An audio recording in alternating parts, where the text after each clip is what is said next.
This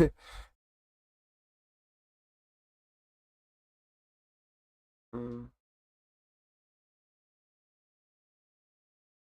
What's up, everybody? Yeah. Shout out to Michael 8270P, the man with the plan. What's up, everybody? Um, I ain't talking to nobody yet because it's like the first 40 seconds, but same thing to me. Mhm, I see the cheers coming in already. Hey, I knew it was Pattern. I'm like, I see the cheers. It's got to be Pattern. Hey, shout out to Pattern. What's up, Pattern? What's up, Ash?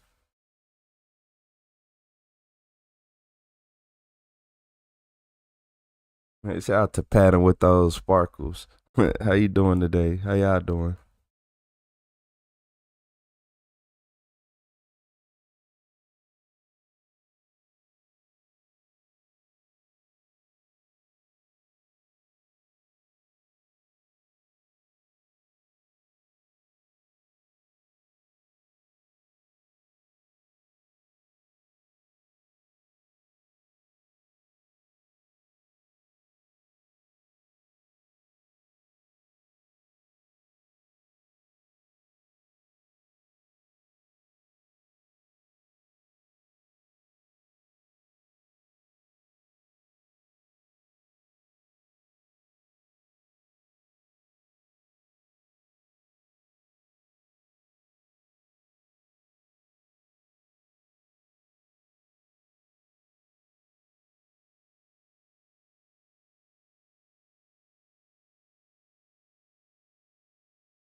I just looked over. My computer did have a mute.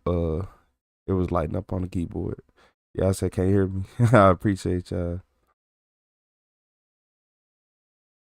Hey, shout out to Trey with the high five. Hey, shout out to Trey with the high five. I be doing that. Y'all know, man. I'm gonna stay muting myself. Sometimes it be for the better. Sometimes it be for the better. I say something crazy, and I'm like, you know what? I'm gonna reword it. Yeah, I would have went ultra viral with some of the stuff that got muted, man. Especially when I'm mad. Yeah, yeah.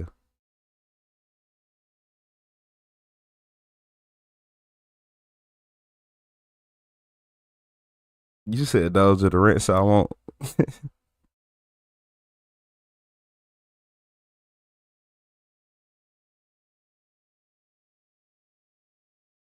So y'all know what? Hey, shout out to Pattern with the sparkles. What's up, Squasley? Hmm.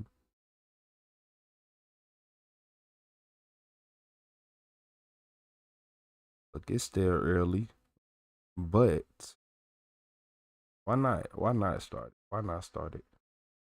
We here. Hey, shout out to everybody. Shout out to Pattern. Shout out to Trey. Shout out to everybody in this chat right now. Shout out to Squasley. Um, we got we got Squasley. We got Trey. We got Possum. I appreciate you. I'm just fluent. I ain't hit my nose. I appreciate your Ash. Shout out to Ash. Let me send out my retro SOS tits.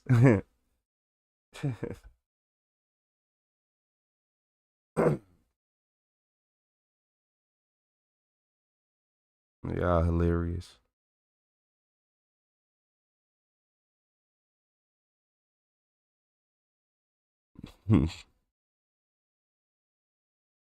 Boy, SOS tits. Hmm.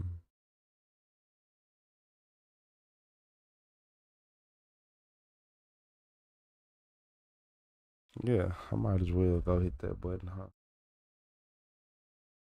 They want me to hit it so bad.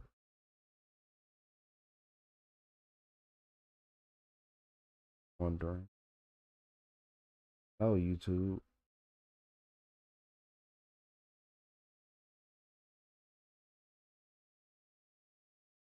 There we are. That's cool. That's cool with me.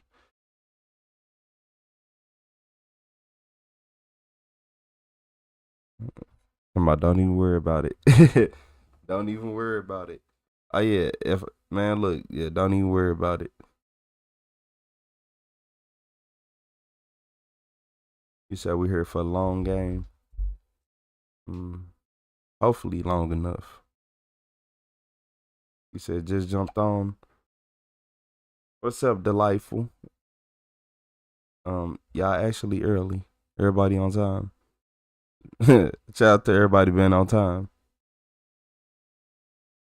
And to everybody who's scrolling through shorts, you're gonna end up right back here. It don't matter. Gonna keep scrolling. You gonna come right back. Y'all gonna all end up right back here. I don't know why YouTube do that. Every time you jump in somebody's shorts, you said we are so overdue for 11-hour live. Why I just say that earlier? I literally just said that earlier. I'm like, I gotta do a couple more of those little 12-hour streams. Most definitely gotta do a couple more 12 hours. You see, I deserve a reward. I'm never on time. I appreciate you. Everybody hit those like buttons for me. Hit those like buttons so we can get these videos started. It's going to be a long night. So if you're tired of scrolling, looking for videos to watch, hit that like button because we finna be here for a while. It's finna be a long one. I don't plan on having a filter on tonight. So if you don't like nah, shit, you gonna have to deal with what you deal with. Yeah, I ain't asked what you like. Nah, I ain't even, nah. Yeah, you gonna deal with what you deal with. Cause we going hard tonight. Yeah, we going hard. See, the last few days, I've been like a little timid cause I was a little bit less rested. Even though I've been up a long time now, but I'm energized. What's up, Ryan? What's up, Ryan, Bo? Hey, look, we're gonna start it. We're gonna start it early. Usually I wait till everybody in here, which takes up to like 10 to 11 minutes, but we're gonna start early. Hey, shout out to everybody for hitting that like button. As long as we get more likes than minutes we've been live, I'm cool. I don't care. Yeah, I don't care. As long as we get more likes, we get at least one like every minute. Yeah, we good. Hey, shout out to Trey with the W.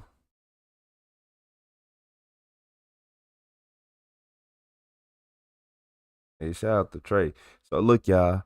In this video, this woman turned a simple citation into a felony. Hey, shout out to Pattern with them sparkles. A lot of people like to turn simple stuff into felonies, but I ain't gonna lie. This happened in March 2025, like March 20th, 2025. So by that point in life, you done seen enough police videos on YouTube, on Facebook, Instagram. You ain't got no excuse for it. I wonder if she drunk. 2025, while on patrol, a deputy observed a black Nissan Altima with a large fracture across the passenger side of the windshield. Due to the damaged windshield, the deputy initiated a traffic stop. Hey, Christopher, you hilarious. What do you think was my problem? Why did you put me out? Because your windshield's broken. I know that. It just got broken. That sucks. I'm sorry to hear that. That's why I pulled you over. It's a valid reason. Where's your driver's license? Pulled over for a broken windshield. That's why You pulled up for a broken windshield. It's 50-50. I ain't gonna lie. Hey, I had like a semi truck, like hit some rocks on the road and straight cracked my windshield before too. It's 50-50. Womp womp. wah, wah. Valid reason to get pulled You're the over. registered owner of the vehicle? Here you go, duh. Duh. Okay. You got full coverage? What happened? How did it break? One of my children play baseball. I was at the park, the orange and blue park in Dainesville. They was playing, and damn thing hit out of there. I'm sorry that happened. That sucks. Yeah. Well, give me just a few moments, okay? Y'all said the car had Hey, got what's y'all up with your license. license? It's suspended. They get suspended on the 31st. I don't know why. Well, I had to get an SR22. Okay, I know what you're talking And about. then when I had to get an SR22, they sent me something in the mail saying that my license will get suspended. And the only way that I'll be able to get my hardship is after a year after March 31st. Okay. So, I've been trying to figure out ways that I can, by me having a job, how can I be able to get a hardship before they kick me off? So now, are you still having to have the SR22, or now they told you? I don't know. That's the part that I'm trying to figure out. Do I still need to pay? So it sounds so you don't have a license. He pulled you up for a cracked windshield, which is it's a legit reason. Especially, that's a legit reason. But you don't have a license and you don't have insurance because you basically just said you don't have your SR22. For my SR22 while they're suspended. And you supposed to have your SR22. Oh, so you got the SR22, then they suspended it, and now you're trying to figure out if you need to get a hardship. I'm not suspending it to 31st. That's what. On March 31st. Okay. March 31st. Gotcha. So I still have the SR22, but we got a lot of SR22s in this chat, though. See if I still need to pay for the SR22. And to be honest, this is my first time going through this. I don't even know what that is all the way. I know, of course, I got tickets, but I don't have any DUIs. Yeah. No, none of that stuff. So I'm still kind of confused on why they would be suspended because, of course, I know I get tickets. I know that I didn't have insurance the last time I got pulled over, so I couldn't bring something I did not think. Yeah. Well, what I can say, I've been in a situation like this before where I had to have the SR22, and it's at heightened insurance. It's more expensive. This non-judgment suspension that it has on there, possibly there was a lapse in coverage somewhere, and maybe a ticket didn't get paid, something like that. That'll usually happen. It'll cause the license to get suspended. It's showing that it's currently not valid now. It's showing that it's suspended right now. Okay. It sounds to me like maybe there was just confusion for the 31st versus today or whatever. Can I look and see the paperwork in here so you can see what it looks like to me on here is, so this one right here is just totally revoking it, whereas yours was already suspended and it's suspended for the 17th. But it looks like this is saying that it's just completely getting revoked unless you get all that stuff taken care of. And that's what I'm saying. Yeah. I turned in all of that. I paid all my tickets. I turned in all of that stuff. So now I'm still confused on, I got the SR22, what they wanted me to do. Yeah, the bodily injury. I did all of that stuff, what they wanted me to do. So now I don't know what else they expect of me to do. Gotcha. Like, I'm really confused. Like, I did everything that I was supposed to do, so I don't be in predicaments. Yeah. So I don't be in predicaments like this. Yeah. But I really took care of everything, and I paid, when I got my taxes, I paid everything to make sure that the toll. I don't think she paid everything the way she studied at first. Anybody who paid everything would have been like, nah, I paid this, I paid that. And y'all want to know what's stupid? Even if she paid all that, did you pay your reinstatement fee? Yeah, that'd be so stupid, man. It was one for Palapa that I didn't know. I paid everything. Okay. It sounds to me like it was just honestly an honest mix-up because it is showing suspended. I'm going to go see what I can do about it. Technically, when it's a suspended license, I have to give you a court date, and it's a misdemeanor, okay? That's if it's driving with a license suspended knowing, okay? So it seems to me like maybe it was just a miscommunication. We thought it was the 31st, but it's already shown on the 17th, okay? So I'm going to go see if I can do something about that, all right? It's not fair, though, because I don't even have nothing in the letter saying that this is the only thing. So what we can look at, I'm going to look at and see if I can downgrade it to driving without knowing as opposed to driving while knowing. Driving while knowing is a court date, okay? Driving without knowing is just a ticket, all right? It's just a ticket. You get it fixed at the DMV and get it all straightened out. And then ideally they might be able to just, take it off. Okay. So I'm going to go see if I can do that for you. All right. Hang out for me a little bit.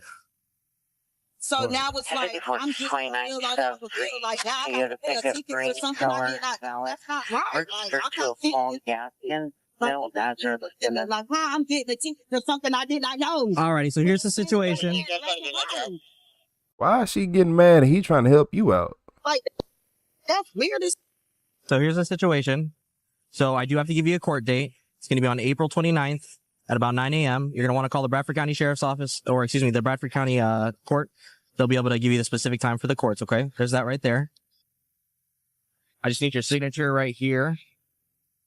This isn't an admission of guilt or anything. It's just saying that, yes, I did give you that. And instead of me taking it, I got to go to court. That's because Bradford just on some racist ass shit. All right. So instead of you going to jail, I had you do that. Okay. If not, I could take you to jail. When it's in black and white right there, that my license wasn't suspended to March 31st. So he not taking you to jail? It's suspended right now.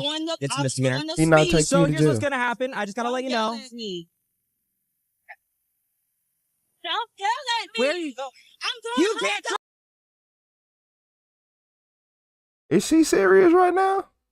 Hold on, chat. No, for real. Is she serious right now? Like, let's be honest. Is she serious right now?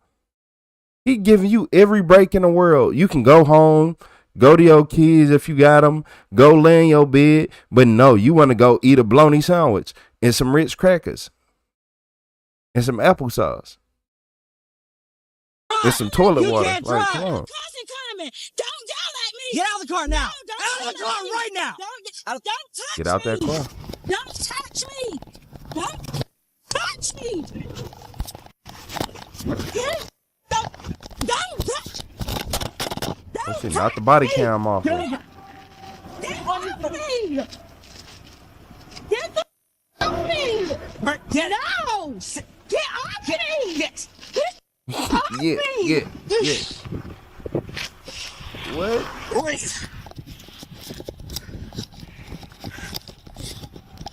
You got her in the back of the car already?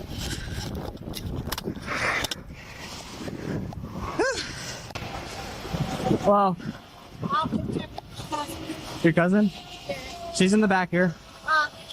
She's in the back here. Can I just get her? No, she's under arrest. She's under arrest for resisting as well as driving with license suspended. She resisted. Yeah. Did I get her for? I don't care. That shouldn't be a problem. I could get where her keys Hey, at. shout out to him. Good check. Shout out to him. Hold on. I know she going to jail, but shout out to him. I kind of like this officer. I don't like no officers, but I kind of like this one. Yeah, I kind of like this one. Not only is he not trying to get her car towed and be an a-hole, but he tried to give her every way to get out this situation. Every single way. So that means, realistically, if she would have had somebody who could have came and drove her car away, he would have let him. If they had a valid license, he would let him. But she still want to escalate and do all this. Yeah, go. That Matt, he already know that Matt. Come on, Hold on, go sleep on that Matt. Grab your cover. You? Yeah. Oh my gosh. Oh, what happened? Well, you can't go. Yep.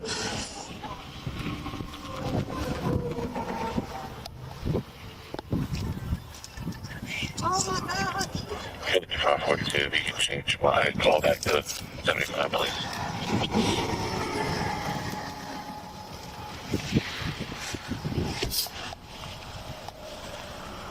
Sir, what happened with her leg? It's probably from her fighting.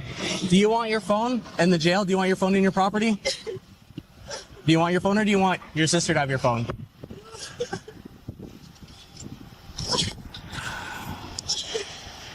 $674. You can cancel record. Her sister's gonna go ahead and take the car. And they already had a wreck on the way. He just called him back. Called him off. Yeah. Background noise. That's the seat for the Nissan. 74, you can cancel this record for the Nissan. She's gonna get someone to pick it up.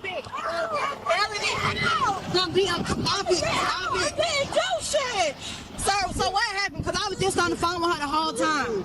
She was given a ticket for driving with license suspended. But she was getting paid her court cost. It's suspended. She was getting ready to leave. She can't drive. And I told him my cousin. I said I was coming, sir. I was just on the phone. No, he didn't. That's, so here, there. Nah, don't try to take up for your cousin. That's what's wrong with y'all. You know how your cousin be acting. You know how your cousin act. Don't do that. But not only just that, he's still giving y'all the opportunity to get the car. Take the W that you do have and shut up and leave before he get mad and be like, you know what, I'm taking the car too. Bye. And walk off. Yeah. It's all on video. Got it all. Yeah, you touch me. You touch me first. I did touch.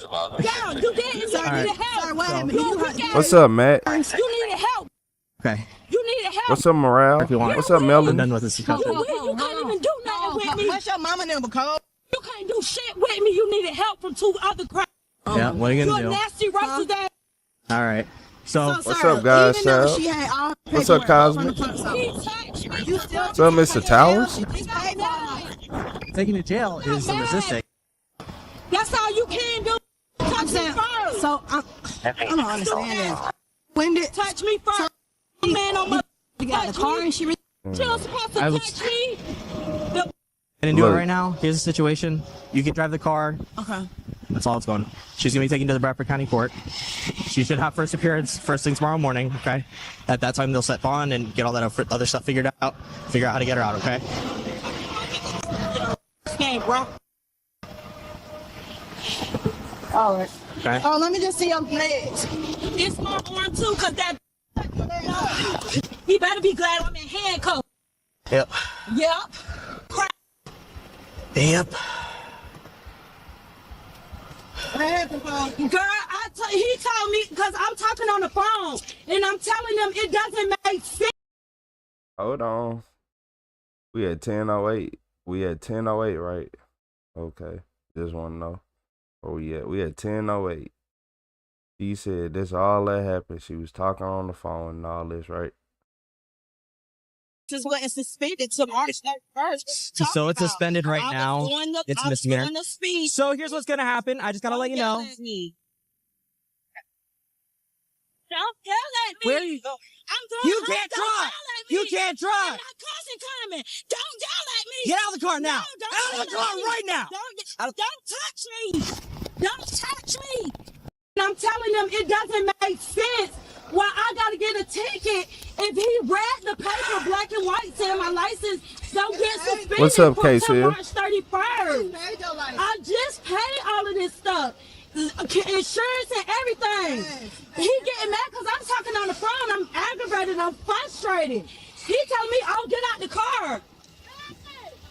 Hey!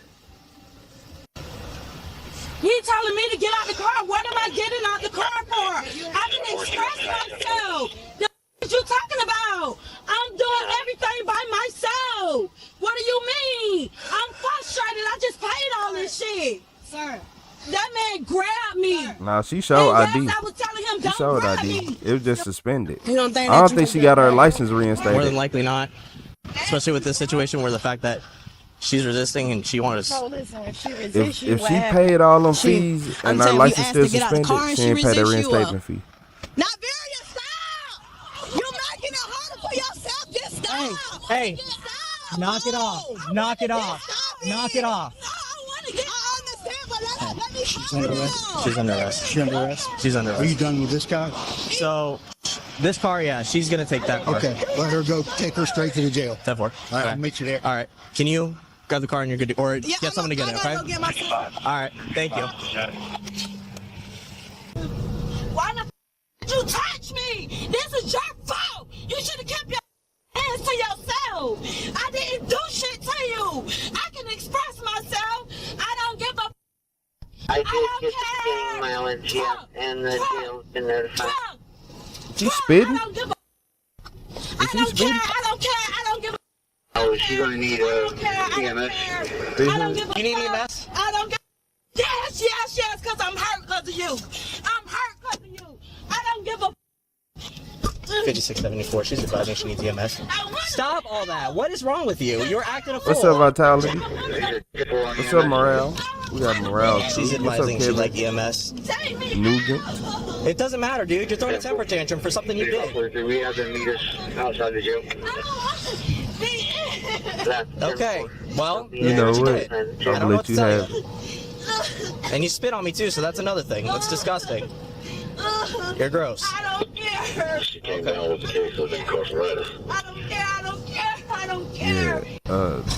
And he was gonna let her go Hey, go home. knock it off. You want another charge? All right. You keep that shit up. When we get to the jail, you're getting tased. Let me out. Okay. All right, I'll let you out. Hang on. You talking about hang on. All right. So EMS is here. I need you to act right. Okay. You can act right. Are you hearing me? All right. Well, act right. Don't do anything stupid, or else you will get tased. Hey. What's going on? We got some scrapped up knees and stuff. Yeah,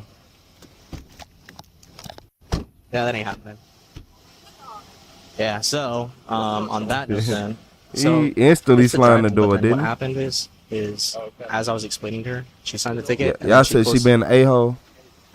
You behave. Oh, sorry. You're gonna get this. We're here to help you, okay? Not kick. So you was explaining the citation? Yeah, so she signed it, then she put up the window. I said, stop, open the door. She goes to close the door. It looks like she's reaching over to shift into drive. Pulled the door open. Hey, what are you doing? So then I pulled her out. She's resisting as I'm trying to get her in handcuffs to get her to stop. She was evaluated by Bradford County Fire Rescue and signed a refusal of medical treatment and/or transportation form. She was charged with driving while her license was suspended, resisting an officer without violence, and battery on a law enforcement officer. Share your thoughts in the comments below. And don't forget to like. This was the most useless arrest, point of getting arrested I ever seen. The officer was gonna not only let her keep her car, but she was gonna get a ticket. That's it. She was gonna go to court for it, get a ticket. She said she already paid it. The cousin says she paid it. She probably just didn't pay her reinstatement fee. Imagine all this because of a reinstatement fee. A lot of people don't know that when your license gets suspended or anything of the such, you have to reinstate it. Yeah. I don't know if that's in I'm pretty sure that's everywhere.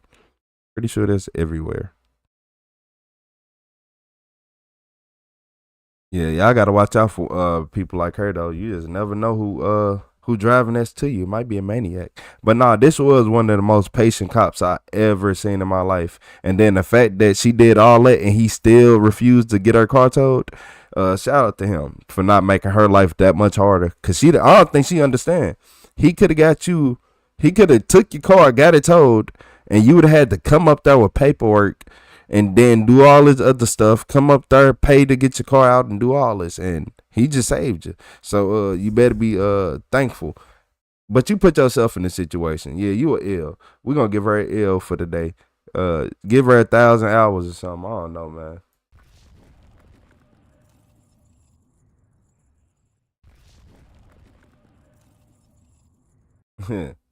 Hey, speaking of that, shout out to Trey with the high five. Hey, shout out to Trey with the high five. She would have just got a court date. Exactly. Imagine not wanting a court date. Imagine instead of going along on your merry way, you choose to go to jail. Okay.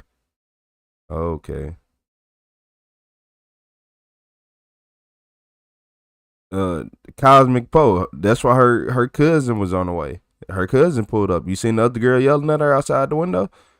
The one that drove her car away when the police left? That one? Yeah.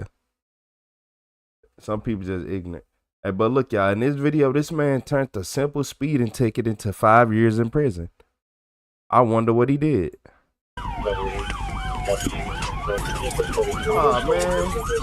This a fleeing and eluding. This a police chase. Looks like they got good spikes on them. When an officer initiates a traffic stop for a Shout out to speeding Vitality car, with the he star. doesn't know that he is neither the first officer to try stopping the SUV, nor would he be the last. The first or the last? I'm not sure.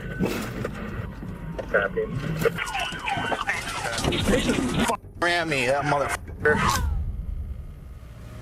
It started around 10:20 p.m. on November 28th, 2025, when an Osseo police officer spotted a blue Toyota Highlander traveling at more than 100 miles per hour on Highway 10 in Osseo, Wisconsin. But as he initiated a traffic stop, he had no idea that the driver has other plans and will stop at nothing. 77 County, still west on 10, just coming up to Peterson Road.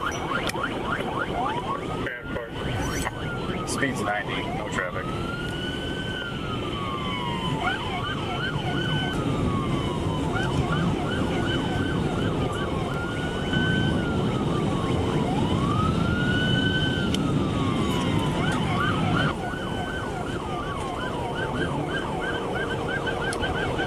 We're coming into this round, he's braking again and slowing down. Copy, coming in this jump. WSP is also been notified. Keep me updated. speed 70, 75 and climbing. Looking to get it to maybe first 3 or 415. It's going to be an older style play with 3 numbers in the front, 3 letters in the back. And for any description of the vehicle? Blue Kia SUV, I believe. It's passing the Cenex and Strum, slowing 60 and still slowing. Try 915, either Paul X-ray or Frank X-ray. Speed's 50, just got out of Scrum. Hispanic male driver. The driver of the SUV is 29-year-old John Copland, and as he continues driving erratically and swerving through lanes, the officer is about to find out that he has already been doing this for much of the night and has no intention of stopping. 841 should be out ahead of you with spike solid shoulder.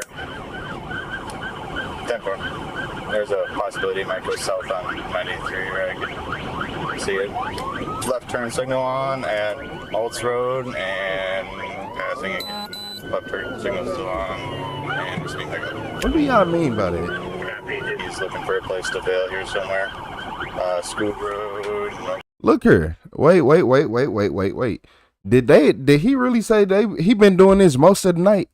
So y'all telling me it's been a vigilante on the loose, just causing havoc in traffic, just got y'all chasing and responding to calls and reports, and he just here chilling. What's up, Kathy? Like, nah, man. Oh, I didn't accidentally hit that button. I gotta go back to it.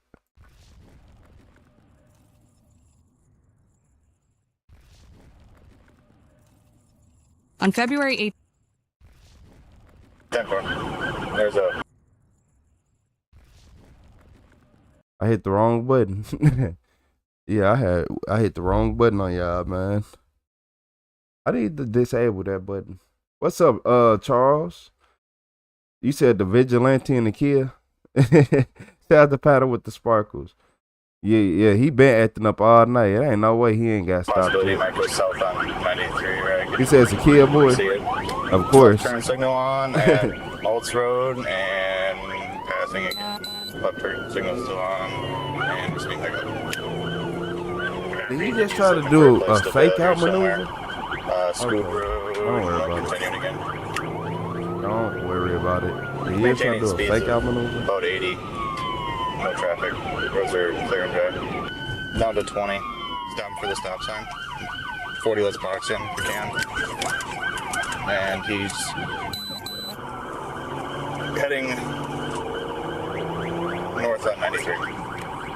As the chase continues, a trooper monitoring Trempealeau County's radio traffic hears the officer's updates and heads toward the area, preparing to deploy spike strips to stop John. As more units join the pursuit, their priority is clear: bring John to a stop. But they know it isn't going to be easy.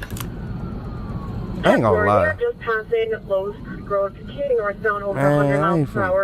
Yeah, I see why they ain't want to keep chasing him all night. He doing too much. Yeah, he doing too much. Speeds are about 90. Still going northbound. That's where you're going to come up. What y'all think it is? Drugs? I'm thinking it's drugs. Drugs got him doing this. He just turned onto Spruce Road from 93. Spruce, if I remember right, there's one real sharp corner in there. 10-4, I'm assuming he's going to blow this corner here at the end of Spruce. 10-4. I want to see if he flip. I want to see if he flipped the car. Nah, he's slowing down.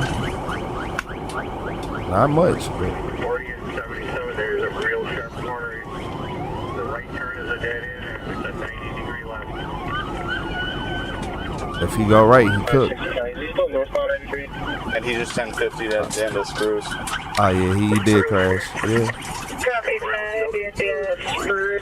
He back on the road though. He was able to get himself out of the ditch. We're continuing on Spruce. And so he crashed into the grass, but it ain't do much.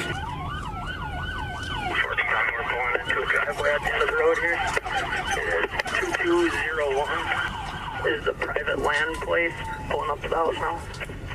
You said criminals are really dumb? Yeah. Yeah.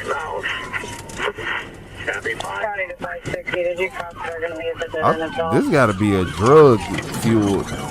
This not alcohol. I think if he was on alcohol, he would have crashed a long time ago. To be honest with you. He drive like a meth head, I ain't gonna lie to you. Yeah, man, nah. He's coming back out. Copy, coming back out, 841 copy.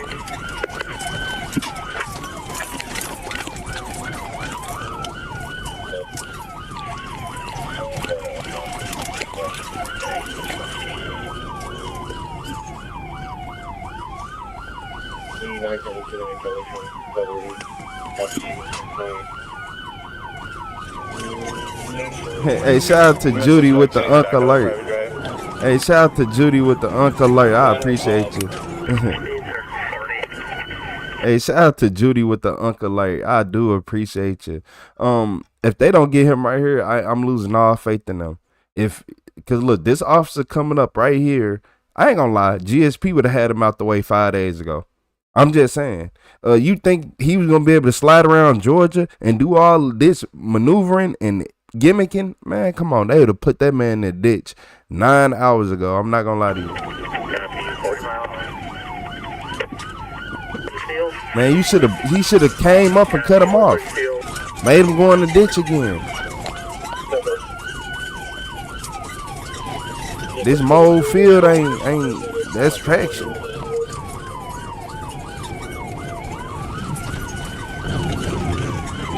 As units from multiple counties join the pursuit, the Osseo officer learns that John had not only stolen the SUV, but that earlier that evening, Eau Claire County Sheriff's deputies had also pursued him while he was driving the same vehicle before he managed to escape. Now, as John tries to repeat that pattern, officers are determined to stop him, but he is prepared for every attempt they make. So he done stole a car. Shout out to Kali Wayote. What's up, Kali Wayote? He's just going back to Spruce again, heading So look, north. y'all telling me he already got one high speed under his belt and he just been driving around doing y'all dirty and he stole a car? So he's a real kill boy? I want to know how old he is to try to be a kill boy. I'm just saying.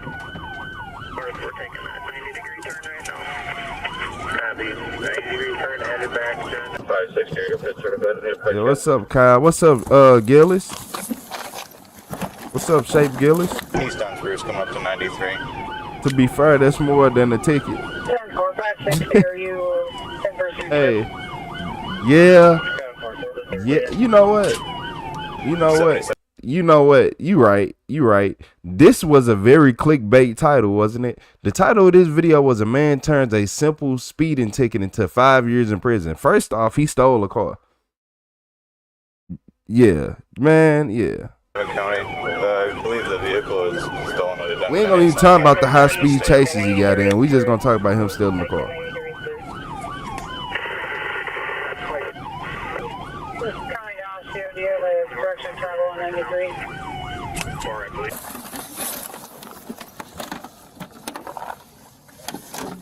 He probably got a USB cord just hanging out the ignition.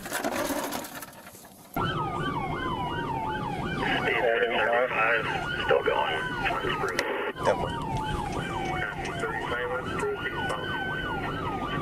Imagine you trying to charge your phone up in your car and somebody steal your charger to steal your car. Like,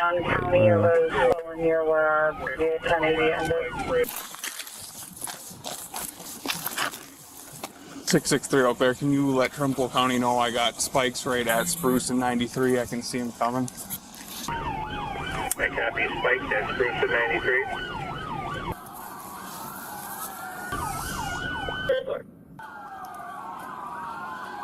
State Patrol spikes at 93 and Spruce. Damn, he went off road. Did he get him still? Northbound on 93 from Spruce. I don't think he got him right there. He missed state spikes. He went into the ditch. I don't know if he had him in the ditch or not. passing 93 and double agent. He got to be running out of gas, right? He been running from police all day. He run out of gas, right?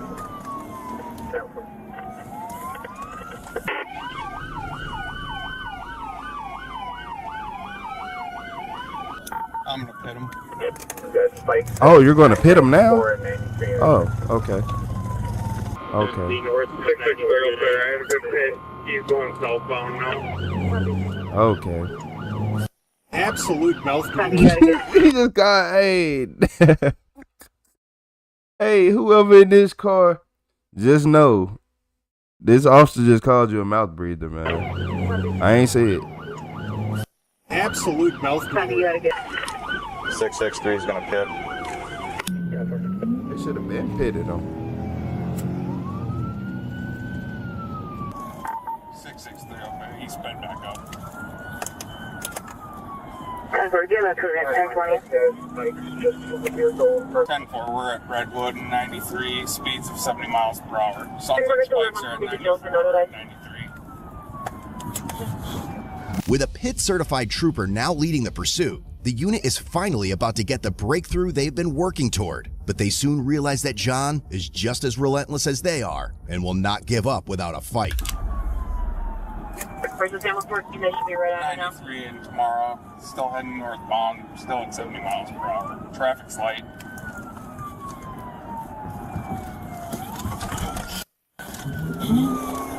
Looks like they got good spikes on them. Good spikes.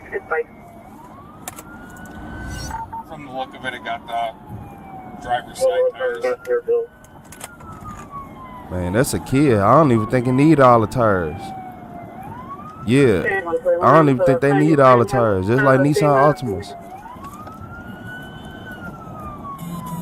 Yeah, I don't even. Hey, for real. It ain't many cars that keep driving with 3 tires, but hey, Nissan and Kia, y'all need to go to jail for that. Is where we're at now. Speeds are 40. Like, how you drive a car with 2 tires and it's still going? No airbags deployed. Stage is pitted. Ain't pitted good enough.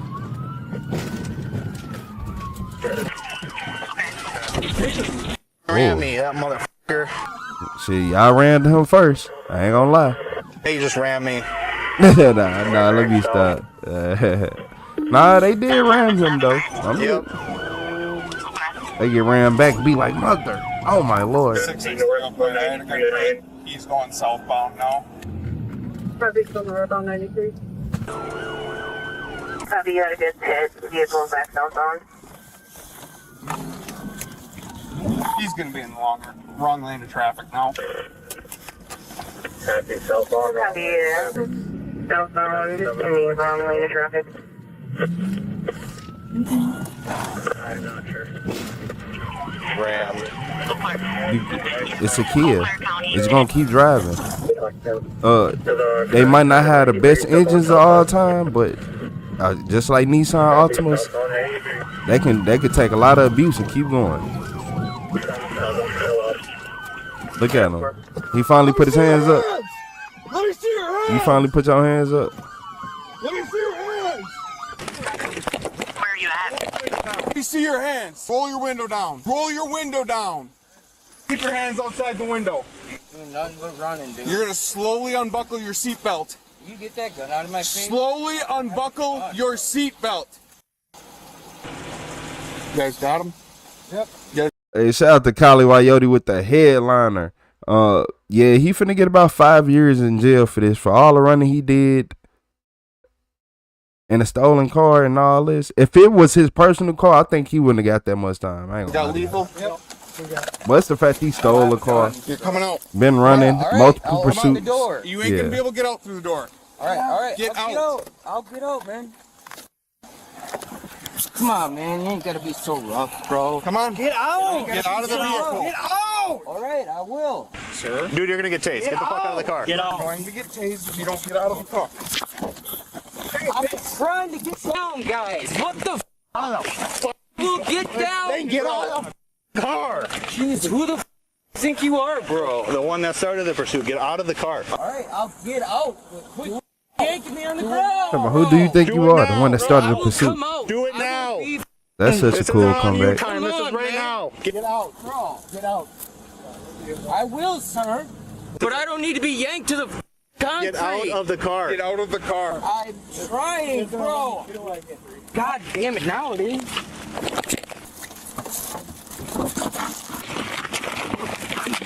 Stop resisting. You're gonna get tased.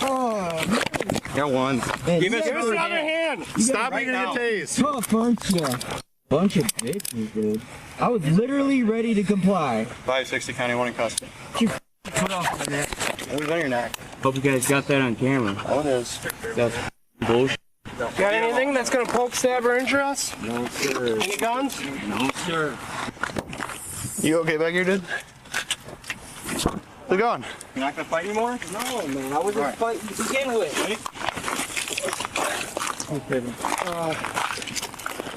Wherever his car is. Right here. You want to transfer for me, Peyton? Transfer where? You go with Trump, yeah. We'll go to his squad and then back here. You're gonna come with me, okay? Yeah, he on We're gonna go drugs. back to this one, all right? Drugs made him do this.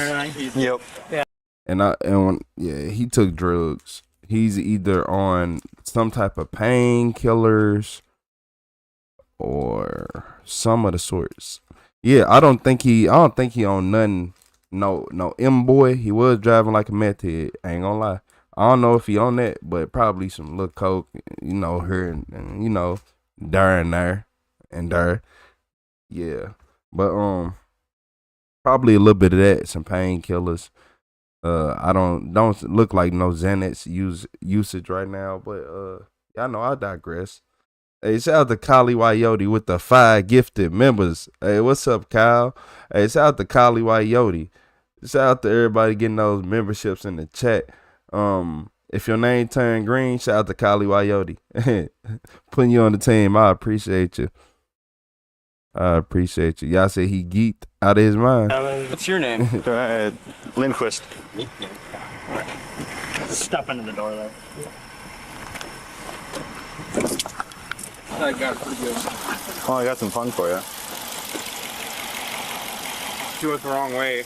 Ran me after that too. After you pitted him, he ran me. Yep. Yeah, once he was in the wrong lane, it's fair game. There was cars coming and stuff, so over here and he was hardly moving in the grass, so I'm like, I'm gonna hit him again. Came blowing through Osseo, 60, 65. I got him on laser. I was like, holy shit. I was like, this car's moving, so I hit him with the laser. I was sitting across some quick trip there. Yeah. We got an ID on him. I didn't. Who lost the body camera? I did. Sure. Thank you. I think so. I mean, it's messed up on this side. Yeah. With John finally in custody, the unit has at least the immediate threat under control, but there is still much to sort through, from the damage left behind to everything that unfolded across multiple counties. And as officers compare notes, more of the moves John pulled throughout the night begin to come to light. John was terrorizing the city, wasn't he? I never grabbed it. He just said his name was John. It's John Copley. We chased him. Oh, it's him. Yeah. You didn't just chase him. 66305 This is going to be John Coplin. This was from the CFS earlier. The assist other that ran from Eau Claire County. Do you have his 27 at all? How did they know his name? Wait. Did he pull over and give y'all an ID already or talk to an officer already? Or did he just flee? And if he just fled, how did y'all know his name? Unless he was just a problem child. It's a lot of those around. Hey, shout out to Patton with the sparkles. Hey, W Kathy in the chat. I appreciate you. Hey, shout out to Kathy with the floating heart. I don't. The olives on top of the There's hood of no the car. deal on there. No. I'm gonna assume you don't. Somebody has it, I saw him, I think. Just at Eau Claire County, give Tremplo the info, I guess. Yeah, I didn't catch. I guess I don't know what originally started the pursuit, or what was that? He was flying through Osseo at 65 in the 30, like 60. It was like, this car's cooking. I got him at 60 and locked him at 63. Yeah. Or 60. Is it drugs or anything? Oh, it's stolen out of Dunn County. Just really hot and sweaty and like. I told you. I don't know if he's just. That's all stuff in his pocket. Yeah, that was on. I don't know if he's there. So he's just way high. I don't know if he's just extremely sweaty. I didn't know if he was. Is any drug history? He hit 33 back there. I'm like, hitting him. He's going slow enough now. I heard your V8. Yeah. Who's this? And then I saw you. I'm like, you could hit him. Yeah. Give me my license. There you go. Are you the one that hit him in the front? Is that you? Yeah, I hit him after you got him. I was like, we're not going to continue this. No. So we're done. Popped up and he wasn't going to move that truck. No. It looked like he was aiming for this car. I know. I was really worried that he was going to pull Jason Rupert. Yep. The hop out and try to steal that. Yep. That's why I pit him again right away. I'm like, no, we're not doing that. You're in. I know you're in. I've never been a victim. Just happened to be the only one pit certified in the entire crew of cars. It's not horrible. No. So basically what happened, this tire blew off, slowed down to, I was going 33, he was going slower because I started almost passing him. I pit him. He flipped around, shot through, started ramming squad cars on his way through. And southbound and the northbound. I was going southbound in the southbound. Cut across that larch there. There was cars coming, so I pit him again. And he came back across into here. There was a car back here. He was in the grass going real slow. He started aiming for that car, so I came up over and this is where we ended it. Oh, you had him pinned in there? Yep. Did he hit any of their cars too? That one, he rammed one other squad car. What was the deal? I remember there was a pursuit earlier. Pursuit. He's got a let go. DOC warrant. Stole this car. This one. Yep. Went through Osseo. Started the 1080. So. Is it just this side? It's mainly this side. I know. I was like, how am I already back up? They were going like 20. As the scene winds down, the Osseo officer transports John to the hospital for medical clearance before bringing him to jail. And while he remains cooperative, officers catch a brief glimpse of remorse as he learns that one of the patrol vehicles he struck had a canine inside. Oh yeah, he don't like the police, but the dog ain't do nothing. Y'all forced the dog to join. Life would have been a lot better had you just pulled over. Trying to talk to my girl, man. For your squad was the one that was pulling up. I tried to swerve out of the way, and you just went. When did they fix that? You guys. What's that? When did they fix that? That car's probably told him no. That's our canine squad. The dog got a little shook up. Damn. I'm sorry. Why would you keep coming at me? You had the canine? Yep. I'm sorry, dude. Not bad. Well, that's good. The bumper took most of it, thankfully. Oh, that ain't so bad. No. There'll be some damage, but not, it's fixable. Can we get the wraparound bumper back again? I like that.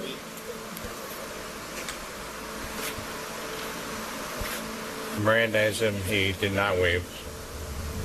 Ultimately, across the two counties, John was charged with felony, vehicle fleeing, eluding an officer causing bodily harm or property damage, attempting to flee or elude an officer ×2, operating a vehicle without the owner's consent, and misdemeanor resisting an officer. All are repeat offenses, and his total cash bond was set at $27,500. Eventually, he pleaded guilty due to a no contest plea of fleeing, eluding an officer, causing bodily harm or property damage, and to 2 counts of attempting to flee or elude an officer. The other charges were dismissed, but read in.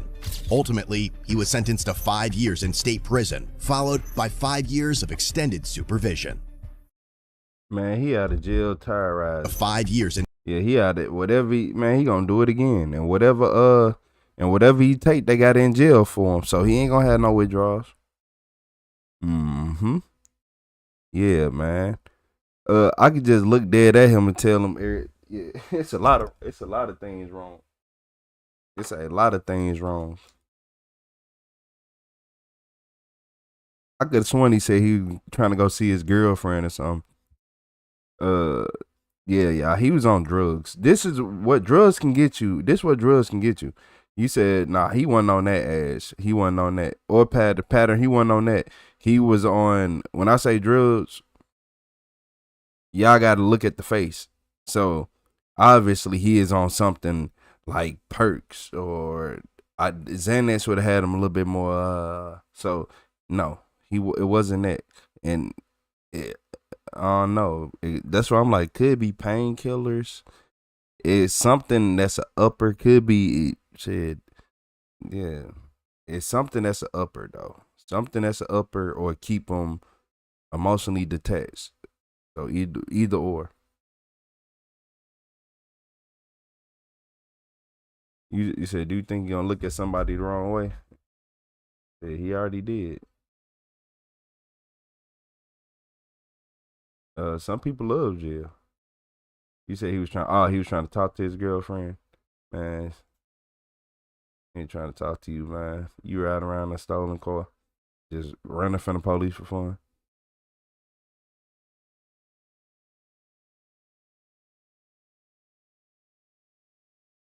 What's up, Matthew?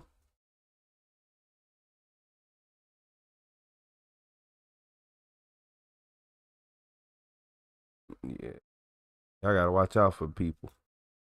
Y'all be having to watch out for people, especially like him. He done went on this whole elaborate chase for what reason? For what end goal? And then you gotta, and look, he didn't even be smart. He got in one police chase, got away, and then you gonna go do it again and keep testing your luck? Okay.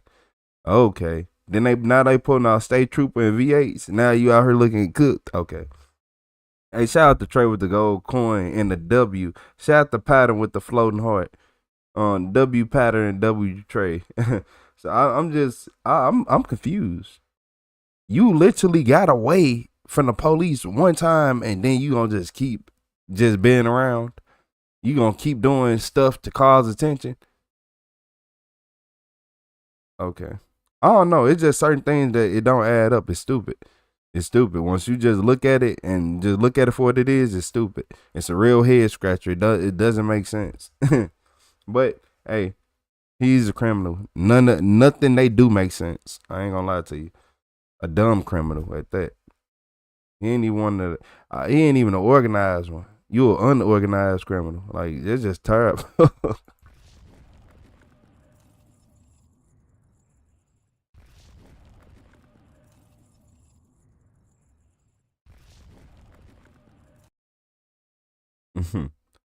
An unorganized criminal is a dangerous person. You said this ain't his first rodeo at all. So look, y'all, in this video, these parents face karma after abandoning their baby on a median. How the fuck? Look. And they say this happened on Christmas in 2024.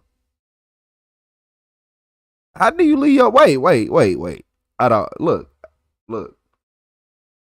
How you do that? Like on Christmas though? Nah, okay. Don't worry about it. Don't worry about it. Not gonna lie to you. Hey, shout out to Trey. I appreciate you.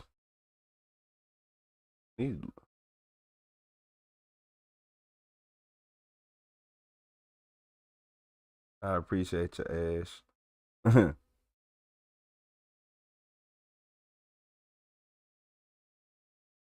So look, I want to see how this even happened. My bad. My bad. My brain just shut down for a second because I'm trying to see how do you leave your child on the median. I'm guessing like in the middle of a street on the median. Like even it don't matter.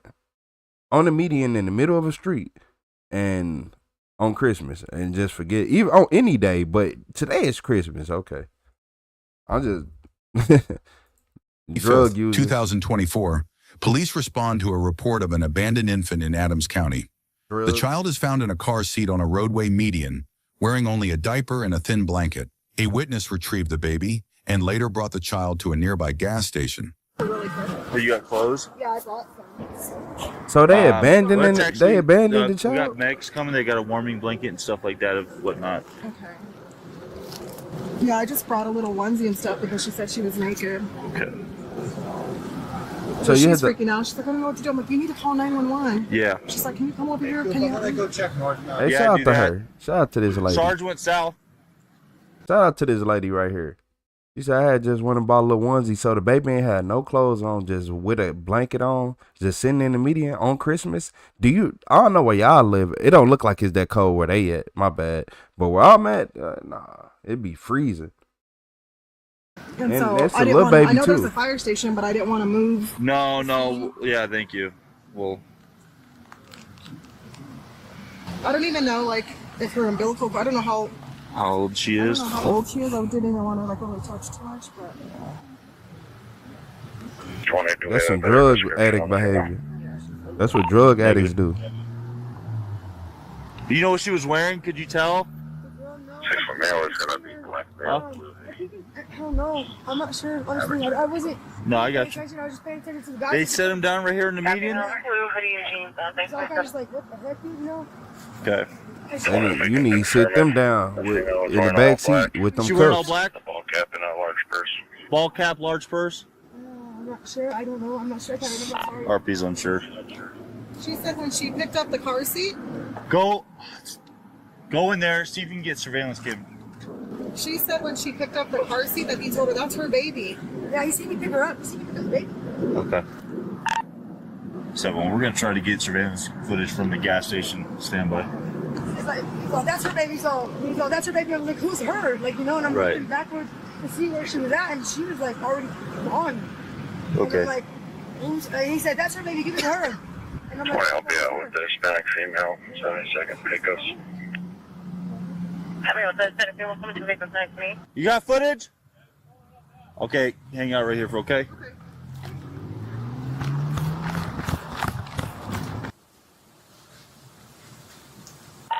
So we're checking cameras now. Stand by for description. Let me see that video. Up here. Thank you. Is that a fuzzy chair? Let me shut up. At 6:28 a.m., video surveillance captures a man carrying the infant in a car seat crossing the street. He places it on the center median and walks away. Soon a woman is seen running toward the median. He do drugs. On my life. He does drugs. That's a crackhead walk. He walk like a crackhead. That's a crackhead. Y'all done left it, take him to jail and make him have withdrawals. Y'all don't get no coke or no cigarette. Captures a man carrying the infant in a car seat crossing the street. He places it on the center median and walks away. Soon a woman is seen running toward the median. She tries to speak to the man, but he keeps walking away. The woman then carries the car seat with the infant inside and walks away from the scene. Officers then spoke to the mother of the child, Christina Thurman. Right, so then he saw you. Shout out to the lady for immediately going to grab the baby. Shout out to that lady who immediately went and picked that child up, because that, like, when look, we need to have videos like this, sadly, to show the kids who think that their life is just so hard. Because some parents, this is how some parents act. Imagine if that kid was older and the parents like, I'm tired of taking care of you. Which happens. Sometimes this don't happen on day one. Sometimes they take care of you till you 8, 9, 10, 11, 12 years old. Not even 12, 11, 10, 11. Once your feet start getting too big, yeah, okay. You coming back. Them clothes start costing too much. He started walking back. Yeah, so then I started walking the other way. I knew my stepdad was coming. And then he said that he talked. They some terrible parents. So I just thought he had the baby. You know, he didn't say anything like, oh, the baby was in the street, nothing like that. Drivers didn't tell him like, oh, it's hard to go get the baby, nothing like that. He said me and my mom were up to some and that he would talk to him about it later. That's what my stepdad told me. Yeah, what's your husband's name then? Robert Nubins. Robert what? Nubins. Spell Nubin for me. N-E-W-B-I-N-S. B-E-N-S? B-I-N-S. What's his date of birth? So Jarvis, how do we get a hold of Jarvis? I thought his phone was dead because when I was calling him, it was going straight to voicemail. Did you contact 9 News about this? I did not. I called the police. Well, yeah, when you called us. Yeah, I didn't call the 9. The news crew there? I was like, call the cops. I was like, don't have a report. At least like have it on record that you're looking for your kid. Yeah, no, we found him pretty quickly. So Robert came. Driving check and trash bag. Everything, yeah. Yeah. I didn't know. You know what I mean? Like, So he lives at. Yes, sir. Now, who's restrained and restraining order?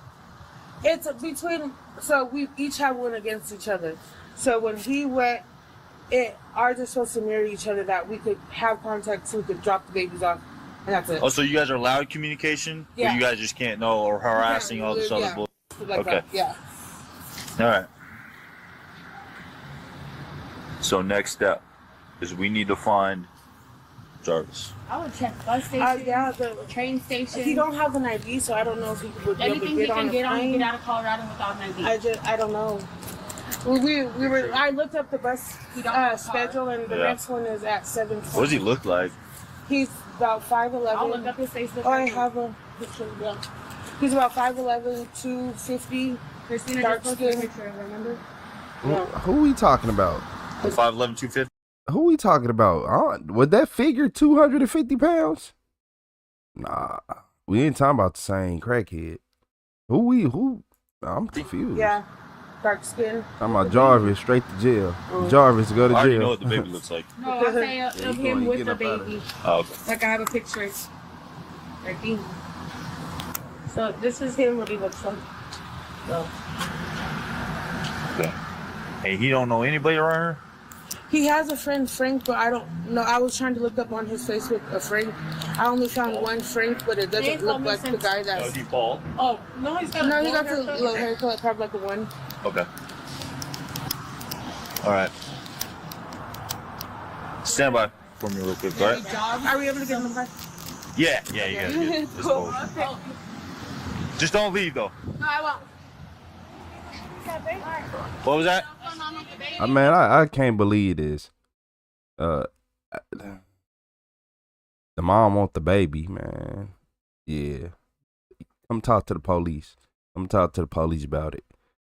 Y'all don't care enough about me. I would have been, y'all ain't freaking out enough. I would have been mad. I would have been, man, yeah, y'all ain't getting mad enough for me.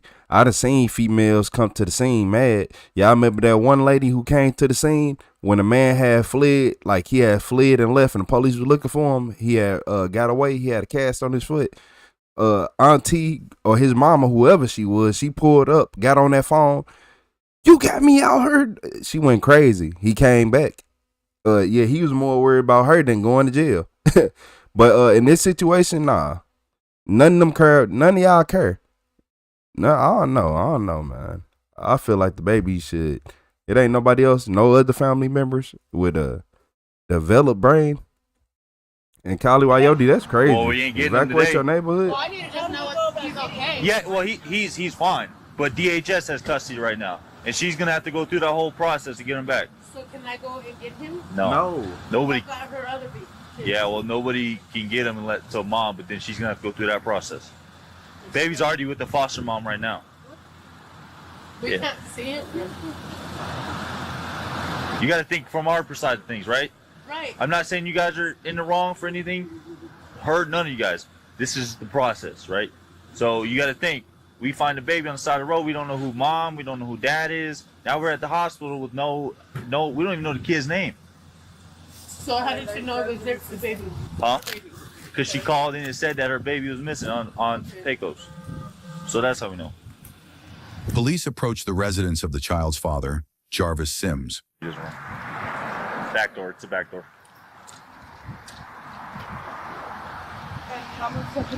Hold on. So just that bottom one, the blinds are shut. That's when she said those were closed or open earlier. Okay. What window do you think you can get in? This window probably going to be open. This window's open. Y'all Does think he he drive in a there? car? He doesn't drive. Y'all think he, man, yeah.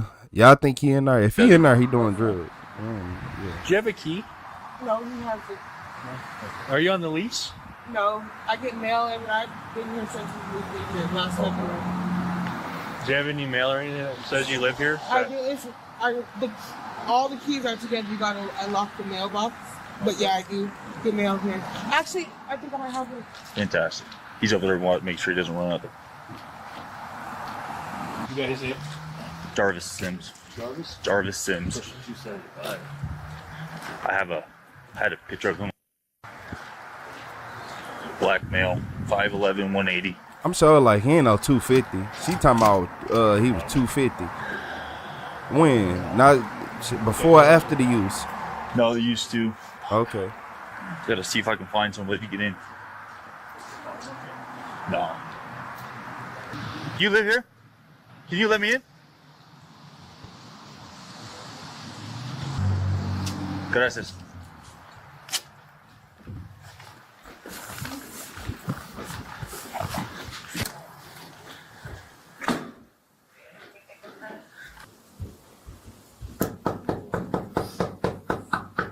Y'all know I hate that knock. Y'all know I hate that knock. Ooh, I hate that knock.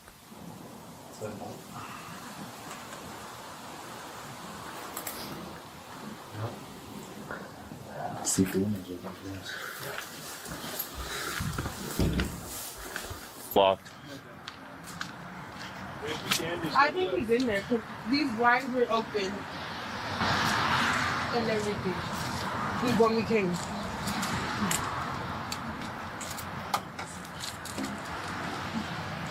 Jarvis? Yes, sir. So, man, I'm Deputy Cooper. Jarvis service. So, He wearing the same exact outfit. Lock him up. we had an incident this morning. Give him man. 1,000 years. Okay, with your baby. Yes, sir. What happened with that?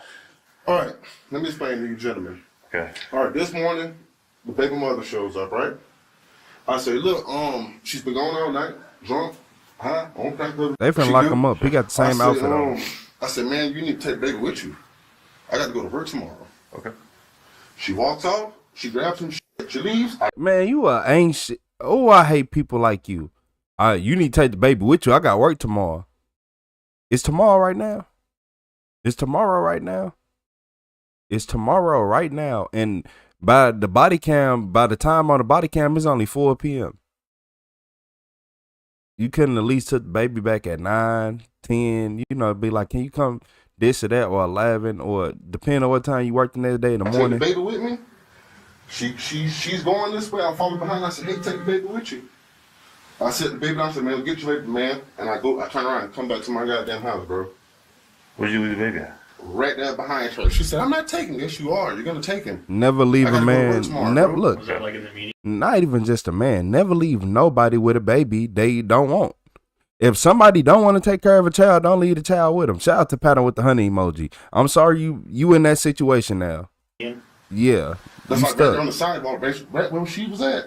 You gotta do what's Yes, sir. best, because obviously he left the baby in the middle of a busy That's street it. in the When I median. came back home, I got to work tomorrow. So what do you think? What do you think she was on? You said you don't.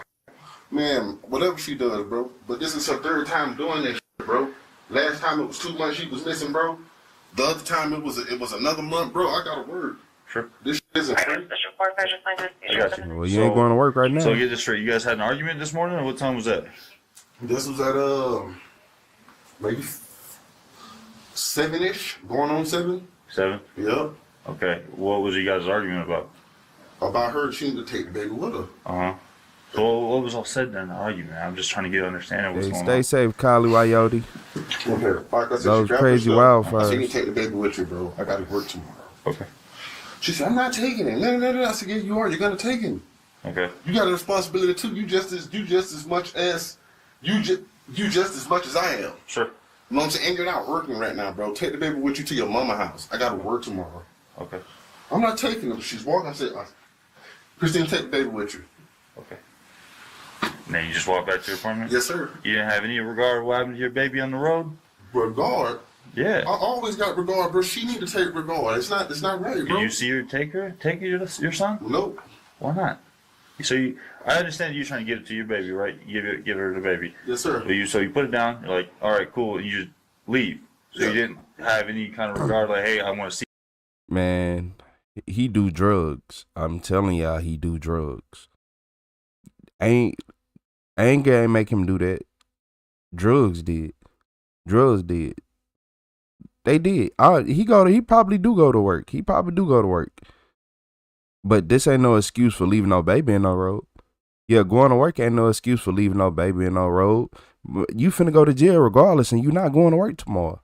So imagine that. Imagine you not even finna go to work tomorrow. You might just lose this job. Now that I think about it.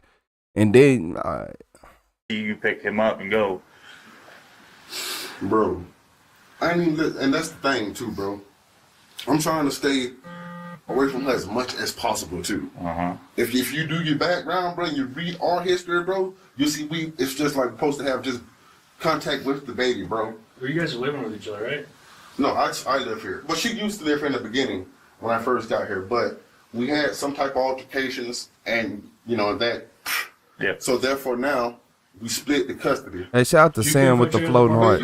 No, just living situation. Yeah, you come in, bro. Okay. I'll show you. And look how you try to I'm not going to dig through anything. Oh, no, I'm you just good, going bro. in just to see the baby's living condition. Oh, yeah, you go ahead, brother. No problem. So no one else in there, right? No, sir. Okay. But you gotta understand, man. You gotta like at least watch him.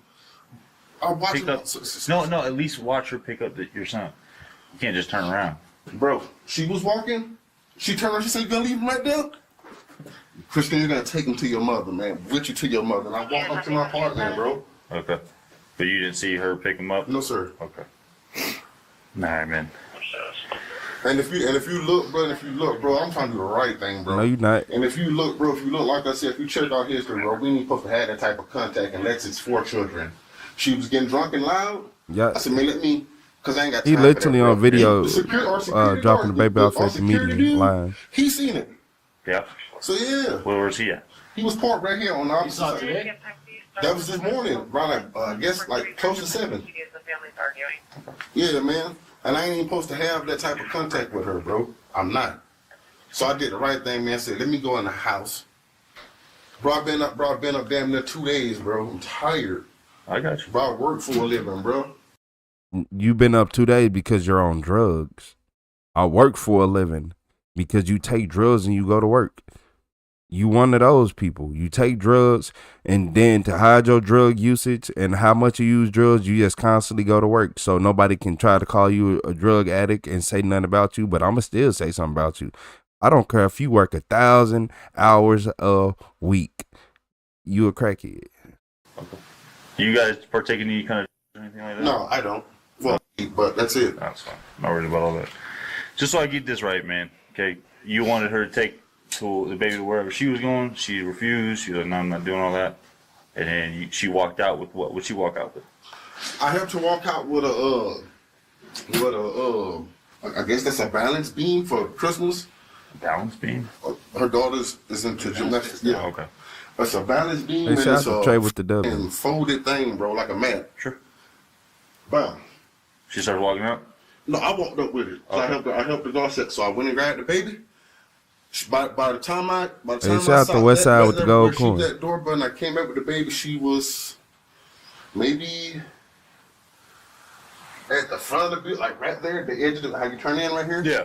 So bam, I followed by. I said, "Man, you gotta take the baby with you, Christine. Right. Come on, man." Okay. Bro, like Okay. I said, "Man, you gotta take the baby with you, Christine. Right. Come on, man." Okay. Bro, like, come on, bro. And then what happened I after had to that? make sure I You just hear kept following her? Yeah, I said, "Man, you gotta take the baby with you, Christina. Come on, man." She steady. Man, listen, I don't have time for that. I don't. Okay. And then just confirm you didn't see her come back and pick up the baby. You just left and went back. Yeah, she was coming. She didn't pick him up, but she came. She was coming towards She was you. coming towards you. But she was getting loud, bro. Okay. And I just left because I don't, bro. Because when she's drunk and high like that, bro, she like to fight, and I ain't got time for that, bro. I don't. Okay. I don't. Did you guys talk on the phone or text or anything afterwards about your baby?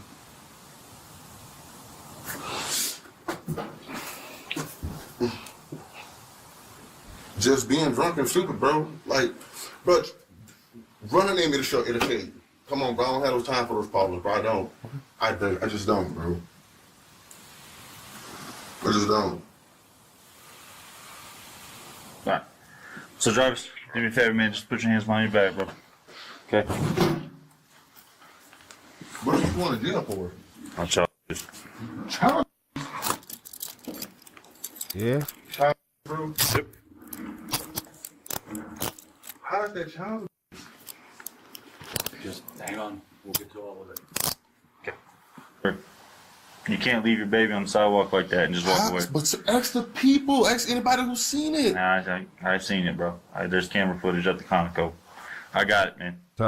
So it's my fault, bro? Yes. You just as you said, they it's do just as much as her to be a word. parent, so it is you. Can you do me a small favor, bro, please? Because I'm, like I said, bro, I'm just trying to do the right thing. Can you get my phone Yeah, you got it. I know. It's a number in it because, like I said. So when you go to jail, you can get numbers out of your phone. That's easy. Yeah, No, we're good.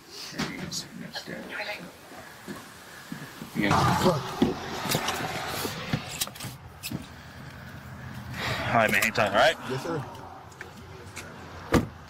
Huh? Right out. Hey everyone, it's Trent, Prior Deputy Sheriff, Patrol Sergeant, and Canine Handler. This is a terrible situation, and the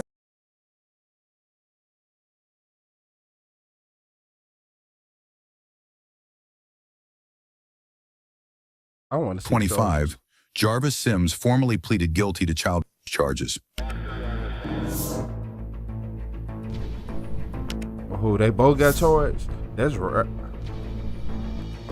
Guilty to child. So that was the mom the whole time. I knew I wasn't tripping. I'm sure it was the mom the whole time. She didn't. You know why they charged her? Because she wasn't concerned. She was the least concerned mom I ever seen.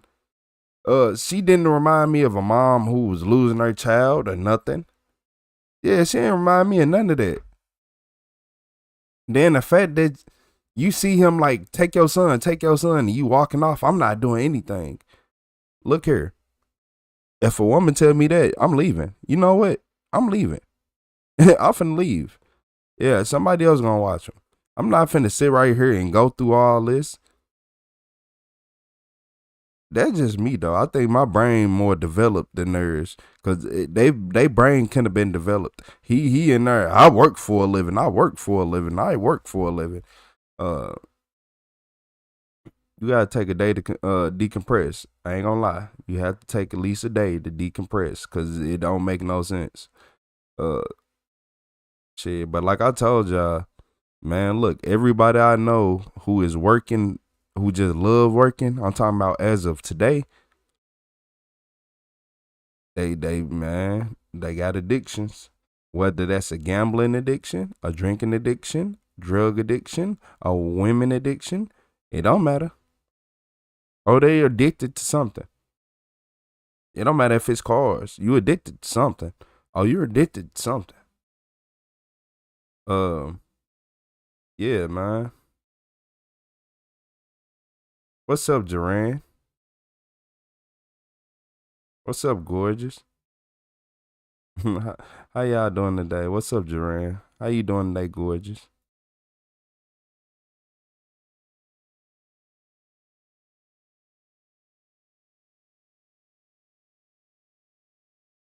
I haven't seen nobody hit on a slot shit pattern. I'm not gonna lie to you. Yeah, she ain't caring enough. She ain't caring enough to be the mom. Nah, she ain't giving me Karen vibes enough. That child was growing up in the doom situation, but it sounds like it's a grandma in the picture. Hopefully, yeah. Cause I could see grandma probably wanted to help, but grandma couldn't say too much because it wasn't her baby and all this. But hopefully this situation opened her eyes. Hopefully it opened everybody's eyes. Just because y'all mad at each other, you don't take it out on the baby. I know you don't like her. I know you don't want to be with her. I know you don't want to talk to her. I know you don't like him. I know you don't want to be with him. I know you don't want to talk to him. And that's how it goes. That's how it goes. Like, as sad as it is to say, sometimes it go like that. Sometimes you're gonna have kids by people that you think you was gonna be with forever, but then you grew up. And then you grew up. Hey, shout out to Trey with the happy poop. Hey, and then you grew up. You see, a lot of people don't grow up. That's why you see a lot of people still in their 30s and 40s now on social media, standing in the bathroom, posing in mirrors like they 20. Like you are still keeping your Facebook active and posting something daily, posting pictures and videos daily, showing every new outfit you got. And come on, you're brainwashed. NPC. A lot of people are NPCs nowadays. A lot of people not real people. A lot of people a lot of people just went through high school, graduated. Some went to college and all this, but it don't matter because they all got turned into NPCs. This how I go. You gonna either be an NPC or not an NPC in life. It ain't no in between. You're either gonna be an NPC or not an NPC. What is the definition of someone who is not an NPC? John Wick. the or John Wick come from. Like just the even all the movies you watch, the main character, that's not the NPC. Y'all seen that movie? What was it, Free Guy? When he was an NPC, like it's a little cartoon. I said a cartoon. It ain't a cartoon movie. I think who was in it? Ryan Reynolds, I think. But basically he an NPC, and then he ended up changing his life because the NPC just does the same thing over and over and over and over. That's it. All they do is the same thing. They're programmed to do the exact same thing. In school, got a lot of people. I learned, like, I start seeing this. I start seeing a lot of kids who had a lot of potential to go far in life, crack under pressure so easy because they NPCs. You could have went pro, but you chose the party because you're an NPC. Yep, you're an NPC.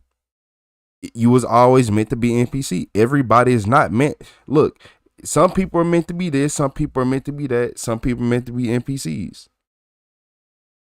An NPC is they very uninteresting to be around. You ever seen a couple that just sit there and just does nothing, be on their phone, smiling? They good, like they happy. Don't get me wrong, they're happy, but yeah, you be like, I can live in this house. You ever went over somebody's house? You like, I can live here. Like I can live here. Like it wasn't dirty or nothing. It's just the energy, the rules of the house, the people there. Shit, yeah. He's still extremely bitter trying to turn my girls against me. And that's one thing I ain't never cared about. What? I ain't never cared about nobody trying to paint me as the bad guy. What? You can't. What? The difference between me and other people is when I tell my kids that they gonna get something. Like if I be like, oh, you gonna get this, they get it. You see how that work? I ain't one of them people gonna be like, oh, well, 1 year. Oh, and nah. So you can say whatever you want about me. All they know is that I come through. When I say I'm gonna do something, I do it. Some break, oh, I'm finna go get it fixed. Y'all, don't even get me started on stuff breaking. I ain't knocking no females, but I am a technology person. My kids come around me, my son, this phone broke. Oh, my Nintendo Switch. Oh, my tablet. Oh, this broke that. Man, what? We finna get this fixed. Yeah, we finna get right now, actually. I didn't even know it was broke 2 seconds ago, but now I'm changing the GPS and we finna go drop it off and we'll pick it up tomorrow. We'll go pick it up tomorrow. I got an extra tablet for you. Yeah, man. Yeah, don't let nobody don't care about what nobody say about you, saying if you're a good or bad parent. The kids understand. Yeah, the kids understand. And for all the people in the chat, like, this is one thing you don't do. Don't overthink it. Don't overthink it, because a lot of people you'll overthink and literally make yourself in a bad situation. Whether that's not want to pick up, like, say your job offer you some more hours. You ain't going to even pick it up if you ain't feeling good. If you ain't got the right mental space, you can't pick up them hours. You're not finna get paid. You going to sit at home, feel lonely, feel sad, and do nothing. And then the day that your kids need you, you ain't gonna have nothing to show for it because you sat right here and was mad every day. Y'all don't understand. Y'all don't understand. I understand that, believe it or not, your kids don't need you the most when they young. They need you, but from the way this world look and my age now, oh no, I needed you most when I was 18. Oh, when I was 18, that's when I really need, like, cause I'm grown now. People looking at me different. I can't understand that. I think no matter, I can't understand it. I don't understand this. I'm literally they just went from looking at me like a minor to adult instantly. Like at 17, they be like, yeah, you look like a little adult. You can get charged as one. You can get charged as an adult. But now I am an adult. They ain't got to call you. I get in trouble. They ain't got to do nothing that no more. So I learned that when we young and we kids, man, look, you need your parents, but you need them more as you age. You need them more as you age. You need them at that 15, 16, 17, 18, 19, 20, 21, 22, 23, 24, 25, 26 mark. You need them. Not because you don't know nothing. You don't know better. But by the time you hit 25, you're going to start realizing that all the things that you was mad about your parents and you got attitudes, all that shit going to go away. Because you're going to finally understand. You're going to wake up and have real enlightenment. You're going to be like, wow, everything. I see why I got a whooping. Like, do y'all know I used to be mad? But then as I got older, I'm like, I got suspended 250 times one year. Man, hell, you don't think I was going to get a whooping? Most of them was 1-day suspensions, but man, what? If I wasn't as smart as I was, and cause look, I used to have to do packets this thick when I came back to school. Like, man, what? Why retro? Because soon I get suspended within the first 30 minutes. The first 30 minutes of us in the classroom. And it was just because I had a smart mouth, though. Like, so I never really got too many of those. You said I must skip my whole senior year. I tried not to go to school. My junior year, that's when I had enough of it. I'm like, man, I can't keep going to school every day. I'm not doing this. I'm not finna keep going to school every day. Obviously, we need money. I'm struggling. Every single day I leave the damn school, I'm struggling when I can be making money instead of like, and look, and what blew my mind is when I kept asking my teachers, when do y'all use any of this y'all teaching me outside of school? And then that's when Retro realized that after middle school, nothing matters. Nothing you did in high school matters. It don't matter. That's why everybody be like, oh, you remember the guy that peaked in high school? Because it don't matter. They don't care. They don't care about you. You stayed up all night and studied. Good job. You're an idiot. I'm not staying up all night and studying. When it came to doing all that stuff, I never did that.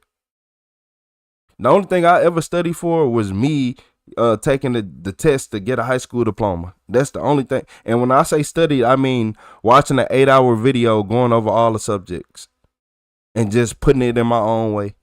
And after I watched that after me watching the video, putting it in my own way, I understood it way more than a teacher ever could tell me. And I went in there, passed the classes, got out of high school. Well, I had to wait, but yeah, I was done. Yep. Junior year was when I realized that high school was literally a scam, and I looked left and right. I was like, bro, and then you got to remember, I was working too. Like, I'm getting off work at like 1:30. So I got to be on a bus by like 6:30. Man, shit. Some days I ain't even feel like going to school no more. Because every day I'm coming to school, I feel like I'm getting babysat. But you got to remember, I wasn't like the average kid. I was smarter than the average kid because I had teachers literally in there scratching their heads. I'm going classroom to classroom and stopping the class. Everybody got to get an A today. Everybody got to get an A because make it make sense. Y'all don't use none of this stuff ever outside this classroom. This is material y'all teaching. Look, and then I start going hard. I say, look, how many of y'all in this classroom know how to play the game? Everybody in there, me, you know, everybody being funny, making their little jokes. Did school teach you that, or did you want to learn how to play that game? Nah, they like, then that's when the teacher was even like, damn. Did you have teachers you liked? Shit.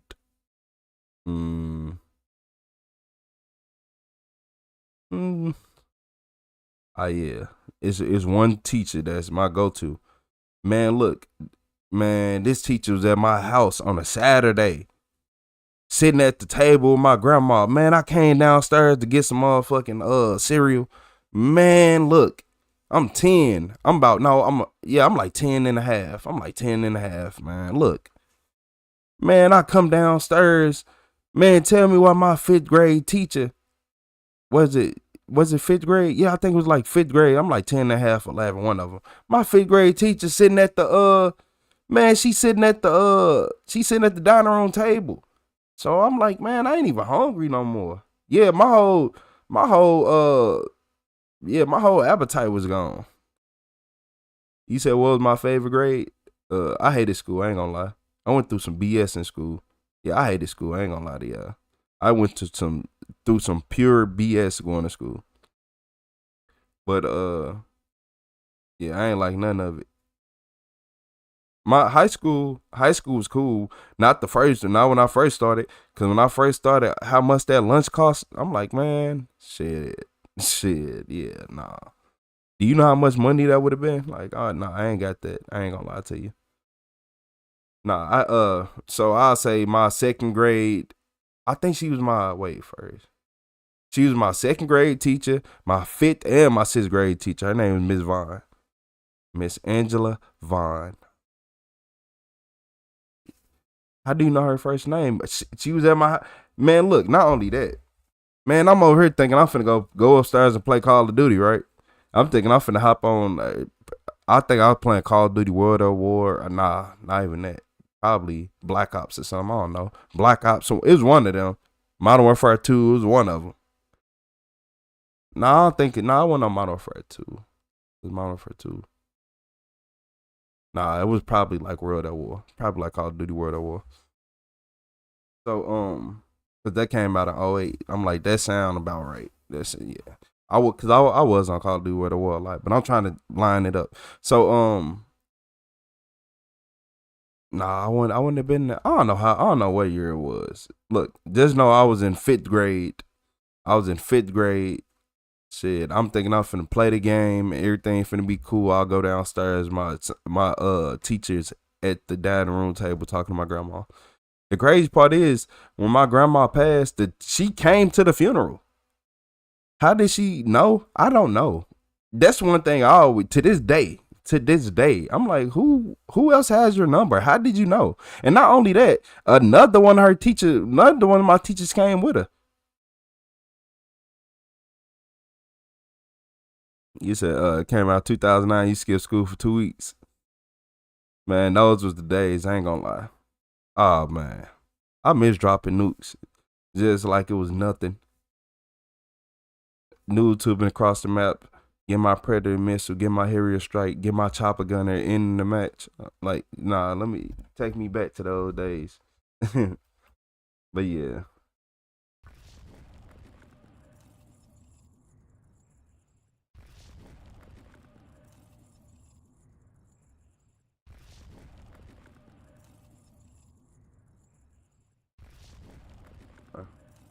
I ain't gonna even lie.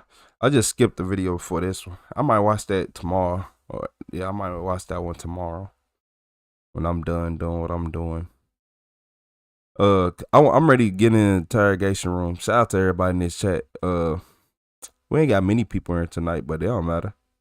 It don't matter. They come and they go. They be back. Hey, shout out to everybody in this chat. How everybody doing today? You said, damn, I feel old. Shit, who you be telling? I just realized how long, even just thinking about how long you've been playing games on, like video games online. Like I've been playing video games online consistently, like on an everyday basis. Like, well, I ain't gonna say every day now because of course, but for a long term, from 2008 until 23 or 24. That's when probably 24, close to 24, 2024. Yeah. That's a long time.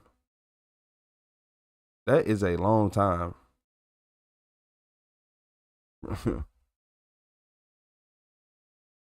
Bro, GTA 6 about to be out. I remember getting GTA 3 on the PS2. I still play Yu-Gi-Oh! Online. I haven't heard Yu-Gi-Oh! In so long. Hey, shout out to Mandy with the super chat. Mandy in the chat. Shout out to Mandy, everybody. You said I am here, America. Australia has arrived. And keep them damn spiders where you at. Them wolf trap spiders and all them. Hey, let's do that. Y'all do know that. Look, y'all think Americans got all these guns and we tough. I promise y'all that y'all can take over the whole America with them spiders. The only people who ain't leaving Only people who ain't leaving is the Florida people. Y'all ain't got a chance with them. There's something wrong with them. I ain't gonna lie to y'all. Yeah, it's some in that Florida water. Australia, nah, man. Yeah, nah. They see them spiders and be like, look here. Do you know we got bird meat pythons that just roam and can eat a whole pig? Yeah. And gators are everywhere. And they just walk around. Yeah, man, look, you know what? Yeah, I'm going to have to go there. I'm going to have to go to the Everglades. I ain't never been to the Everglades. I'm going to have to go to the Everglades. I'm going to have to record it, of course. We're going to have to stream it. Man, look, man, I don't know about that. I'm going to live to tell a story, though. I'm going to live to tell a story. Don't worry about that.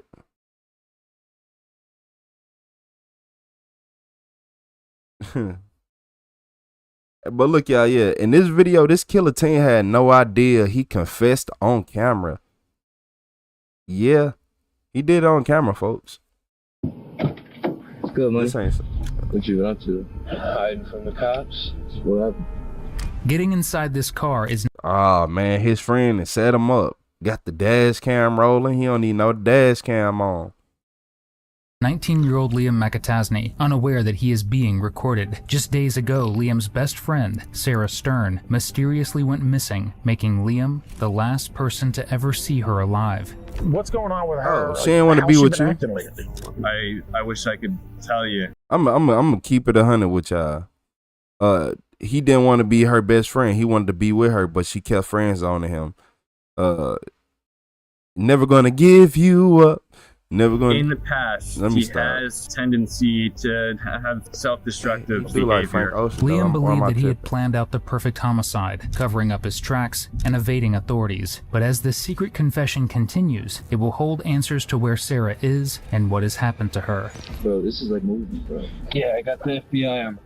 Dude, what are they questioning? A lot. About what? About killing Sarah. Sarah's whole deal was my thing. But you can't blame me for doing this, right? It was a cold night on December 2nd, 2016, when police in Neptune City, New Jersey, received a 911 call. It wasn't as panicked as many of the ones they receive, but upon hearing it, they knew it was going to unfold into something that would change. Man, look, this is just crazy. All this happened. This is just crazy. For what reason? All this from rejection and not, look, I'm telling y'all this now. This is all came from rejection. He did all this over rejection. Mr. Never gonna give you up. Never gonna turn you down. Never gonna turn around. Get it? You said nice voice. I appreciate it. Yeah, I've been working on my singing voice, especially since I seen this guy. Yeah, this guy right here. Change dozens of lives. Y'all say he got friends on. There's a car that's abandoned. It's off to the side of the road. The abandoned car wasn't just sitting anywhere, it was along a bridge. And when officers looked inside the vehicle, they were met with something even more concerning. The keys were still dangling from the ignition, and the car was in working order. Whoever abandoned it chose to do so, and the car's placement on a bridge painted a disheartening picture as to why. Desperate to find out if they needed to be searching the frigid river, police traced the car and determined that it was registered to a man named Michael Stern. Police raced to Michael's home, which he shared with his mother, as well as his 19-year-old daughter, Sarah. Announce yourself real well. Neptune City Police! Hello? Hello? Neptune City Police! Hello? Police Department. Oh, nah. So look, man. Don't tell me he did that. Don't tell me he that evil. He took out the... He ain't take out the family, did he?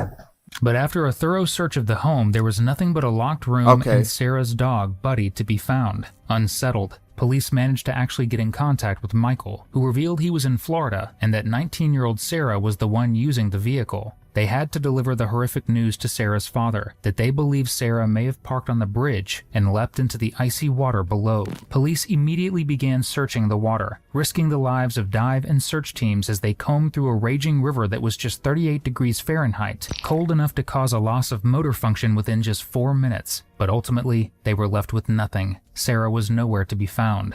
They had no body, Just 4 no minutes? note, and no answers. So they decided to go to the last person who saw her, her childhood best friend, Liam McAtassi. He almost had the perfect crime. Cause the police thinking she jumped in the water, they looking for her. If y'all don't know, you can get like carried far away. So I was working as a security guard, like right next to the Mississippi River, right? So a man ended up falling into the river and he got found like at least 30, 40 miles away. And the crazy part is he was the neighbor to my friend. He was one of my friend's neighbors. I seen him before accidentally just going over there. And then he was like, you know, it was him. Like he had fell in the river. It was him. Like, I'm like, oh, nah, never. So yeah, that was crazy to me. Liam. Nah, he did something. You got a second? Can I He come and did talk to you real something. quick? Yeah, no problem, boss. Is Sarah here by chance? No. When was the last time you talked to her? I was with her today. What time? Before I went to work. So it was earlier today? Yeah. When was the last time you had any kind of contact at all? You said he was obsessed. Y'all think? If you don't mind. I mean, So he was. I don't know. Happy. we went to get food today. I think so though. In some You type went of to way. work at what time? 4:30. Okay, so you haven't talked to her since 4:30? Do you have a cell phone you can reach out to her on? I actually haven't been able to find my cell phone. Liam and Sarah did indeed get food the night prior to her disappearance, which is at least one thing Liam is telling the truth about here. The two were captured on surveillance footage pulling to a Taco Bell in the mid-afternoon. Since dropping her off at her house, Liam claims he hasn't seen her and hasn't talked to her because, conveniently, his cell phone is MIA. So you I ain't gonna lie. You don't know where your cell phone is. Yeah, I ain't gonna lie. Think about it. You got a 19-year-old girl at home alone. Her father out in Florida. He probably had valuables at home. So not only did he probably on drugs. Probably was having withdrawals and did some crazy stuff. I don't know. I'm everywhere now. I'm hurrying there. Keep I'm looking just for your drawing the cell phone, board. man, because we're trying to find Sarah. What was her mindset last time you talked to her? I just know she's been trying to get away. She's been telling me she's going to Canada. Trying to get away, okay. Canada, she's been real depressed lately? Her dad is crazy. Okay, and then she's dealing with the loss of her mother. Her dad's in Florida right now, right? Her dad, yeah. He's coming back today, I guess. I don't know what time it is. Where's her grandma? Grandma's actually sick. Where's your grandma at right now? She's not at the house. She's staying with some family member. Liam is the best point of contact law enforcement have right now, because he and Sarah have a close bond spanning their entire lives. The two met when they were 6 years old, and throughout elementary school, middle school, and high school, the two forged a seemingly unbreakable friendship, one that was strengthened by hardships Sarah faced. In 2013, her freshman year of high school, Sarah lost her mother to cancer, leaving her and her father as the sole remaining members of their family. The loss was devastating for Sarah, and as police will eventually learn, it put forth a motive for her disappearance that they never saw coming. So yesterday, This was devastating for Sarah, her and her her ship, one that was strengthened by hardships Sarah faced. In 2013, her freshman year of high school, Sarah lost her 2013 freshman year, so born about 97, 98, right? Nah, that about 98.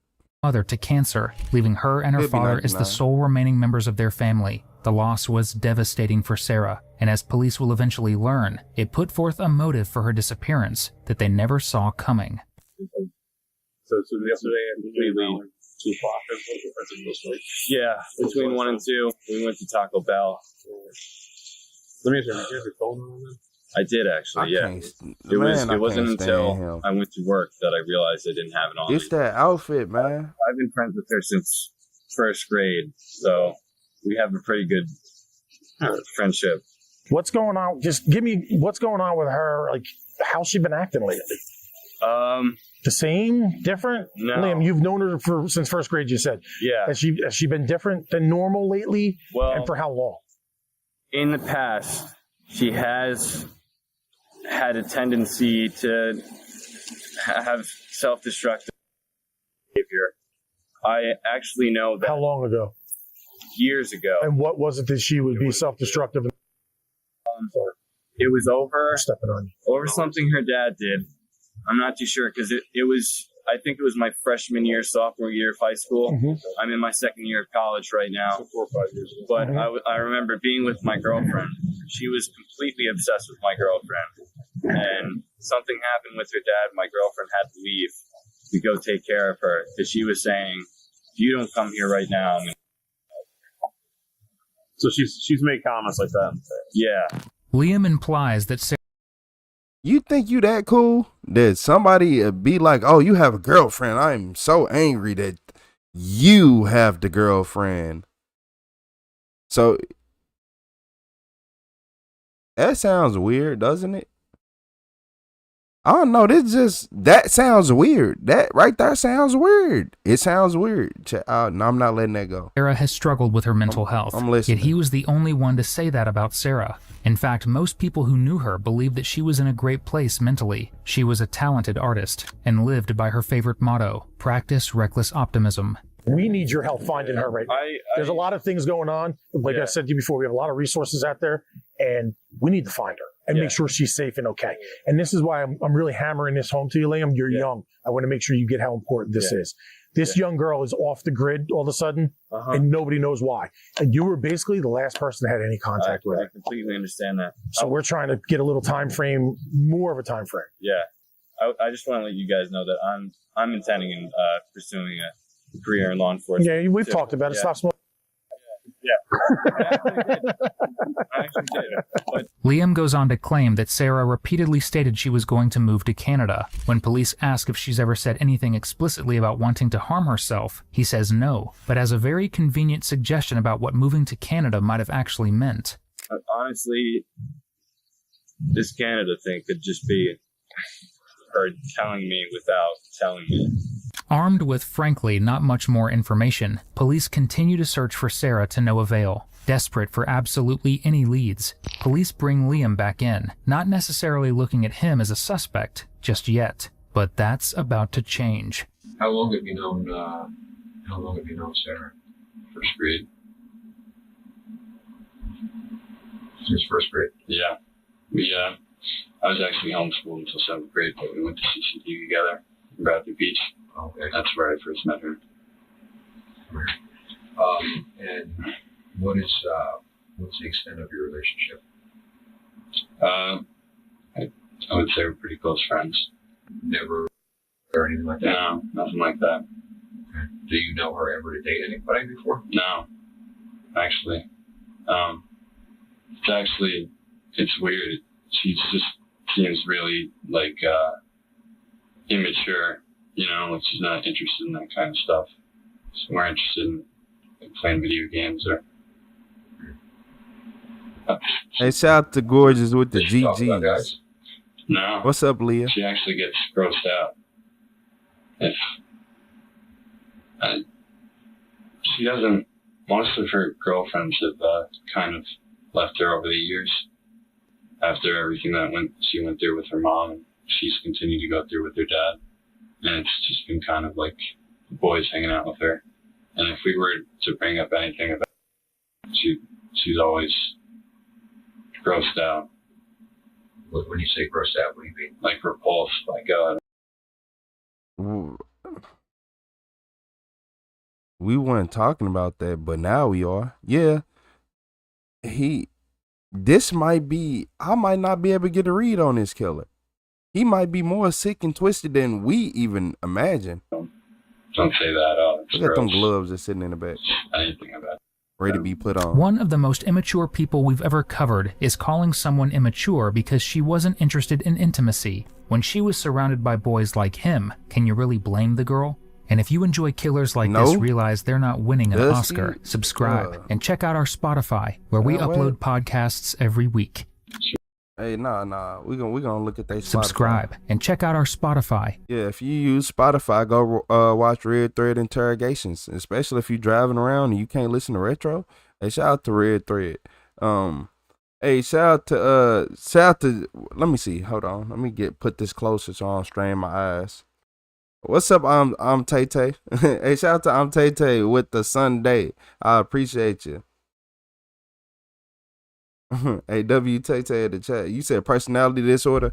Nah, he Man, he a creep. There's something off about him. He has some dark energy. Where we upload podcasts every week. She went to Brookdale last semester. And shout out to Gorgeous with the floating heart. Not last semester. Yeah, last year she did a full year of school. And this year she hasn't even registered for classes. You know why? Canada, I guess. She's just been saying she needs to get away, go to Canada, get away from her dad.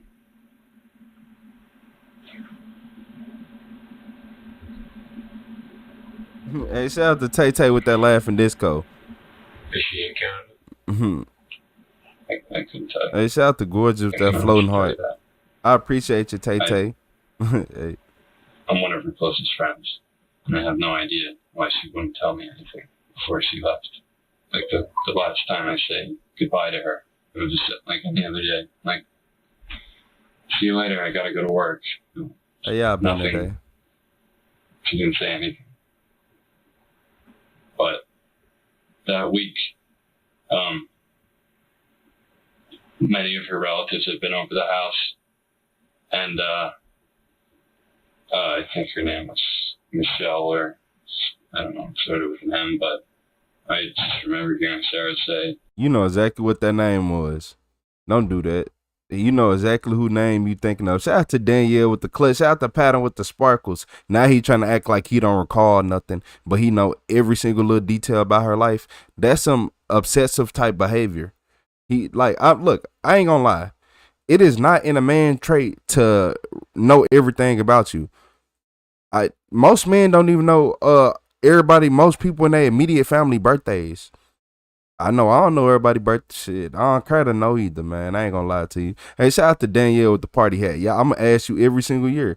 That's like me learning your work schedule. I'm not learning no man work schedule. I don't care enough. Shout out to Hugh with the star. along those lines. This might be the last time I see you, because I might be in Canada by the next time.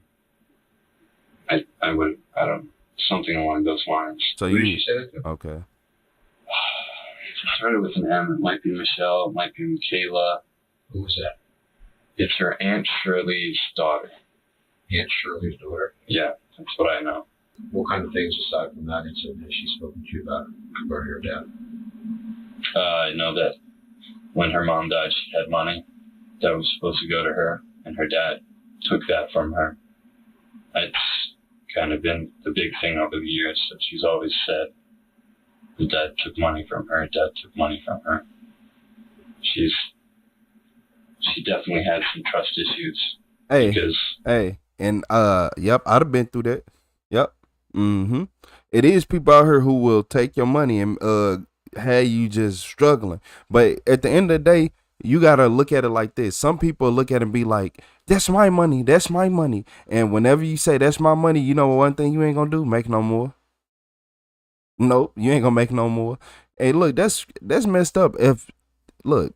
So if the dad is really in Florida off the daughter's dime, that's some sick individual twisted stuff. And shout out to Olivia with the sparkles, but not just that. I feel like this guy is still a liar. I don't trust nothing he says. Like, man. Over the past few weeks, she's been just packaging things up in containers and moving them to other people's houses. I had spoken about going to Canada with her over the past few weeks, but that was just kind of for emotional support, I guess. I didn't think. Nah, that wasn't for no emotional support. This is emotional support. Hey, shout out to Kylie Wyote with those 10 gifted members. That's emotional support. Hey, shout out to Respect. Shout out to Nicole. Shout out to Graham. We got Kathy. We got Brains.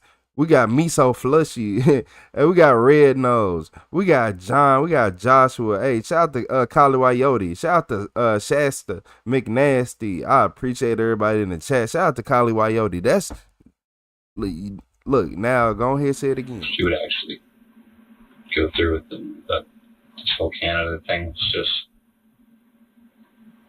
trying to escape the situation she was in, I guess, with her dad. There's a lot of people A lot of police officers, from the state police to divers to us to the other detectives. Shout out to Olivia with the sparkles. Trying to find Sarah. And there's a lot of resources involved here.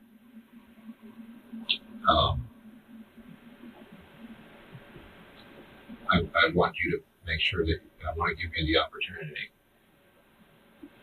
Okay? Yeah. To be ahead of all of this. Mm-hmm. If she provided you with information, if she told you something, if she told you that she was going somewhere, if she told you that she was going to do something, you need to tell us. Yeah. Okay? I completely understand. I understand that you're very close friends with her, and she confided in you a lot. None of that matters now. Mm-hmm. Okay, because but look, I'm gonna tell y'all this nice. So look, notice in this interview, you see how they going back and forth, and the detective's talking, then he talking, then like it's a back and forth exchange, right? Whenever you are just talking and you are talking alone, and they have nothing to say, they got all the evidence they need. But the reason they talking to him right now is because they trying to trap him up, because they feel like he the suspect. They know he the suspect. They can smell it. I can smell it. Okay. So I want you to think very hard. Hey, shout out to Pattern with the sparkles. Conversation, take as much time as you need. Mm-hmm. I want you to think about your conversation that you had with Sarah on Friday. Mm-hmm. I want you to put yourself back in her house. Shout out to Pattern. And I want you to think about what the things that she said to you. Okay? Mm-hmm. One thing I want to talk to you guys hey, about. Shout out to Kali Wayoti with those sparkles. She did jump off the bridge. What are the odds that she's not somewhere all the way out in the ocean by now?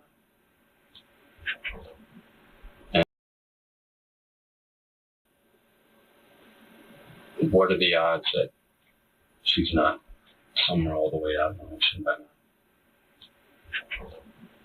And did she tell you she was going to jump off the bridge? No. If she had told me that she was going to jump off the bridge, there would have been no way that I could have gone to work that night. I went to work and I had one of the best nights of my life. I made a bunch of money. All my tables were good. I had a great time. It definitely, I would not have been able to do that if I knew something. He said one of his best nights. Remember that, chat. Remember he has just slipped up even more than he can possibly realize, because at this point, police suspect that his asking if her body is all the way in the ocean by now isn't because he's concerned she's dead, but because he's concerned about her body being discovered. And look, that's what that's why I played it back, because I'm like, why did he ask about her body going in the ocean? That's why I went back and replayed it again. I'm like, wait, did he just ask that question? Was it prompted or? Yeah, like, come on. He tried to stage. He thought he was staging a perfect crime, but he don't watch Retro Channel. Evidence linking him to it. Don't be her. Little does he know, there's more evidence where that came from. After going to Taco Bell, Liam and Sarah were caught on security footage going to a bank. At this point, police know intercourse and unrequited love likely weren't the motive for Sarah's potential murder. But money? Well, there's a secret about money that Liam has been harboring. You haven't told us about you a gambling. You got a gambling problem. How come you haven't told us about the bank? Well, I told him about the bank. Hey, shout out to everybody hitting that like button. I appreciate y'all. I was with her. Okay, it's the way back from Taco Bell. What bank did you go to? It's in Bradley Beach. It's called Carney.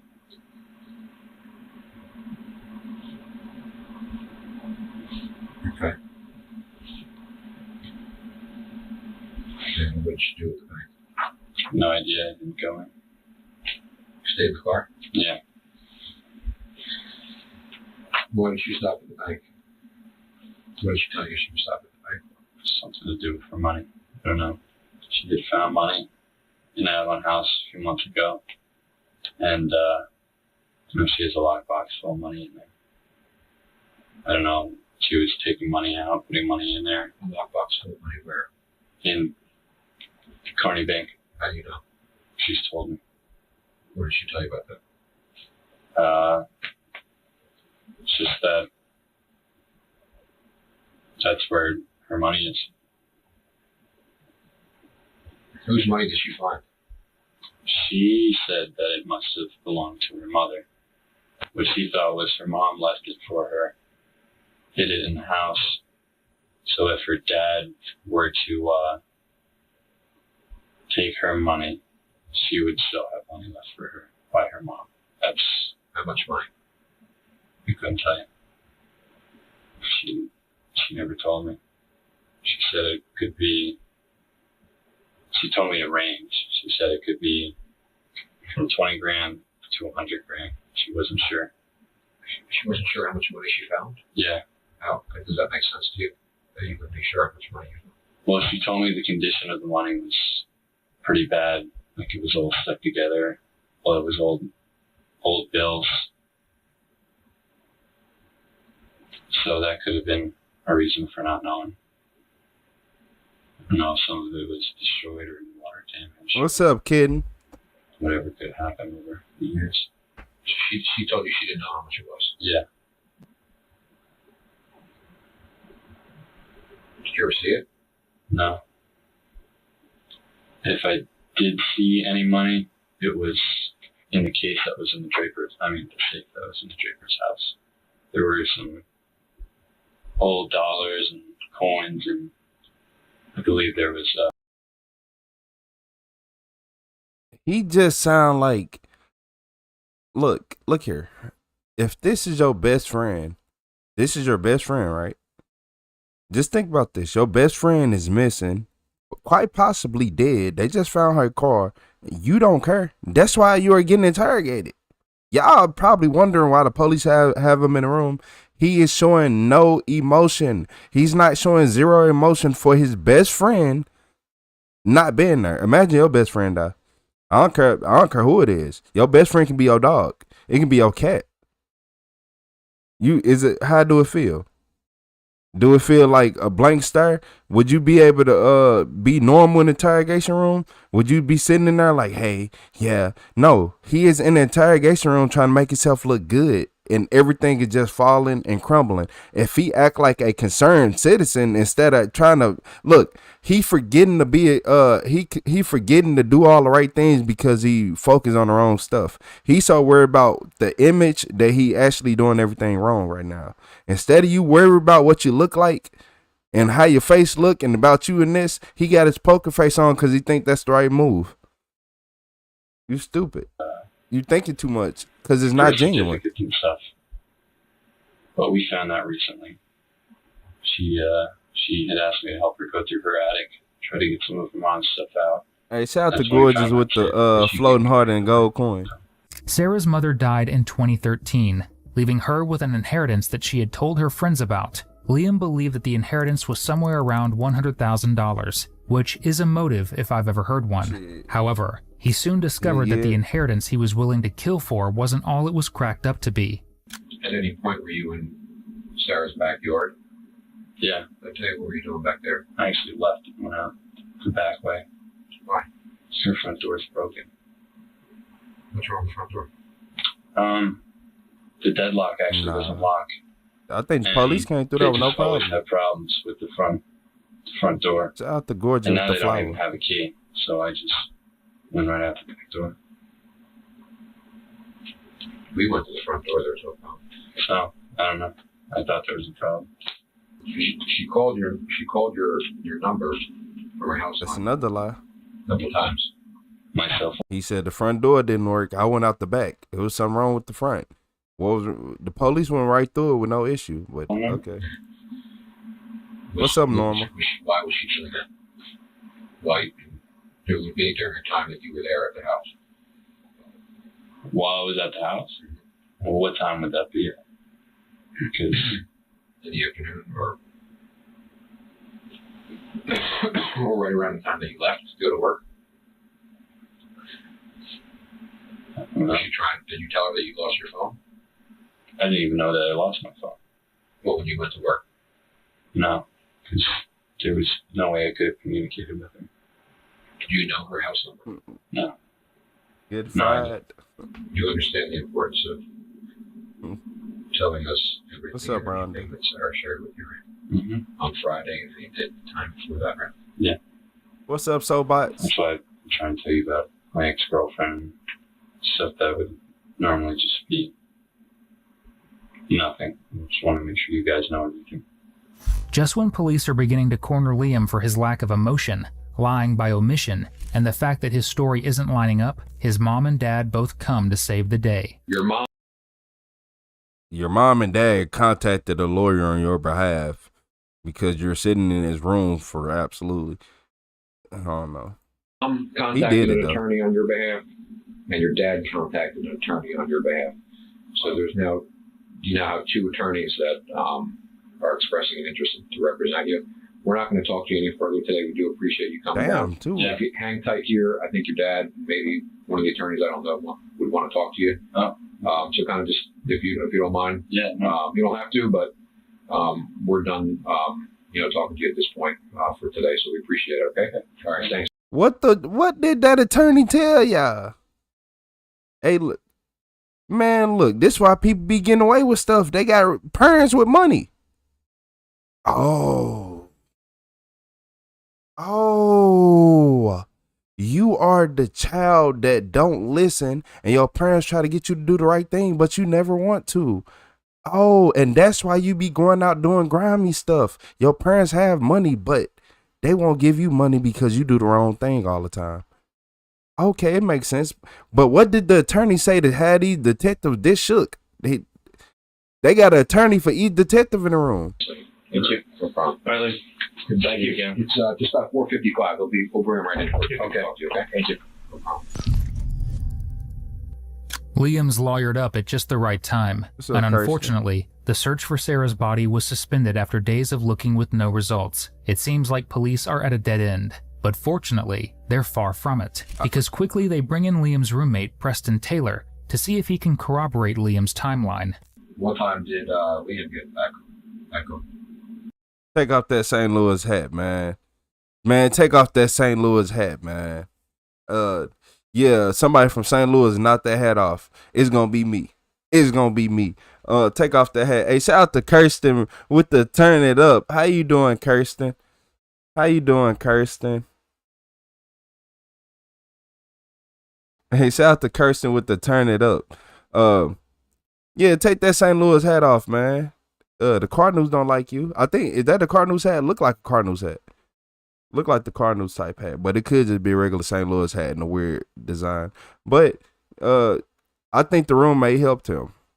It's St. Louis hat. I don't trust nobody from St. Louis. I'm from St. Louis. I mean, you ain't even got to be from there. You got the hat on. That's good enough. Hey, shout out to Kirsten with that turn it up. I appreciate you, Kirsten. It's 11 and 12. Yeah. You got home. Okay. Do you remember what you were doing when he came home? That's no judgment. That's when he came home. Yeah. You play Xbox for W. hours. Kirsten. Yeah. Okay.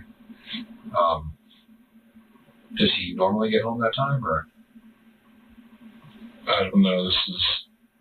We're just moving into the place, so we're just getting used to him, like, in his work schedule and everything. Okay. But it's like the best way to do it. Okay. Now, what makes you think between 11 and 12 versus 12 and 1 or 10 and 11? Like, how do you know, like, between 11 and 12 he came in? No, I appreciate you, Kirsten. Kirsten, I It was call you definitely Kirsten. before midnight. Hey, shout out to Kirsten Brown. I appreciate you. And clock saying, like, at least 11 o'clock, somewhere around. Around 11? Yeah. Hey, shout out to Missy. I'm from St. Louis also. Shout out to Missy. No, he got home at 9 o'clock. Would you think that would be wrong? How about 10 o'clock? Do you think 10 o'clock was wrong also? Or? Not as wrong as 9. So you guys go to bed, and what happens from there? Hey, shout out to Misty. Well, the next thing we know, 4 in the morning, the police came pounded on the door. And they asked him a couple of questions. Saint Lunatic is wild. I didn't even hear it. He just came in, woke me up like 5 minutes after I What do you say? It's like, dude, the police were just scared. It's like, about what? And it's just asking a bunch of questions about Sarah. It's like, then the next morning we got the news from his mom. So that happened. So you're fast asleep at this point? Yeah. And he comes into your room? Yeah. How does he wake you What's up, Lucy? He just opened the door and I woke up. Okay. And you were looking at him like, what are you doing? Yeah. So, what? Liam goes to work and you're at home. You're playing Xbox or you're taking a nap or whatever you're doing. Does Liam come home at any point? Yeah, there were 2 times he ran home to sleep, went down his phone. He was trying to look for you. Okay. And then both times he was trying to get back.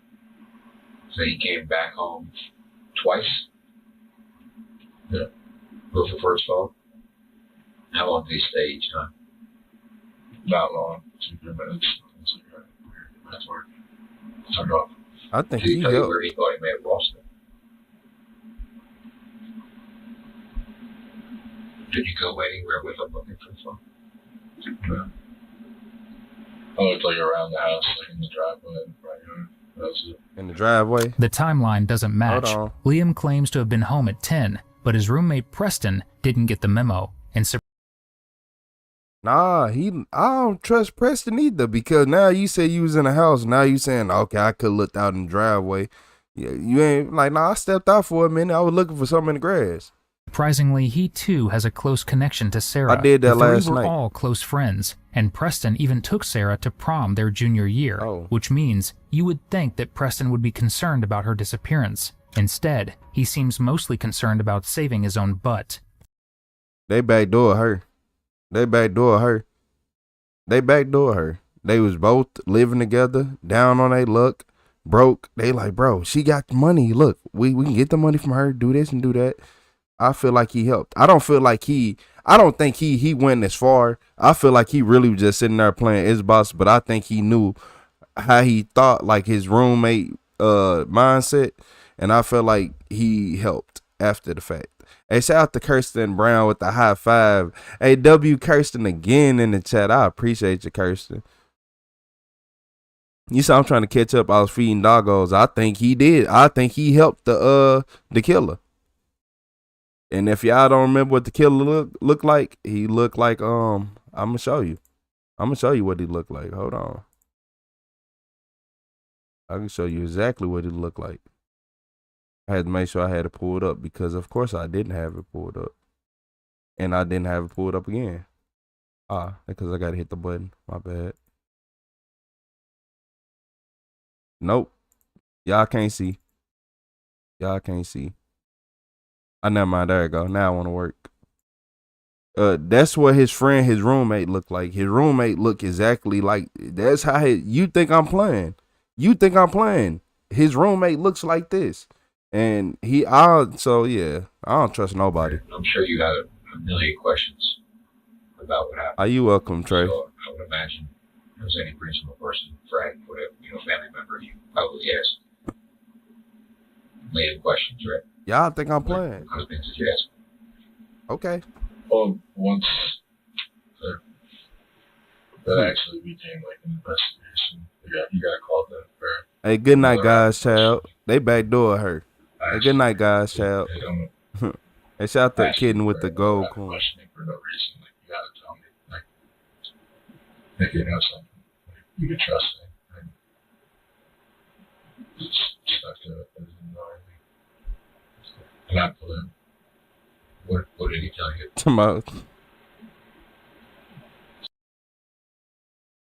Somebody said they thought that was an old ass picture of Chris Hansen. Hey, look here, man. That's why I don't be looking at the chat no more. I'm asking a lot of questions, but he really doesn't know anything. Okay. You just call that man Chris Hansen. Asking questions. Not much.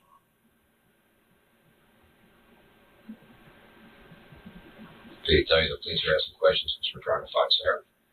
Yeah. I mean, like, I understand question marks, but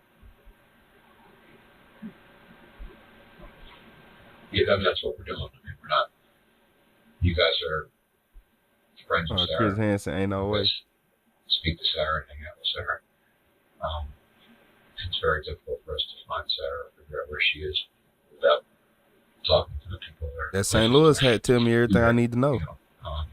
That's why you're here. That's why we talked to Liam. We all just want to find you.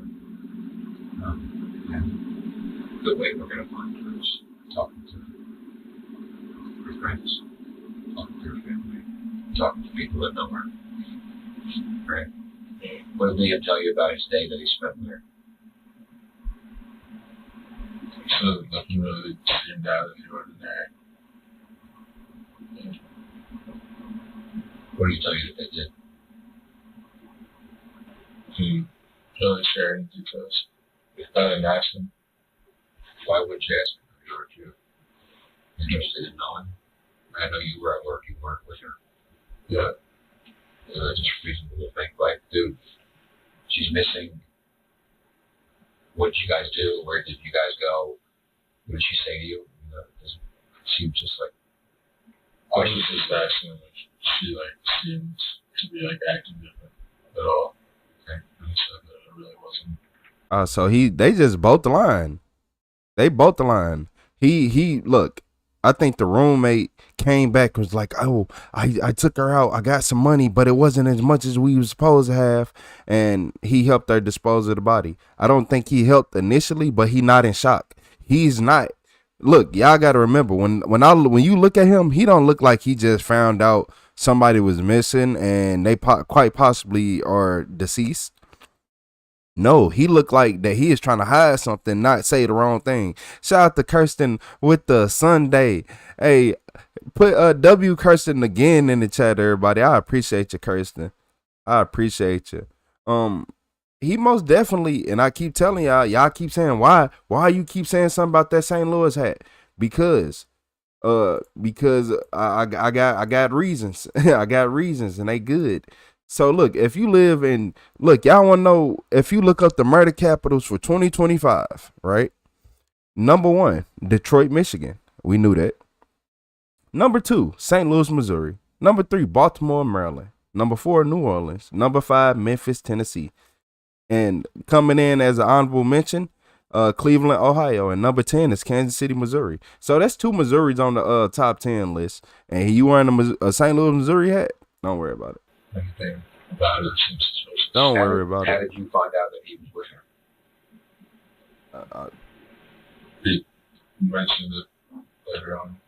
What did he tell you? That person sounded it. He didn't tell you on Friday when you guys were hanging out drinking? No, I didn't come up in conversation. Okay. So he told you on Saturday? After his mom told you? Mm-hmm. Yeah. When he woke you up in the morning, 3 o'clock in the morning? What time? He said it was 4 o'clock in the morning? Yeah. You go back to sleep and you wake up, did you follow up with him? Like, yo, why were the cops here? What was going on? Didn't really think about it being, I'm going to bring the crowd here in the morning. Do the cops come to your house on a regular basis? This is the first time they came to your house? Yeah.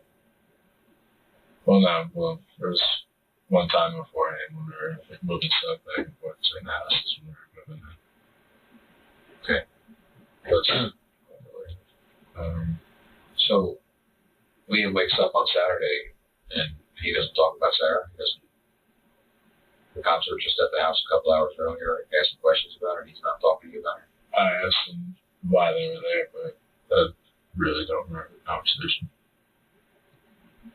I don't remember much after, about midnight, going to bed, and then first half hour after nothing's what was it? I can't recall. So you're having that conversation with all these people about Sarah, who is police are at your house 4 o'clock in the morning. She's missing. You just find out that her car is found on the bridge. And now Liam is telling you that he was with her. You don't remember anything that he said to you? Was that, am I understanding that correctly? Yeah. You have no recollection at all about what he told you he did with her? Didn't specify anything about what he did. Did he say that he was at her house? Did he say that they went to the movies? Did he say that they went to... You wanna know what? They gonna get him a crack. They gonna get him a crack. He ain't got the money for 2 lawyers. Y'all both in the house. All right, don't worry about it. Don't worry about it. Just know that his parents got him that lawyer, but he is going to be the reason he goes down. And I'm all here for it. I ain't gonna lie. If you did say anything, I missed it. Okay. How did you know that he was even with her? It was asked why they questioning you, and he said, well, that's my experience about there yesterday. Okay. And did anybody say, what did you do? Nobody? I don't think so.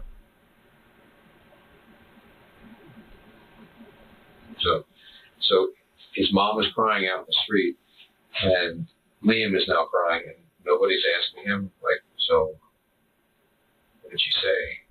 Well, there's no questions at all.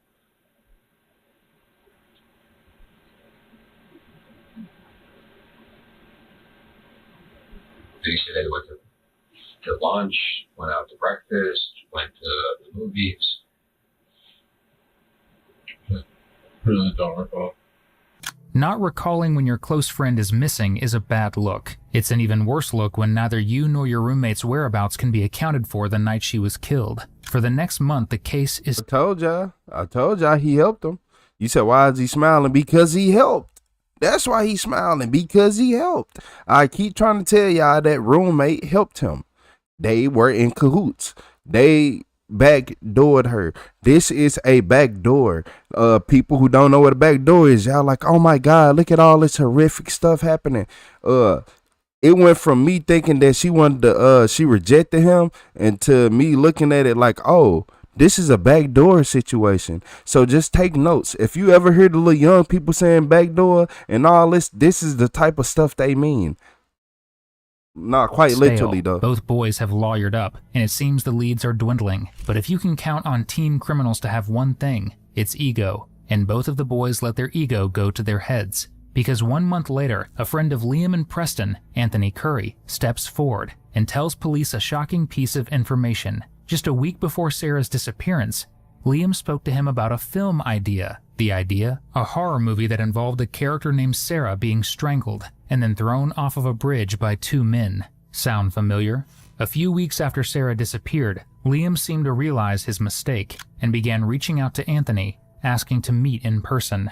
Unlike Liam and Preston, though, Anthony has a conscience. He went to the police, giving them the information, and they came to him with a proposition. Would he be willing to set up a secret camera in his car during his meeting with Liam? Bravely, Anthony agreed, and what unfolded was truly shocking. Oh, I read the wrong thing. What you up to? Lock that real quick. Hiding from the cops? Hiding from the cops.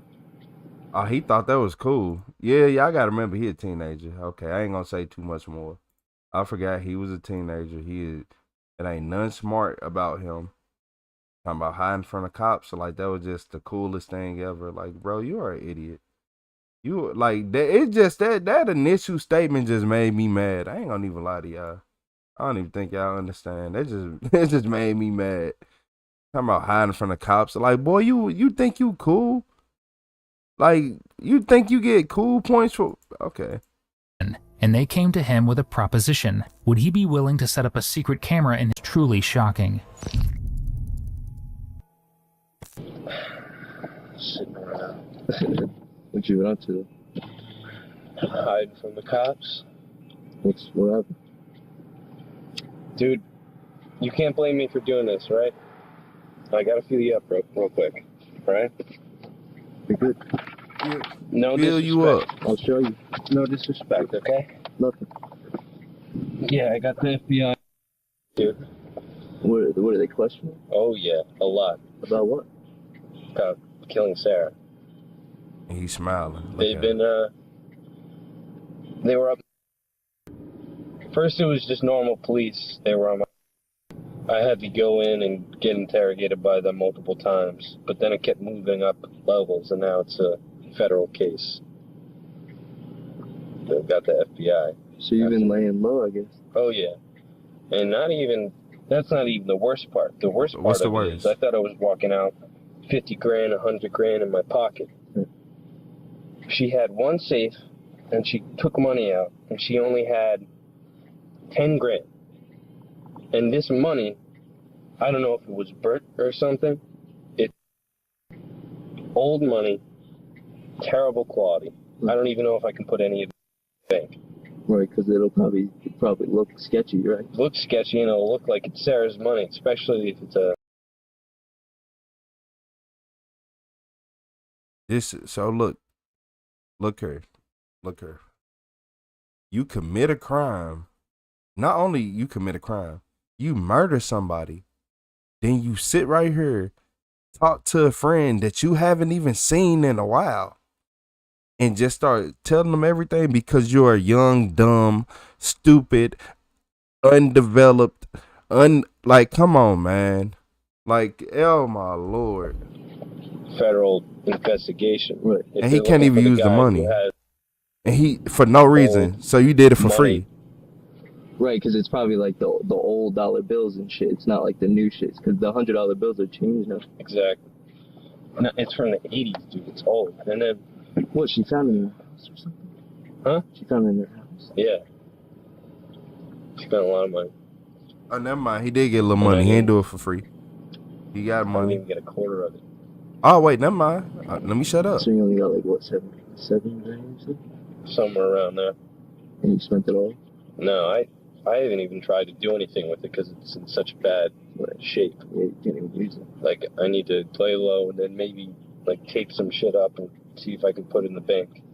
So what, do you have it hidden? Yeah. Where'd you hide it? Sandy Hook. First it was in my house for a long time, but then I stopped trusting Preston. Sandy Hook, huh?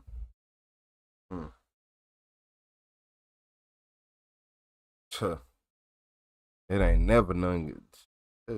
I ain't going there. I ain't going there. The whole state. Liam and Preston both walked away with just under $10,000, most of which couldn't be used due to the fact that they were damaged old bills, which means ultimately, for a few $1,000s, they killed a close friend who trusted them, who had her whole life ahead of her. And Liam chats about it like he's describing a movie where he's the lead star. Who said he had DB Cooper money? Who said he had DB Cooper money? And if you don't know who DB Cooper is, just ask somebody in the chat. Like, cause you up to no good. Meanwhile, her dad later stated, I was devastated morning, right? and numb from shock the day I learned from detectives that Sarah was murdered. I've had horrific dreams and nightmares. The horrid act of what happened to her haunts me every day. I will never be able to hug Sarah again. Dude, tonight we just tried to rob a drug dealer together. We just drove down to fucking is that what you were in South Jersey? Yeah, we were down there. We were gonna steal this safe, and we get to the house, and he moved. He's not. We're gonna go back down tomorrow night and try again. You know, where he lives now? Yeah, we found it tonight. There were just people there. There's a higher chance that there's not gonna be people there tomorrow night. Part with that, bro. Yeah, don't do shit. You're already saying the cops are on this. So this is Preston's thing this time. Sarah's whole deal was my thing, but I had planned Sarah's situation for me to be interrogated by cops. Like, that was whole part of my plan, to make me look not guilty. You did not do a good job. You didn't hear about it? It was all over the news. Right, but I didn't know if you went through. Yeah. And the worst part is, we threw her off the bridge, and the never showed up. Bro, this is bro. Yeah. And, dude. All right. Y'all remember at the beginning of the video, I told y'all I was doing security, and I worked right on I basically worked on the Mississippi River. But I wasn't on the Mississippi River. I was on the land, so the Mississippi River within arm's length I can say. If I would have tripped the wrong way, I'm falling into the river for a fact. But I told y'all, like, when the man fell off the kayak, went underwater, and he ended up like 35, 40 miles away, that happens. That happens. And I wonder if that's what's going to happen in this case. And then the fact that he just right here admitting everything, let me go back so y'all can hear it twice so y'all know it's nice.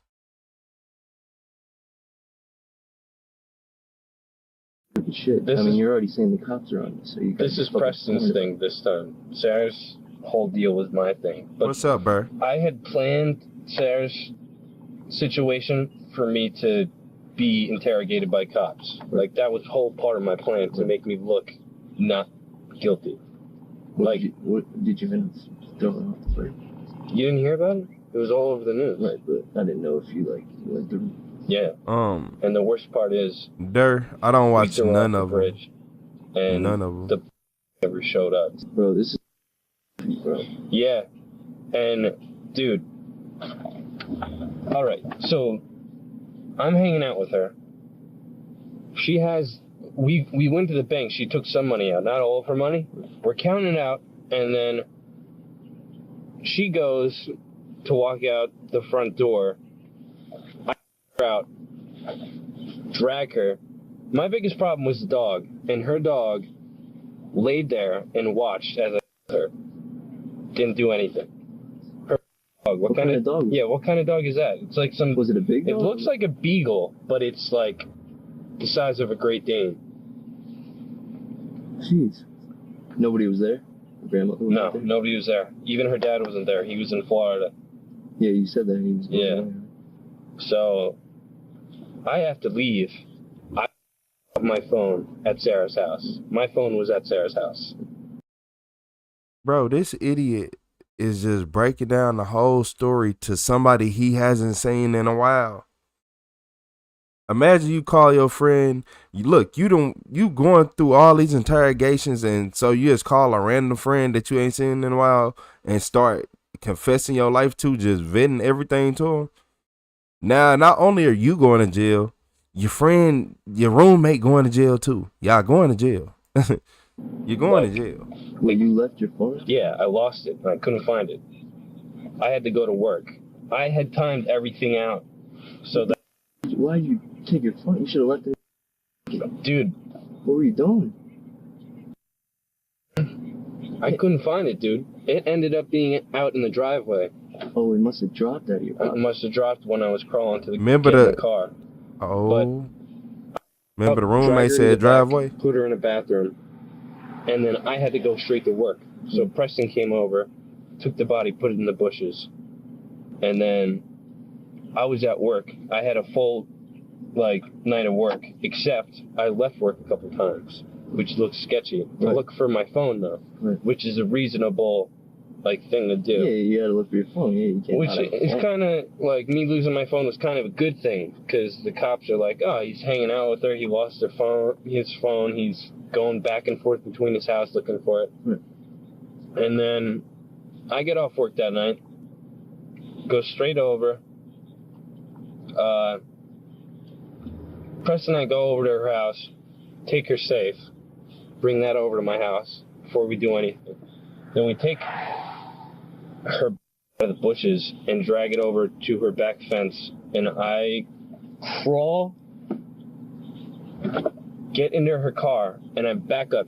There's a security camera across the street, so I had to act like her. I watched her every time she backed out. She does the same thing. So I backed out exactly like she did. You hear this? Hey, everybody take notes. How people pay attention to your driving pattern. Yeah, never let them know your next move, ever. I don't care if you got to jump out the window of your car sometimes. And then open the door and then turn everything back off. Never let them know your next move, because people be watching you. If you are doing good in life, 9 times out of 10, if you are in this chat, somebody watching you, or they don't like your energy for some reason. You drove off. Put her in the trunk. No, I put her in the passenger seat. It's a real psychopath. And then Preston and I had these walkie-talkies to communicate with. We just used them again. Oh my lord! So I was This driving, idiot. and I had her buckled in the passenger seat. So she looks like she's just sleeping. She's just sitting up. And my plan was, for me, I underestimated my own strength and how much it weighed. Because it's limp weight. Yeah. I got up on top of the bridge to throw her off.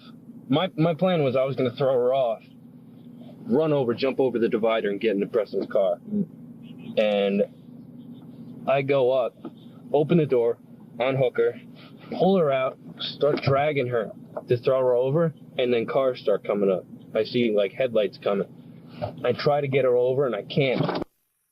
And 3 cars go by. And my shit, because that easily could have been a cop. Yeah. And then, I mean, the police station is like right there. Yeah. And then Preston comes over the bridge, goes around, makes a U-turn, comes up behind me. The 2 of us start over, and then we're out.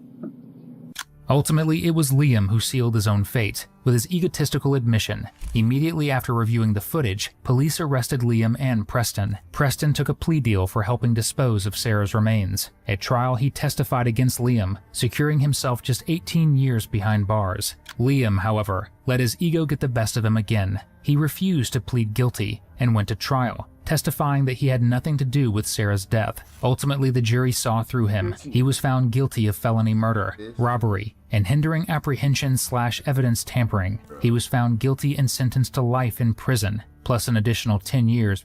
Thank you for tuning in. Besides subscribing to... Did he just say he took this to trial? He took this to a jury? He just wasted everybody's time after getting in the car and saying all of that?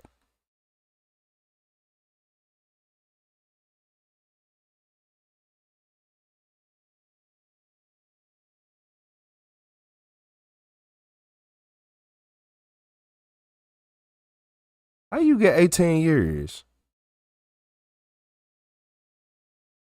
How you get 18 years?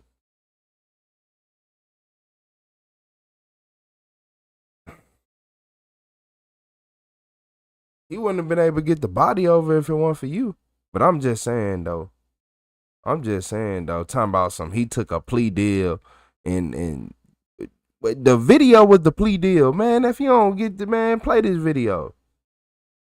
Man, you better post that video, man. Send it to me. Send me the video. Yeah, police, you ain't gotta post it. Send me the video so y'all can play it in court. It's admissible.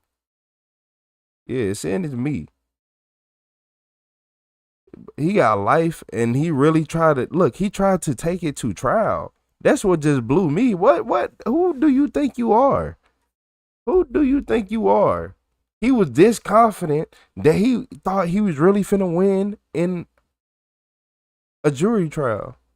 Like, okay.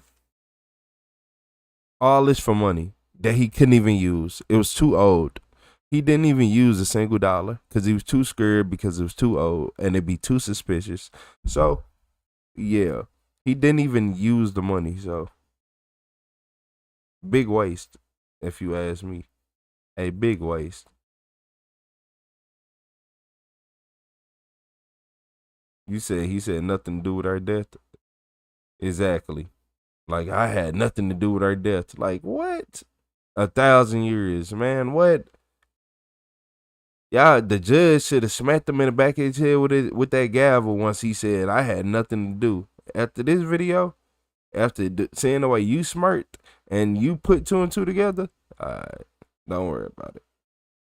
Don't worry. Hindering apprehension/evidence tampering. He was found guilty and sentenced to life in prison, plus an additional 10 years. Thank you for tuning. They never said nothing about finding the body. What y'all think happened to the body? Y'all think they ever found it? Cause they never said nothing about the body. That's a little weird. That's a little weird. What y'all think about that?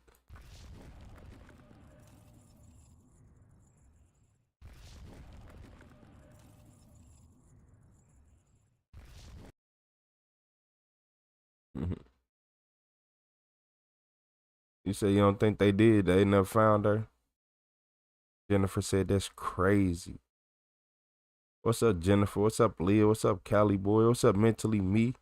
What's up, Sean Edits? You said drifted away? You said on Dayline it said her body has never been found.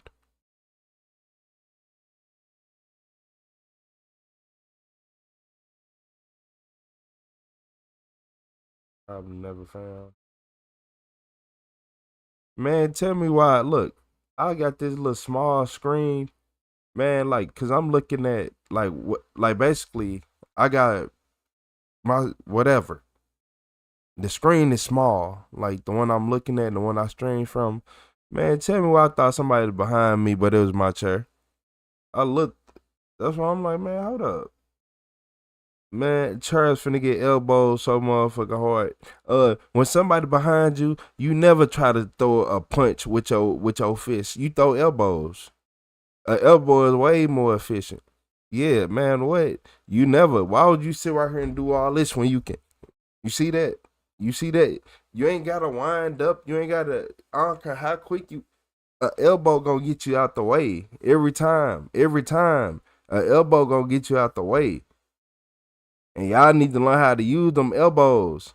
Now, I ain't gonna lie. Y'all need to learn how to, like, you need to learn how to, you gotta learn how to use the elbow because a lot of people, fist not hard. But an elbow, don't get no technique with it. Don't get no John Jones type technique. It's over with. Talking about elbow drop. Hey, shout out to Trey with the high five. Straight elbows. Yeah, man. Like, I see a lot of people be trying to turn around and swing. No, if you getting attacked, if somebody is attacking you from behind and they grabbing you and you trying to move away, you can keep getting away, but start throwing elbows back. I'm telling you, as hard as you can. Don't connect. If you connect, they're going to look like the Big Show when he get dazed in the WWE. I ain't gonna lie to you. The people's elbow, I'm telling you. I'm telling y'all might not believe this. Your hands you might not be able to throw a strong punch, but throw an elbow. I done seen, man, what? Some kids that elbowed me and put me out the game. You know, I'm like, man, I'm finna go lay down. Yeah, nah, I'm cool now. Nah. Yeah, what? Don't let them be having no growth spurt too. Bones extra hard. Like, come on, man.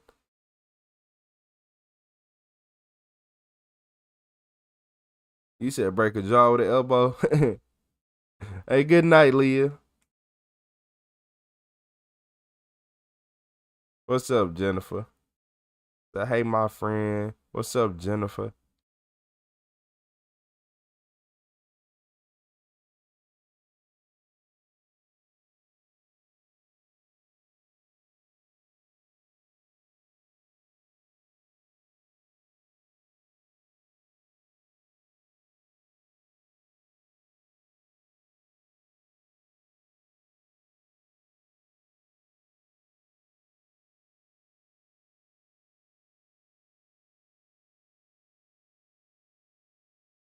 You said people who have never struggled or are affluent always look down on everybody, even their equals.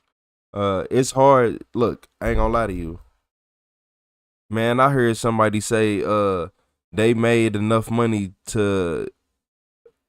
There was somebody said this, to have a ego, to have their ego. Yeah, I know, right? I know, right? I don't know. That's just, but yeah, if you never go through nothing in life and life is just handing you lemonade and not lemons, then it's hard to actually understand. It's rare.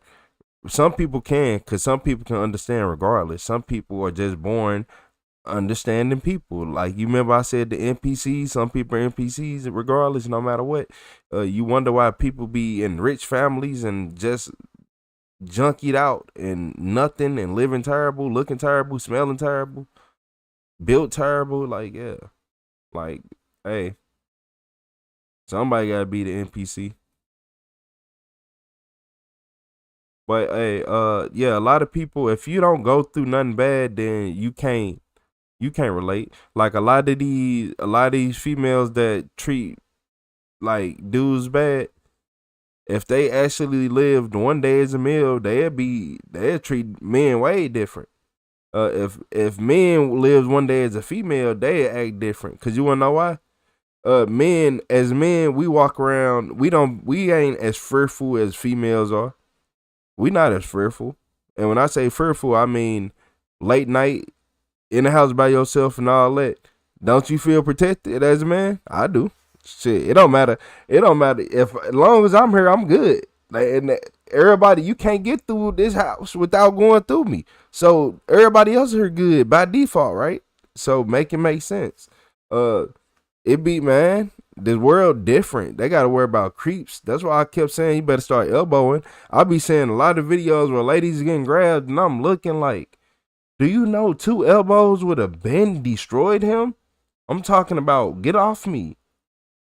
Get off me. You think, man, you ain't going nowhere. Yeah, always throw elbows.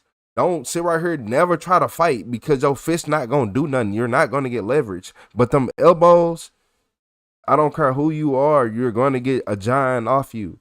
You're going to, especially you flailing your arms, get off me. I need you to throw that elbow back as hard as you can. As hard as you can.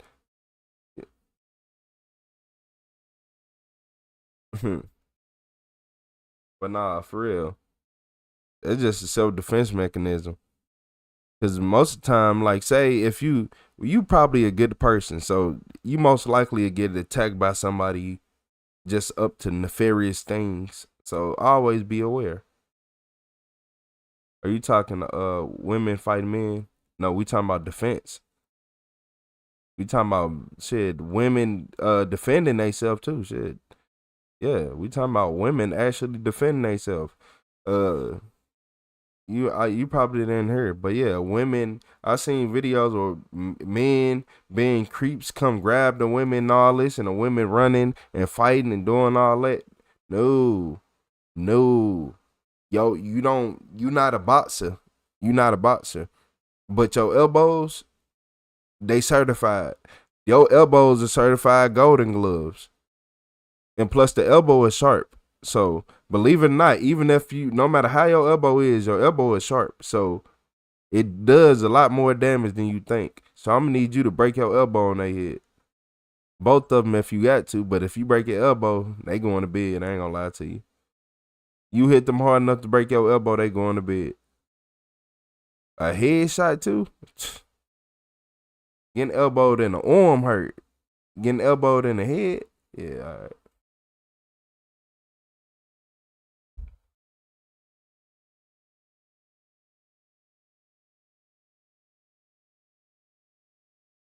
Kicking is a very effective method too. That kangaroo kick, knees to the chest, kangaroo kick. Shit, man.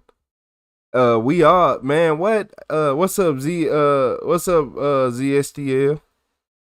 So look, man, we all was kids at one point. You try to fight your little brother or something, or your big brother try to fight you, and you start throwing them flurry of kicks, and he can't get close enough. He can, but he know he gonna take some damage. He gonna have to take some damage before he get there. Them flurry of kicks, man. You better stop playing. Sometimes, and then look, depending on, sometimes if you get them good enough and you kick it hard enough, shit, over with, stopping the fight. I done got kicked hard enough to be like, you know what? I'm mad, but I'm not finna get kicked again, bro. I'm not finna get kicked again. Random stuff. We talking about random stuff. But look, y'all, this is what we really finna talk about. Hey, in this video, this evil realtor, I don't think I heard of an evil realtor yet. I seen some. Well, nah, I seen some. Nah, they weren't evil. They weren't evil. They weren't the best people. They was bad people, but not evil. This evil realtor thinks she can manipulate the cops. woman she'd never even met, all so she could have a deceitful person. This is Cherith Crown, a South Carolina realtor who egged on the brutal killing of a woman she'd never even met, all so she could have the woman's boyfriend to herself. Did Michael say anything, or were you concerned about her? Or wait, all this over a man?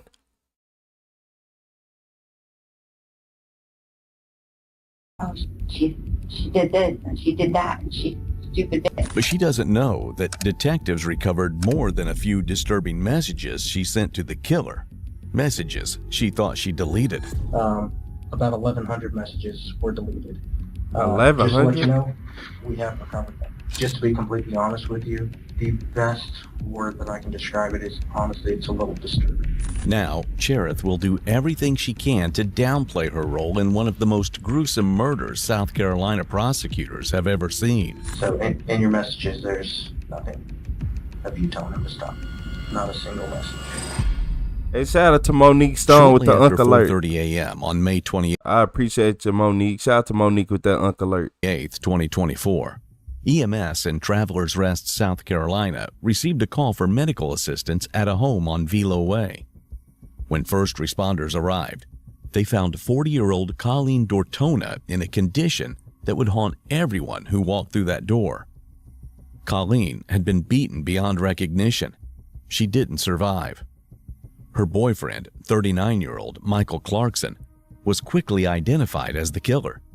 But tracing his phone records and text history, investigators identified a second person of interest, Cherith Crown, a local realtor and mother of two who'd been having an affair with Michael since meeting him on Tinder 7 months earlier.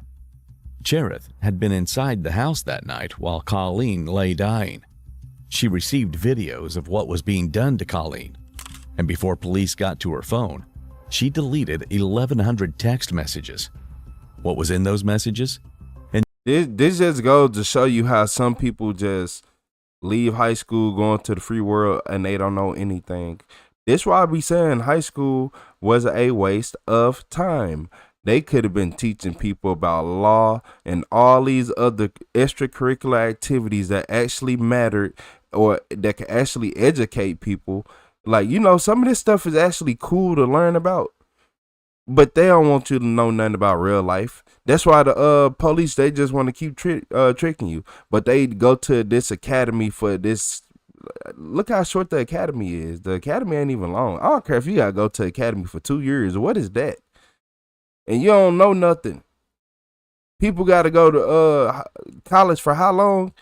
I don't care if you had to go to no academy for no 2 years. How long do people got to go to college to be a lawyer? And not get laughed at and laughed out the courtroom and told they credentials not good enough and this and that. Okay, don't worry about it. And deleting the 1,100 messages. Oh, I will be with you. Just how involved was Cherith in what happened to Colleen Dortona? Okay, so if you could kind of walk me through exactly what happened last night that led into you showing up this morning. Yes, so I do know Michael Clarkson. And he found out some information about what she had been, like, taking money and hiding it in bank accounts that he did not know about. And there was also a boyfriend involved, like an ex-boyfriend that she was communicating with. Okay. And he called me very upset. And I was made privy to the fact that he had been hitting her, and I wanted him to stop. And so at 10:30 p.m., I went over there to help calm him down. Okay. No, you didn't. You went over there to help give him a hug and say, yeah. Cause like, what's wrong with you? What's wrong with your mind? You got tired of selling houses, so now you just want to go to jail and live in a big house? Okay. And that's something that, like, I'm able to do, that I know. And so my son was asleep. He was asleep in the car. Okay. when I initially walked in, that's where my 4-year-old was asleep in the car. And I made sure to check too, like 3 or 4 times. It was probably the 4th time that he actually was awake. But Michael was very calm. He was pleased to see me. He was still, I could still tell that he was shook by like what the circumstances were. His hands were swollen. I brought with me a lunch packet on the counter. It's an Igloo gray and with a blue zipper. And I had brought 2 pulled pork sandwiches that are in the fridge still, a bag of Doritos, some electrolyte supplements, and also an ice pack. Okay. Was when you came over at 10:30? Was Yes. Okay. Where was she at? She was on the couch. Okay. And she was laying on her back. And one eye was open, and she was still responsive. She was still talking, not very coherently, but her face was very swollen. Colleen Dortona and Michael Clarkson had been together for 9 years. They co-owned a business, shared a home on Velo Way, and to everyone around them, they were partners in every sense. Cherith had been seeing Michael since October, just 7 months. And in that time, unsurprisingly, she'd never met Colleen. Which is surprising, because based on Cherith's messages, you would think they were bitter enemies who'd had it out for each other since high school. Bro, wait. Can I go? I gotta listen to that again. That was a confusing. I gotta listen to that. Dortona and Michael Clarkson had been together for 9 years. Colleen Dortona and Michael Clarkson had been together for 9 years. They co-owned a business, shared a home on Velo Way, and to everyone around them, they were partners in every sense. Cherith had been seeing Michael since October, just 7 months. And in that time, unsurprisingly, she'd never met Colleen. Which is surprising, because based on Cherith's messages, you would think they were bitter enemies who'd had it out for each other since high school. Okay, this Terry. Did Michael say anything, or were you concerned about her? She did this and she did that, and she's stupid bitch, and I can't believe like she pulled this shit, and I loved her, and I can't believe that I even loved her, or like could do all of could trust her, and she's she's done all this shit to me. Okay. How long were you there at the house whenever you showed up there? I think maybe 45 minutes or an hour. Okay. So what all happened during that? He was receptive to me coming in, and he let his side chick trick him into doing something unthinkable. He let his side chick trick him into doing something unthinkable. And I can tell that she is very childish. Her life is very boring. She needs drama. She wants drama. She feeds off attention. She loves drama. Look at her. She loves drama. I can tell. It's in her posture. It's in her nails. Everything. He was thankful for the food. The bracelet on her wrist. He could not eat it. I walked in, and my son is, by the way, still right in the car asleep. And I walked in. I took a look. I told him, "You're not doing enough for her. Get up." And I made her an ice pack. And you may find that plastic bag on the ground, water in it. So, and you find I went over to the fridge and made her an ice pack, and I put it on her face. And I also took a paper towel to put it in her mouth to help blot her mouth and everything like that. Okay. And then after that, he made a joint. He smoked weed. Yeah. And he said, "I gotta calm down." And he went out on the patio. He smoked a cigarette and smoked a joint. And then at some point, Ian woke up, and I brought him in out on the patio. Now, you said she joined. You said she joined. Okay. And he went out on the patio. He smoked a cigarette and smoked a joint. And then at some point, Ian woke up, and I brought him in out on the patio, not directly in the house. I literally shielded. I just want to make that a point. Is I shielded him. I walked out to the patio. We found the patio, and never did I ever feel like there was any threat to me directly. And actually, never did I ever feel like there was a threat to me directly from him, ever. Okay. So you left roughly after about an hour of being there. What made you come back? There were further phone calls. So when I left, I texted him and I said, please don't do anything else. Like, don't hurt her anymore. Please don't, and that's been my plea the whole time. Don't hit her anymore. And when I left, I texted, if you need to call me to not do that anymore, please call me. And so when I got back, we got in the bed. I was falling asleep. My son was basically asleep. And my phone was on ring, and I got another phone call. Well, you were telling me earlier that you were trying to get him to take her to the hospital or get her some medical treatment, but he was very resistant to that. So she was doing what she could to calm him down and also take care of him. Absolutely. The attorney's no dummy. He's reframing Cherith's entire presence at the house. Without this spin, she's a monster who drove to the home of a man who had just beaten his girlfriend to near death and brought him dinner. With this spin, she was there on a mercy mission, trying to de-escalate a dangerous man and get the victim medical help. She brought this man some dinner. She 1,000 years. Same facts, completely different story.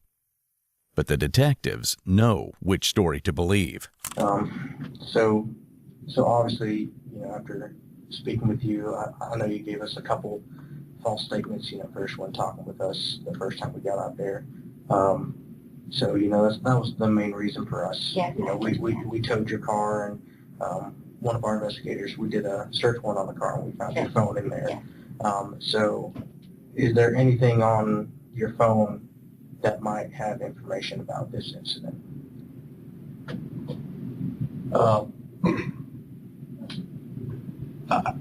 She, in a panic, and at the request of, I believe, Mr.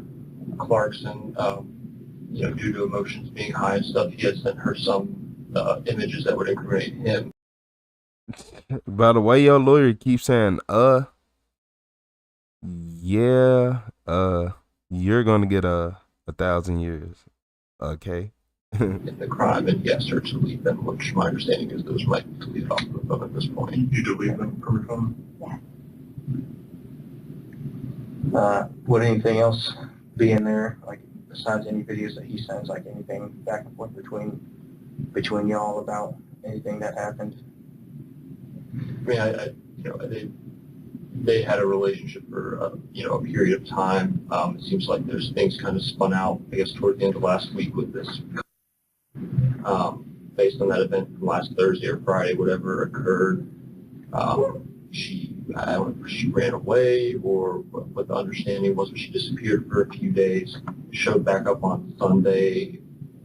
Seemingly they had repaired everything, and she was actually ending the relationship with Mr. Clarkson, and then gets a call Monday, him irate, finding out she's still texting the ex-boyfriend, and I'm not fully clear on the situation with his business yet, but they were not common law married, but had lived together for about 9 years, had a business together, and last night, I guess late last night is when he found out the extent of... Yesterday afternoon, he texted me, was looking for somewhere to go. Yeah, so it sounds like it kind of started, and then she, tried to make him call medical help, but it seems like he was in a pretty unhinged state. And I believe that he may have access to weapons or something like that. So she thought that by calling law enforcement, calling EMS, that would only potentially escalate the situation. So so these videos that Clarkson sent you.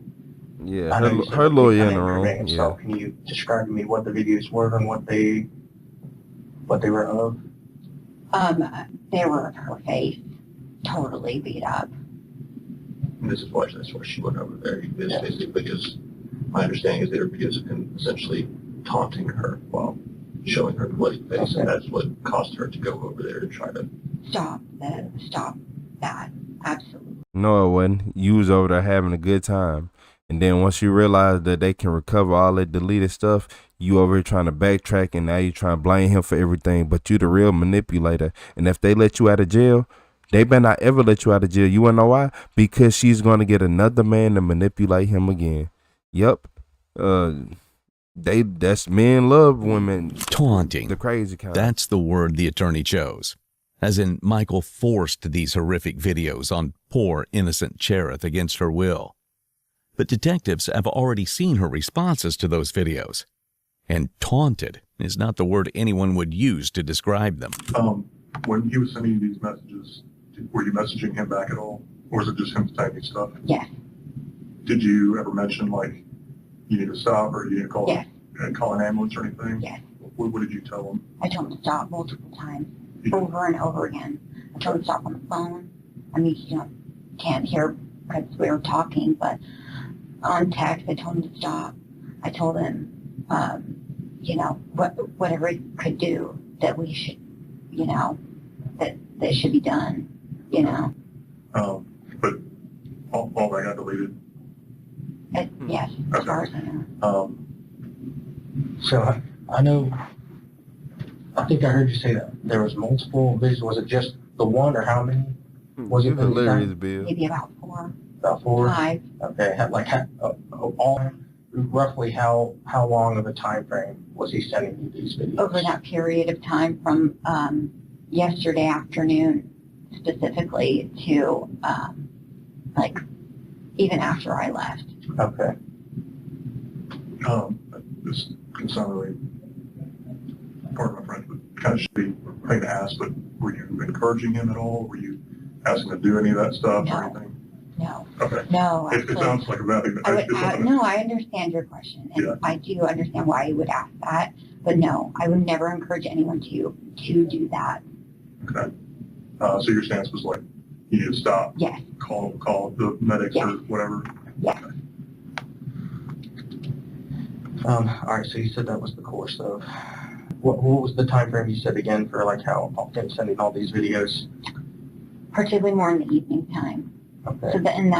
So like from my boys and I were at the pool for Memorial Day in our development from maybe 1:30 or 2 p.m. And that's when I got the first text message where I was looking for somewhere to go.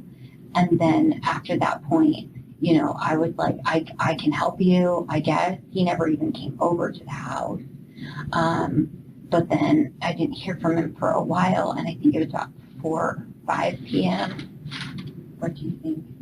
I think what we discussed earlier, I think the twins are on 7:30, maybe when you got the first photo. When I got this, yeah. Then I guess as they progressed, that was when she tried to go over and get him to stop. And to her knowledge, she thought she had calmed him down, and he told me he was going to stop before I left. Okay. Is there a reason you didn't call the police or anybody until 4 or 5 in the morning? I would say that's more probably just like a lapse of judgment. They were in a relationship. I believe it was her trying to do the right thing without potentially, getting in some more serious trouble. Obviously, she did not know that it would lead to this. There's not any indication it would lead to this. And I guess my concern is that when you went over there, I ain't gonna even lie to you, man. I'll be so mad.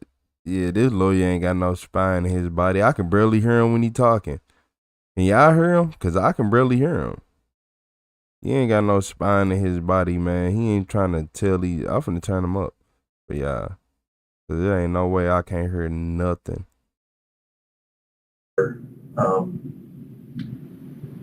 From kind of the stuff on scene, I mean, she was severely beaten about the face. And that you were there and you saw that. You even said that, she was awake, but she wasn't coherent. Like she had some severe head injuries. I guess one of my concerns is you haven't seen that. She was coherent. She was responding to questions. Cherith makes it sound like Colleen had a bruise and a bad night, but the prosecutor would later state that the videos were some of the most graphic evidence he'd ever seen. Here's what actually happened to Colleen Dortona. She was beaten continuously for 10 hours. Her 10 head hours? swelled to 3 times its normal size.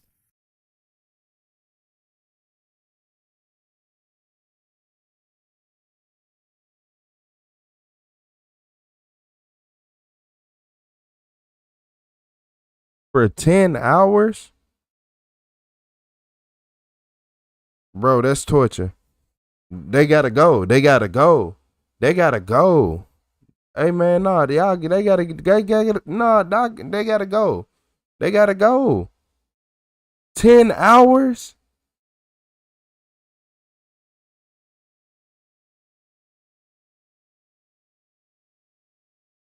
They said her head swelled to 3 times its normal size.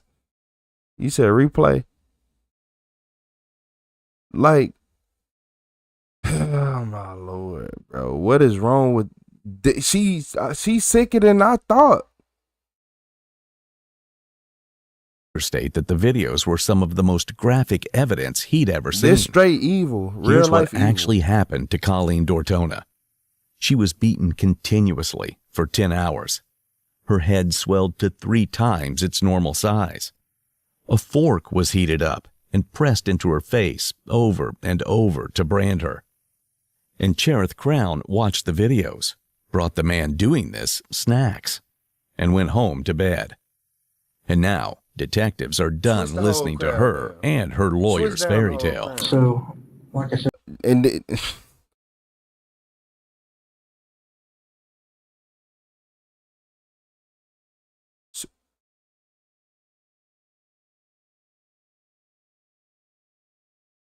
I don't know, man.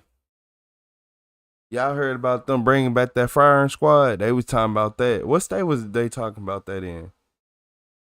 Just talking. We just talking, making normal conversation. But yeah, what state was they talking about those firing squads in? Just switch the whole crowd. You know, like, you know, and make her and him the crowd. And every single man, let me shut up. I can't say you said Idaho, or is it Utah, Idaho? 10 hours. Whenever we did the branded somebody with a fork. We found your phone, and we were able to get a search warrant for your phone as well to go through. So we did see that some messages were deleted. So from here, for Michael. What's up, Vic? For Michael Crown, about Idaho. Clarkson, I'm sorry, not Crown. About 1,100 messages were deleted. Just to let you know, we have recovered them. Yeah. So I'm just after the truth on, between your guys' conversation, from what you described to me, from what I saw in those messages, is not adding up. At this point, What's up, Lonesome Dove? Messages, so, look at the way she looks. Look at the way she's just staring at the lawyer. Look at the way she is staring at the lawyer. Cause she knows she's guilty. She is staring at him. Do your job. Do your job. Well, I guess that's what he's there for. But that face right there should tell you everything. I'm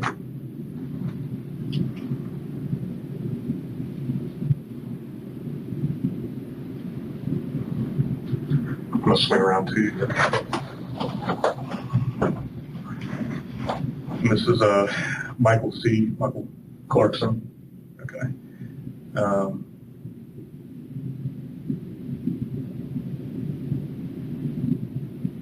With a listed phone number of Eric.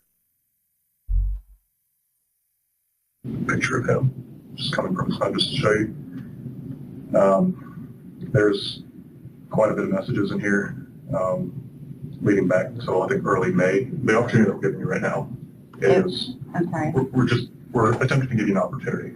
Some of the information that you've told investigator Noon here does not match the evidence that we found. What they're wanting to do is give you an opportunity right now without having to actually show you a bit to come clean on what's been going on. If you would like to, can I take a liberty? Yeah, that's fine. Man, hey, say one more time. Say it again. Say it again. Say it again. I'm getting tired of you. Cause how many times you gonna say in the span of 30 seconds? It's a limit. Come on, man. Man. Alright, don't worry about it. It seems like you have been urging him or putting him in a place where this is acceptable behavior, you're okay with this, and even promising him different things if certain things happen. That was our concern once we started going through your phone. My command, we would like to give you the opportunity to come clean with the communications you've had with him, the promises, the fantasy life that you guys were planning on having once she was no longer in the picture. I'd like to hear that from you. Willing to go down that road with you if you'd like to give a chance to actually. Is there a chance that we can speak first? Yeah, absolutely. Those 1,100 messages paint a picture that is hard to stomach. While Michael was beating Colleen to death, Cherith wasn't begging him to stop. She was cheering him on. She texted him, "I told you that if she hurt you, I want to hurt her. I want to hurt her right now." She called Colleen evil and so gross. She consoled him when his hands got sore from hitting her. And then she planned a future with him once Colleen was gone. Cherith needs a minute to talk to her lawyer, who's been blindsided by the message revelation. And they'll really need that time to discuss things, because those messages were truly disgusting. But first, let's hear her sad attempt at a walkback. So so everything in messages already too of her admitting to it. Okay, don't worry about it. Do not worry about it. I'd like to also say that I definitely, when I left at 10:30, I did not handle the situation appropriately. I do recognize that calling the police or EMS would have been the best choice. Mm-hmm. So I wanted to, state that right now, right off the bat. So, I wanted to. Yeah, I wish I would have done that. I mean, nobody's perfect either. I know, I can't say you can't be a perfect person. And, I make mistakes all the time, every single day. So I completely understand from that standpoint. Yeah, I should have. That's something that should have been done. Mm-hmm. So, anyway. You said she thought she was cute. If we can just kind of, like I said, I just want, if we can try again, just give me the full picture on everything that's kind of happened.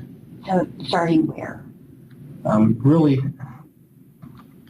I mean, I'm work with you. Just give me a starting point, because there's a lot of things. I got you.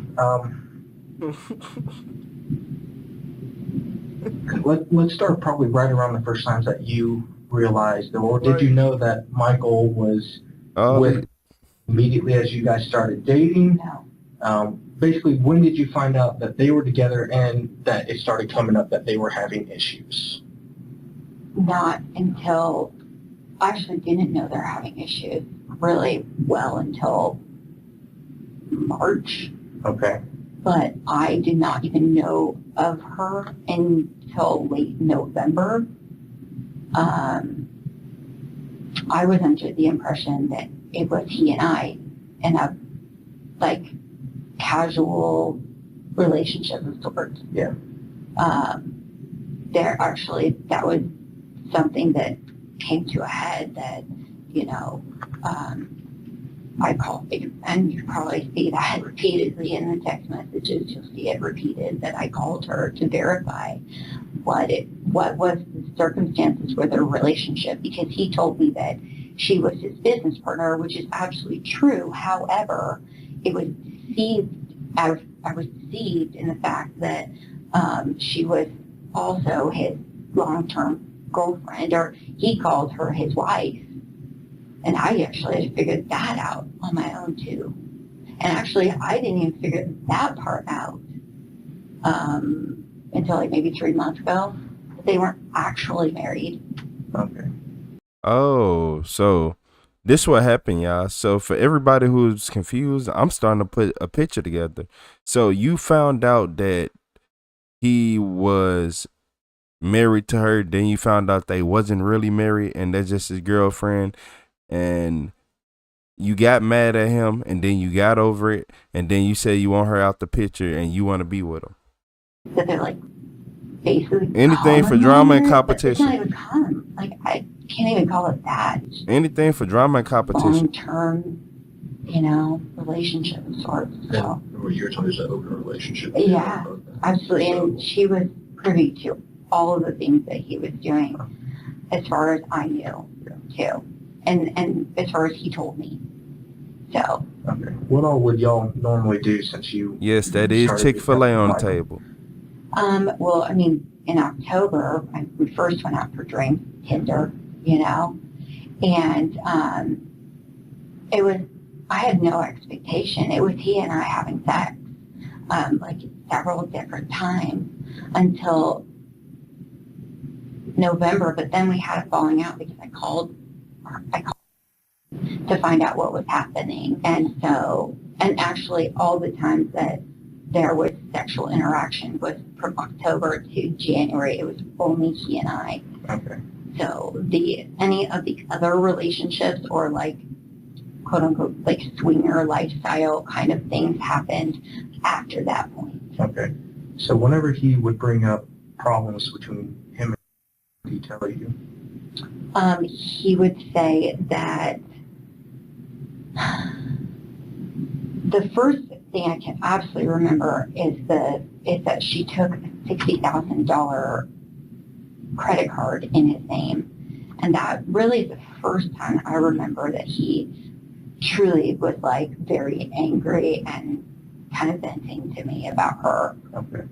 You know, and so that's other than that, to my recollection, there was no real complaints because I didn't even really know about her until I called her, you know, and then I was the bad guy too because I called her. So that was interesting and not a good position to be in. That was very upsetting. Yeah. Okay. Both of them kind of ganged up on me in that situation. Actually, you can see that. You said you never had Chick-fil-A? Go to one of them interrogation rooms for a serious crime. You can get some. Yeah, you can get some. My pleasure. My pleasure. Yeah, Chick-fil-A overrated. I ain't gonna lie. It's nasty. I don't like Chick-fil-A. I ain't ate at Chick-fil-A in over a year. There are messages where, you know, they went back and forth. Probably 2. You know. Probably 2 years. Called me embarrassing and all kinds of things like that. How long ago was that? That was in January. So there are text messages, but there are also Facebook messages. Okay. Cherith's positioning herself as the real victim here. Michael lied to her. Colleen and Michael both ganged up on her. She's the one who was humiliated. She still hasn't shown a single moment of concern for the woman who was beaten to death. Not one. Everything is about Cherish. What was kind of your opinion of? She didn't care. I think she's a deceitful person. And that's not. Come on. You see somebody beat that bad and you still want to keep talking. It get to a point where you even got to be like, man, you was my worst enemy, but damn, like, I ain't that messed up. Like, I understand you was my worst enemy, but your head is 3 times the normal size. Somebody has been stabbing you with hot fucking forks for 10 hours and you've been getting beat. Like, nah. And you don't care? Because you know, and the crazy part is she just keep looking at the lawyer like, hey, what do I say? What do I do? And I know that's his job, but it's showing the amount of guilt she has in her body because she not showing no remorse. She not showing no She don't care. I wouldn't even say remorse. She not showing any worry or anything. Any normal person would be worried about somebody. Even if I met a stranger, and they was hurt and then they went away somewhere, I'm gonna worry about them. I'm be like, man, I hope he was good. Not because of what. Well, and that's not because of what I know that she hid now, but like from like way back. Well, from what we've discussed, she's my Chris, I feel like your image of Colleen is based solely on her communications with Mike. Yes, that's absolutely true. Okay. So anything that I know about her is not because of direct communication with she and I at all, because I've ever only talked to her once. My bad. Let me go back 2 seconds, y'all. I gotta be ignorant. Y'all know Chick-fil-A, it's only closed on Sunday because that's inspection day. The same reason why the Chinese place and all them other places like that be closed on Sundays and don't let you do nothing. But I ain't gonna talk too much more. Yes, that's absolutely true. Okay. So anything that I know about her is not because of direct communication with she and I at all, because I've ever only talked to her once on the phone. And then the communication, just totally him telling me whatever they talked about, and so, yeah. Okay. I never even seen her in person before 10:30 last night. Okay. I've only ever seen pictures of her. Okay. Her blink. That's important to know as Her well. blinking is artificial. I'm So saying going real. through the last conversations that you and Mike had from, say roughly yesterday morning up to now, that's with all the videos that he sent in between. What was y'all's conversation like in that whole stretch? He was very angry. He was definitely leaving. He was livid, without a doubt. Every text just about was just how he wanted to hurt her, or how he was going to leave her, or whatever things that she had done were unforgivable and everything like that. So everything Crown knows about Colleen Dortona came from the mouth of a man who murdered her. She'd never met her, never spoken to her. Wow. Never once looked her in the eye. And yet, according to prosecutors, Crown told Clarkson, she is evil. She is so gross. A woman she's admitted she's never met, and she's consoling the man who's killing her. So looking compassion. at all the She don't know what that messages is. between you and Mike for the past, even just for the past day, not even going back. So not only that, she delusional too. So you know how delusional you gotta be? Like, do you know how delusional you have to be in this world to try to judge somebody you never met ever? Like when I say never met them, man, that's just like judging a celebrity that just walking down the street. I ain't gonna lie, I don't know. But look, it just, in this situation, you never met this lady and you judging her and you basing it off somebody that you, okay. That, just to be completely honest with you, the best word that I can describe it is, honestly, it's a little disturbing between you and Mike, because he's sending you these videos with her face swollen and she's obviously hurt, and text messages shortly thereafter from you are talking about sex. Okay, I want to set the record straight about that. Is that there's no connection with sex and violence for me, ever, period. So where I'm coming from, I just think, coming from my perspective, it's just a little odd. If somebody's sending you videos of somebody who's obviously physically hurt, why would you just, let's just start talking about sex? Not saying that that's connected anyway. It's just odd to me. What was inferred? That potentially the sex and the violence were a connection. Okay, yeah, I'll tell you, I don't have that standpoint that they're connected. Just to clear that up completely. I'm just curious. I'm trying to find out from your standpoint, after he sends these videos of her, why would the next topic point be talking about sex? I think that hours of spans between whatever he sent me and the point that there was talk about sex.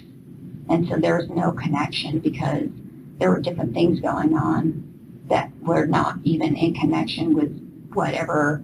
I mean, that thought doesn't even come to my mind. By any means, if I sent some like sexy picture or video or something like that that came after a picture or a video or something of her being hurt, it was not by any means in connection. There were, those two things are completely separate. So yeah, looking through all of the videos, but actually the earliest video he sent was, for yesterday, roughly around 6:30 p.m. And I think you were pretty accurate where he sent roughly 3 or 4. And that's between 6:30 and roughly 10:30, I think, when you get there. So 4 videos spaced out throughout that time. So several hours, I mean, his videos are spaced out pretty good, and that's just why it was kind of odd why you're one that's, and it's right in there in the middle of all those videos. I think I briefly watched some of them and then maybe didn't even watch all of them. I'll be completely honest. Do I even want to see that? I don't know. I do not. Answer that for you. I can tell you I do not. So, I mean, obviously you looked at one because you said, yeah, it was of her face extremely swollen and bruised. Yes. So we know you at least looked at that. That's what we're just trying to clarify. I understand. But he sends me a lot of text messages. Okay. So, is that fair to say? I mean, somebody who sends you a lot of text messages and is constantly texting you, and maybe you don't watch every single one. Okay. Nor do I get pleasure out of that. Maybe she does, though, because those 1,100 messages paint a picture that's hard to stomach. While Michael was beating Colleen to death, Cherith wasn't begging him to stop. She was cheering him on. She texted him, "I told you that if she hurt you, I want to hurt her. I want to hurt her right now." She called Colleen evil and so gross. She consoled him when his hands got sore from hitting her. And then she planned a future with him once Colleen was gone. Do you remember him sending a video to you of his hand? I believe he did. Do you remember what it looked like? It was swollen. Yeah. Do you remember what you said to him? I said, "Oh my gosh, I'm so sorry, your hand is swollen." Anything else with it? I don't like to see anyone hurt, whatever the circumstances are, so. Do you remember what he said in the video? No, I don't recall. There's so many videos. Yeah. So, in this particular video, his hand completely swollen, he very strongly indicates that he had beat. And your reply was, just mentioning, because you said this about an ice pack. You were saying that you wish you could come and give him an ice pack and help his hand and being supportive of him. Didn't make any mention at all about, yeah, you should be, you were just being supportive of him. I understand. And like I said, I don't like to see anyone hurt, and I didn't like to see her hurt either. And that's why I repeatedly told him to stop. So in your messages, her death stare, she has a death stare. Like, y'all see the way she stare? That doesn't look normal. And she take drugs. There's nothing of you telling him to stop. Not a single message. I need him to stop. Okay. Following this interrogation, Cherith Crown was arrested and charged with accessory after the fact of murder and obstruction of justice. She was denied bond at her first court appearance. When her defense filed a second motion for bond, the judge denied it again. At her bond hearing, prosecutors laid out the full extent of what those 1,100 messages revealed. The videos Michael sent showed Colleen Dortona being tortured over the course of 10 hours, beaten continuously, branded with a fork that had been heated up and pressed into her face multiple times. Cherith Crown's case is still awaiting trial. Michael Clarkson was charged with murder, but he took his own life in jail before he could face trial. His death was ruled a suicide by the coroner's office. In June of 2025, Colleen's family filed a wrongful death lawsuit against the estates of both Michael and Cherith, seeking damages for the pain, torture, and emotional distress Colleen endured. Our hearts go out to Colleen Dortona's family, all who knew her, and all who loved her. Thank you for watching today's. Because somebody was jealous. All this over jealousy.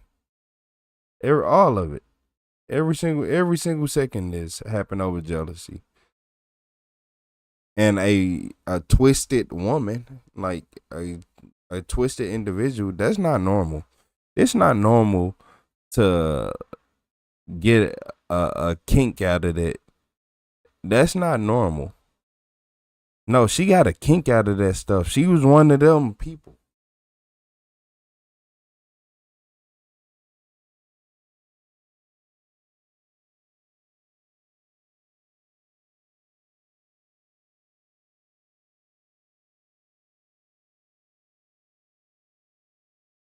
Over a girl she never met. That's the crazy part. Yeah, over a girl she never met.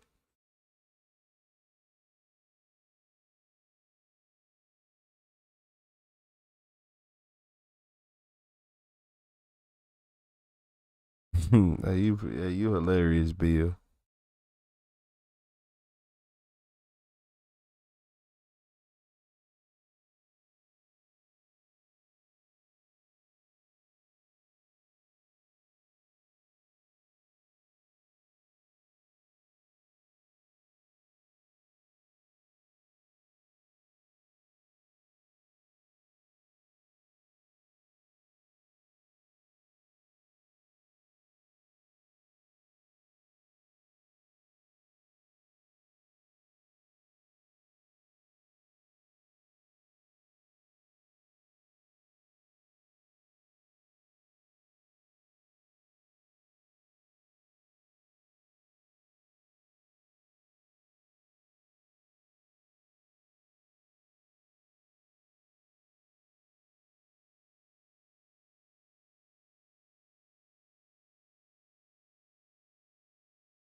I need more coffee.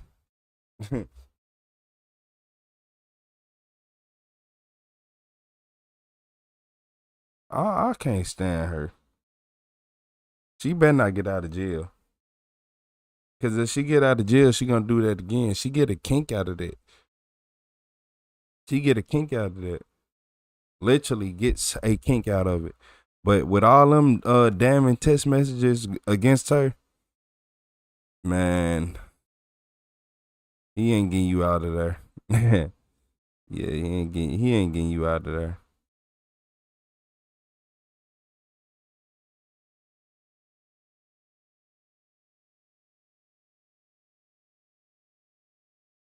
Oh, my bad. I was looking for some. I need to lock that. Yeah. Okay, now I'm good. This is why how evil people can be. I don't understand how people can do that. I feel bad when I make my dog sad, let alone torture somebody. Nah, for real. Accessory after the fact. Shit. Some people just wired different. I keep telling you. Some people are born evil. Some people, hey, you no one is born evil. Shit. Yeah. You seen them signs at birth. I ain't gonna lie to you. Yeah, I ain't gonna lie to you. She had no sympathy, no compassion, no anything. know anything. The emotions was just off, just non-existent. What emotion? I don't think they exist. But yeah, these are two crazy people. This is how they do drugs too, y'all. If y'all didn't understand why they act like that, look at, you see that? You see that face? And that ain't just because she ain't sleeping. Listen to me well. She gonna be like, I only did it a couple times. Okay. Yeah, okay.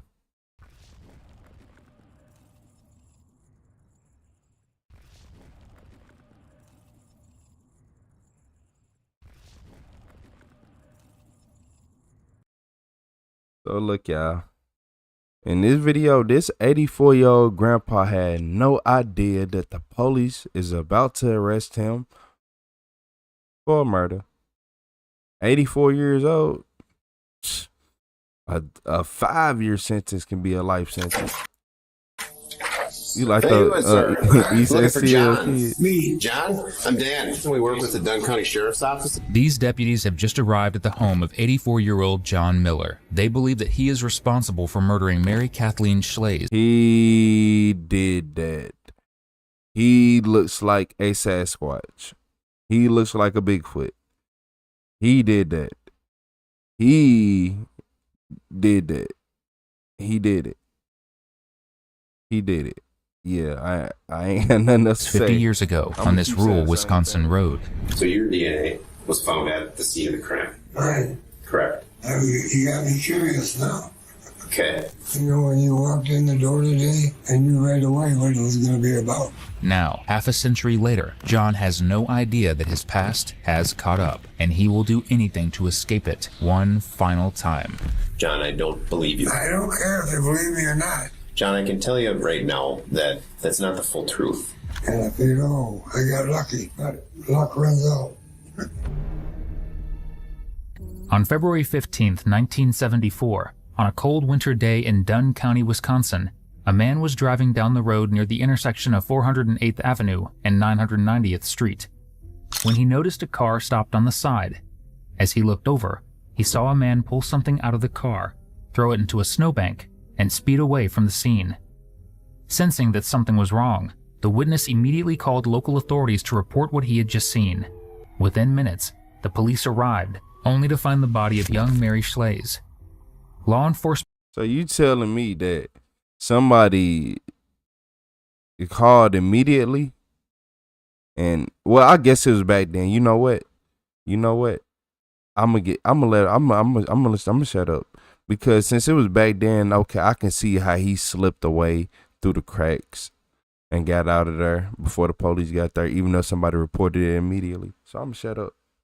Investigated the best they could and managed to figure out that Mary was an artist and a hitchhiker wanting to make her way out of the state.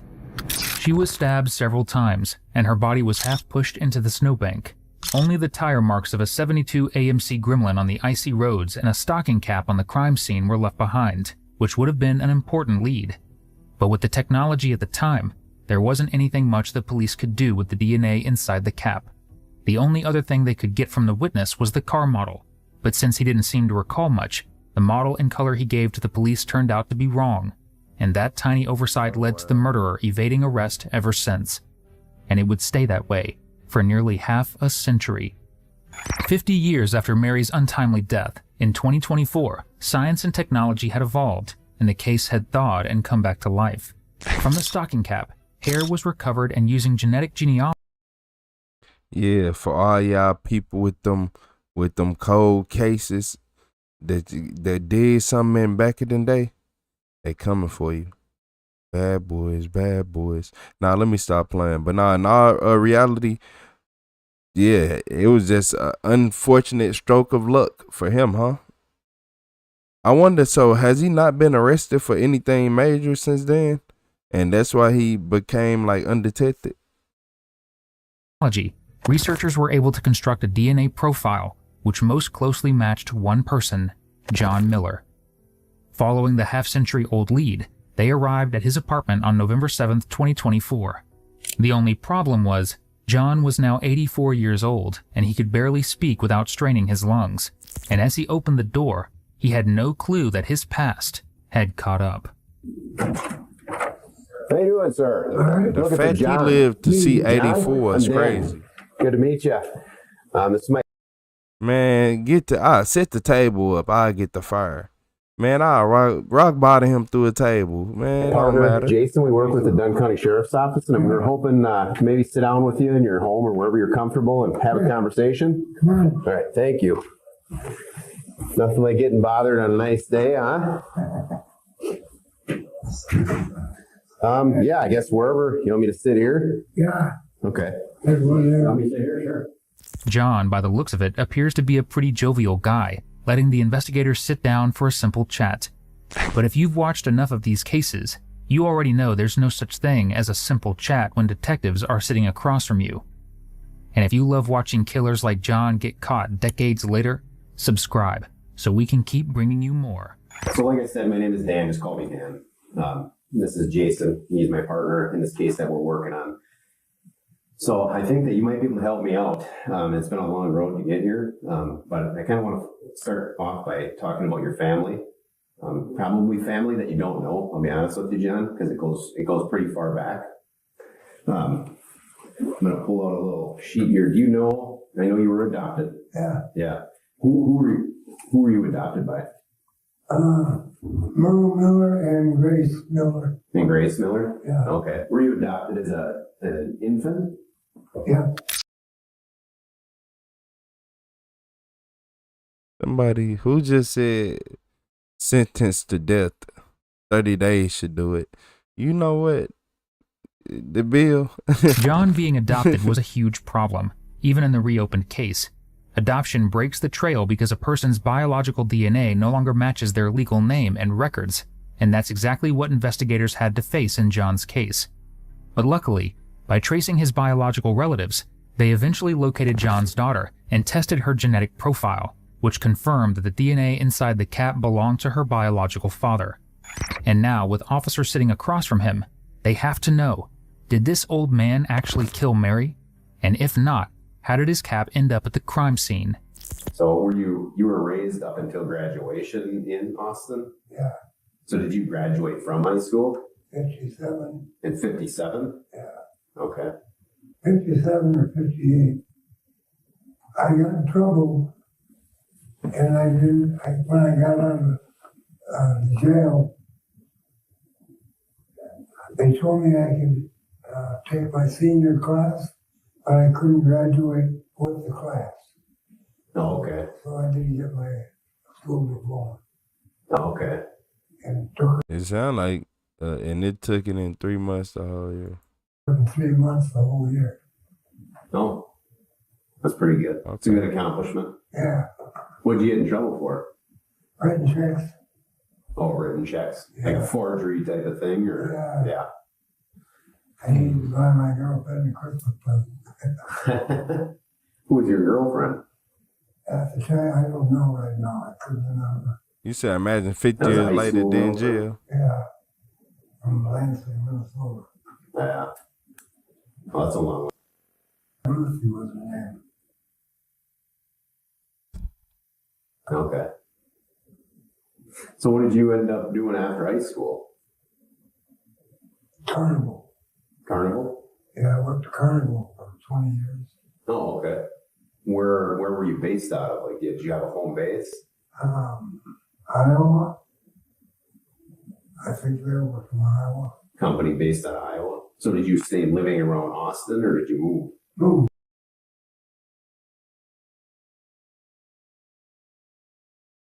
Tase him. Tase him. He did it. I keep telling y'all, I know he did it. Y'all like, how his DNA and this and that? He did it. I'm telling you. By them pictures they showed me, my radar went off. I got a radar. It's a built-in radar. And if it don't go off all the time, but when it do. Where'd you move? I was with the Carnival for 20 years, so basically that. But when I wasn't working, I would go from friend to friend, on the couch. They were on the couch. Sure. hard to have a place to stay all the time that you're paying for if you're always running around. That reminded me of something, John. If at any point you don't want to talk to me because I'm law enforcement, just let me know, and I'll leave your home. I mean, I appreciate you letting us come in and have a conversation with you, but if for any reason you need to leave, you need to go somewhere, you'd rather not talk, you just tell me. Yeah. Fair enough? Okay. So what states did you work in the carnival? Mostly Iowa. Mostly Iowa? Yeah. Did you ever work like Minnesota, Wisconsin? Boy. I don't think we worked Minnesota. This is Iowa. Wisconsin, I don't know. I don't think we ever in Wisconsin either. No. I think if I'm remembering correctly from that one tree, that was 74-ish, 1974 for Tina. I think does that jog your memory? 1974. I think that was the year she was born.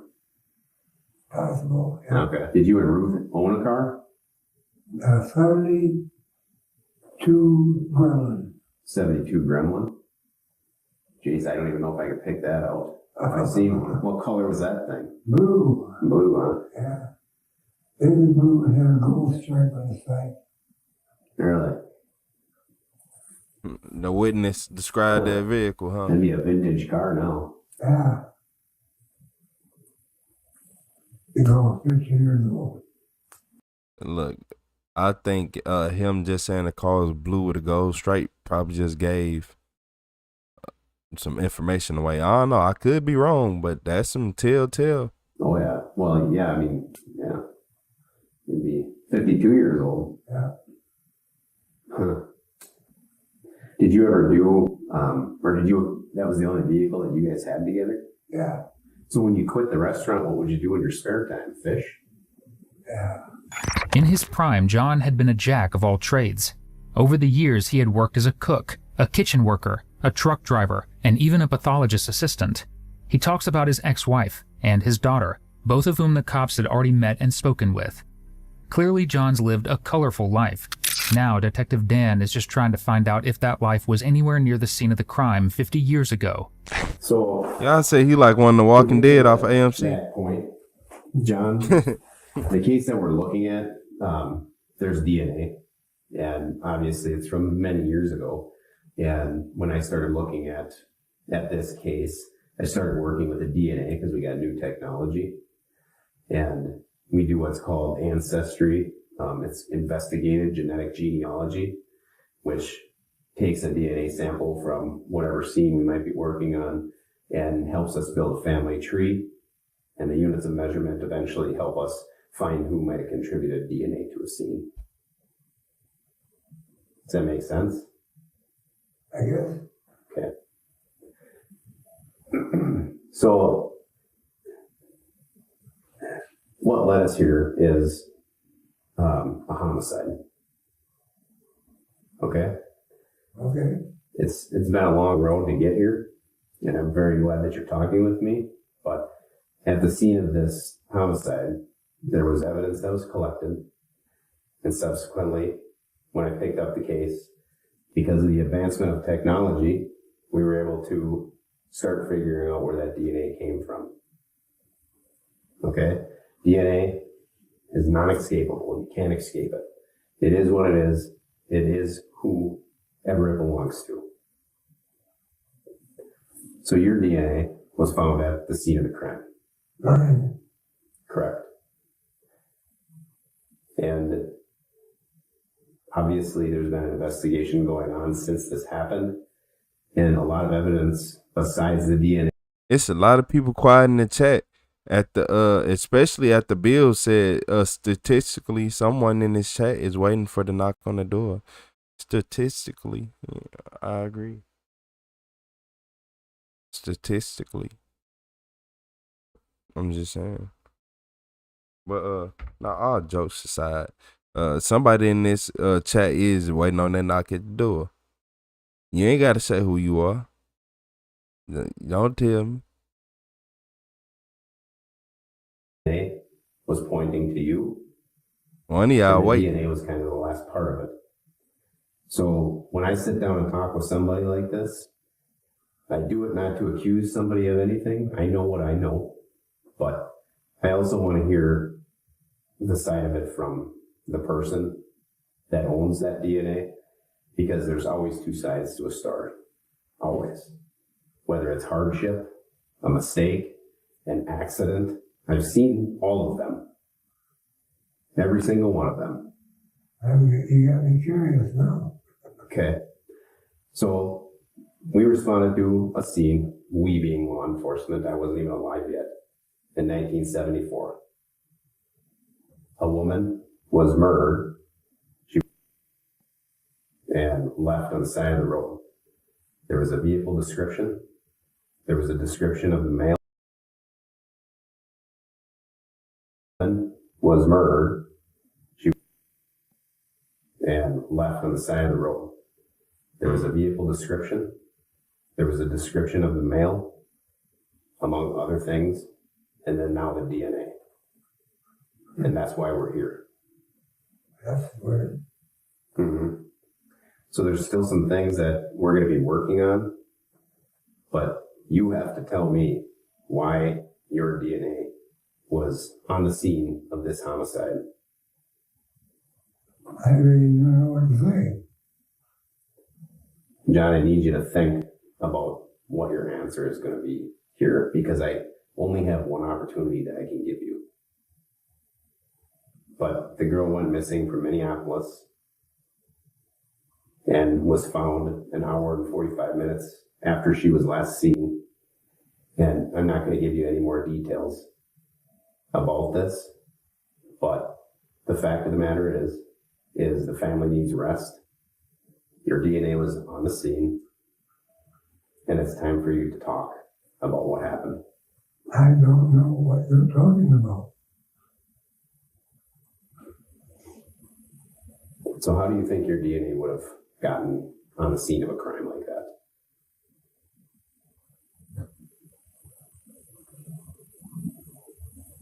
I can't answer that. Well, John, you got to help me understand I know how it got. I have no idea what you mean, what you're talking about. My DNA, somewhere. Yeah, your DNA was on the scene of a murder next to the dead woman. And that's what's led us here over the years. And we're finally here. Because I want to hear your side of things. I have no idea what you mean. This must be one of them things that I watch on TV called a cold case. Mm-hmm. It is. I can't help you out.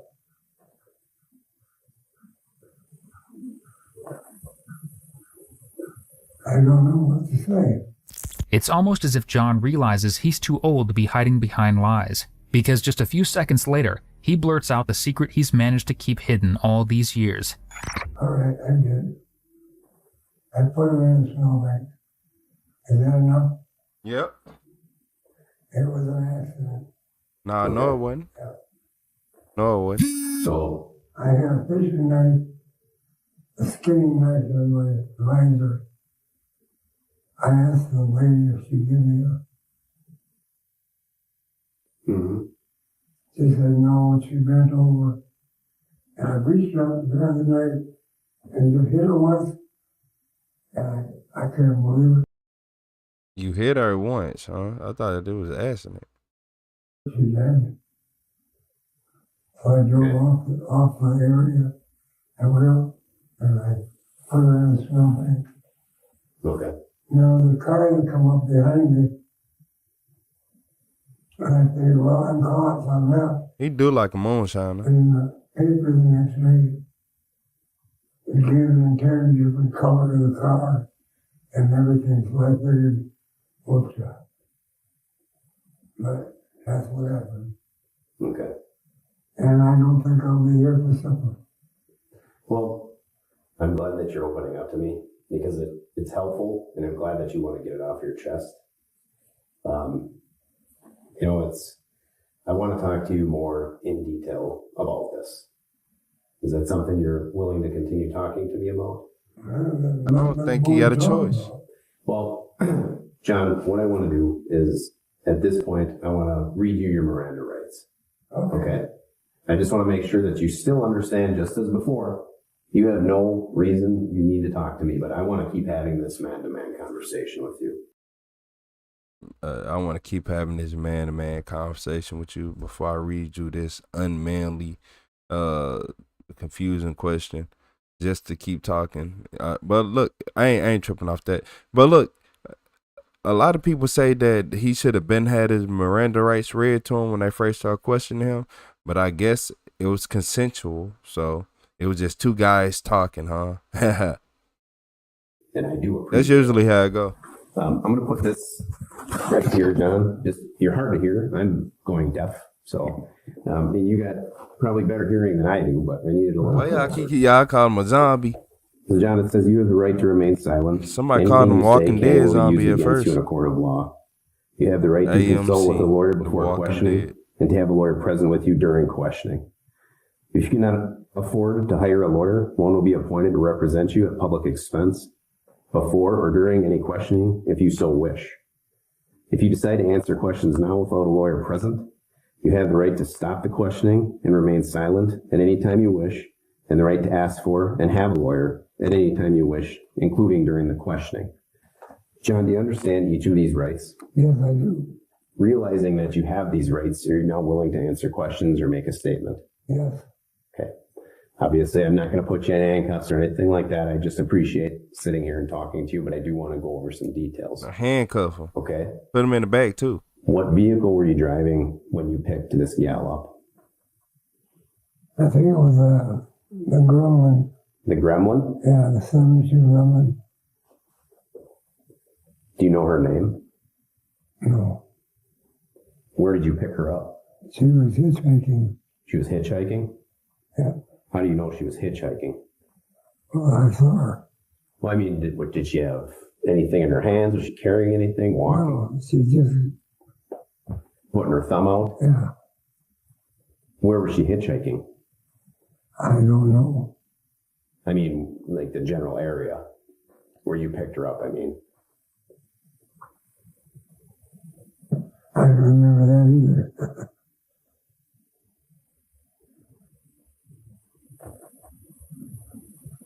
No, I don't remember. You ain't been like a zombie, huh? A Walking Dead. A long time ago. So did you just pull up alongside of her? Yeah. Yeah, Gremlin. And what was the conversation or the exchange? I pulled up beside her. I reached over and opened the door. Said, "You need a ride?" She got in.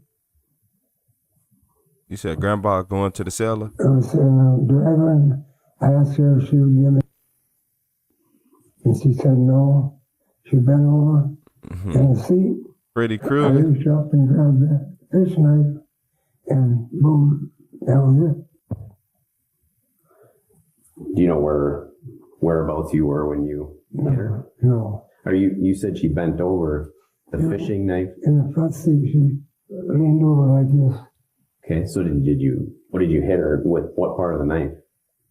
Oh, I reached up and it was in the visor on the passenger side. Okay. And grabbed the knife and I just went boom, like that. And it was instant. Where did you hit her? In the back. With the blade or with? The blade. The blade? Yeah. So did you see the blade penetrate her body? Well, yeah, but not very far. That's why I couldn't figure out, wow, she's dead. I threw the knife away a long time ago.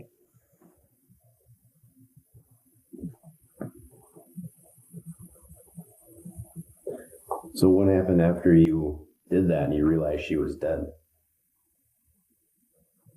I put her in the snowbank. So what made you drive all the way to Dunn County? You know, I got off the highway, got off the freeway, and found like an off road, a dirt road or whatever. Okay. And that's when I decided to put her in the snowbank. And a car drove up behind me, I figured I was caught. Then when I read in the newspaper the next day, everything didn't jive. So I figured I got away. I figured I got away with it, but I always thought about it a lot. Yeah. Weighed heavy on your mind?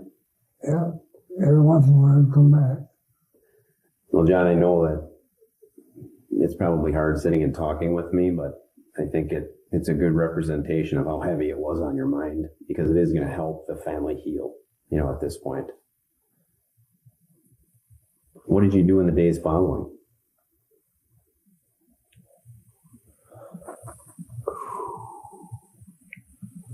Just kept on going, I guess. I don't remember. Okay. Because we're having an effective conversation, you and I, John, she had more things than one.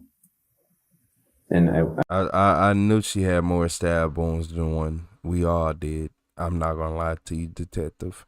We're not idiots. We know more went on than that. Not only did that happen, I think he did the creepy man stuff, if you know what I mean. I don't trust him at all. I know he did it. That's why I keep telling y'all, they should have set the table on fire and hit him with a rock bottom. I want you to really think hard so you can really show me a picture of what happened that day. It could have been panic, after the initial, like you say. I don't know. That's why I'm here, and I want to hear it from you. Well, like I said, when I found out realized she was dead, I found an off-road, went out, and put her in a snow bank. John, did you more than once while you were still in the car? One time. Just once. In the back. John, that's not true. It is true. That's what I remember. I knew one time in the back, and oh man. If I did, I don't know, remember. I remember one time.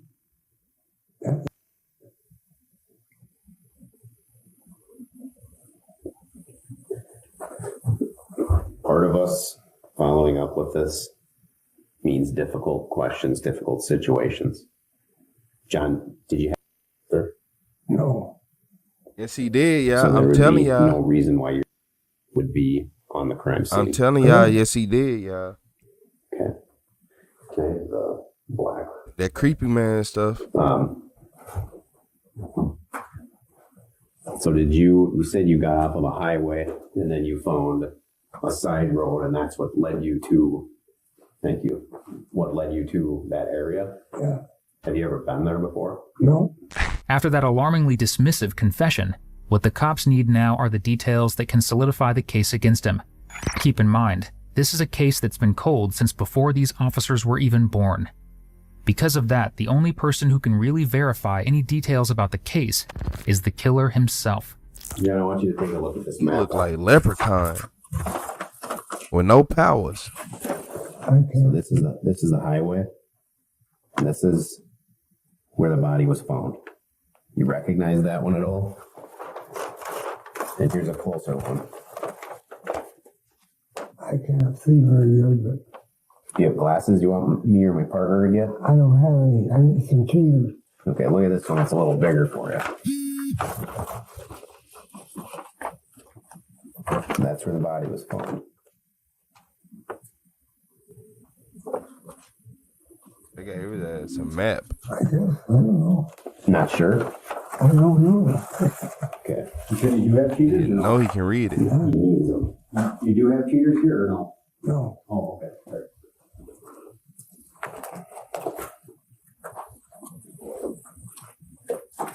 John, who do you think this looks like? Yeah, no idea. Murder. You say here, ancient hobbit.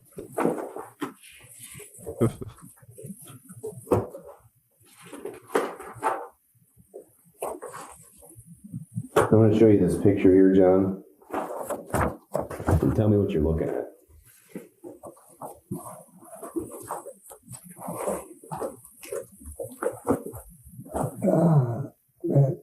My stocking cap.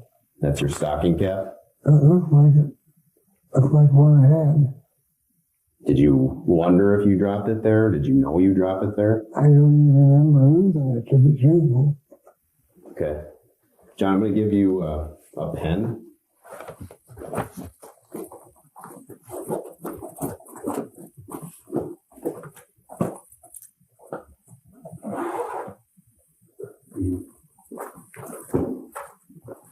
I'm going to have you sign your name on there, just so I always remember. Man, they finna go ahead and get him up out the way, ain't they? He don't know. Them charges told me still that was coming. your hat. It just helps protect us both. Have you remembered any details about more specifically what happened, John? Because there's details that aren't being talked about that I think, one, when you talk about them, it's going to help you. And you can put this to rest finally and be done with it. It's been long enough, John. Yeah, what I remembered, I picked the girl up. I asked, she picked the girl up. I asked, she bent over in the front seat, and I grabbed the knife one time. That's not what happened. Now he lying. He been lying, but that's not what happened. She said, "Ew, no, I'm okay." And then you said, "Oh, okay, that's cool." Or you probably didn't say nothing. You probably just let her be off guard, looking out the window, mind her business, and then that's when you stabbed her multiple times. I realized she was dead. I got off the road. I found an auto up someplace, and I put her in the snowbank. And I was doing that. A car pulled up behind me. I figured, and in the newspaper the next day, they described the car totally different. And when I was, I think, I got lucky. And that's the way it's been ever since. Occasionally I think of what happened, but I try to push it away. That's about all I got to say. So I want to ask you again, did you ever hear John? No, I did not. That I know. If I did, I do not remember. Nah, you remember. Just what I did.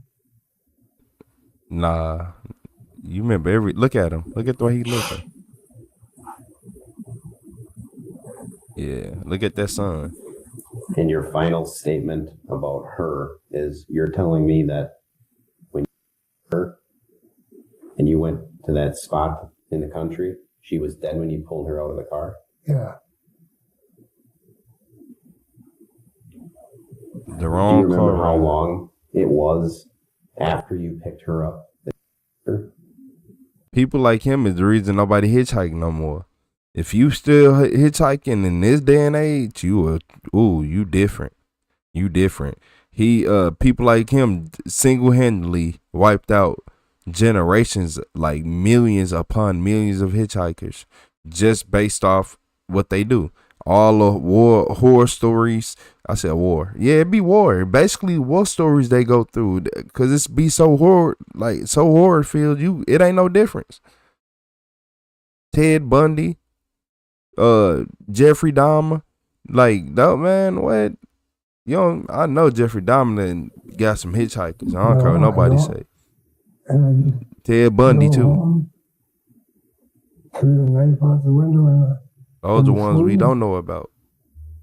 And that was it.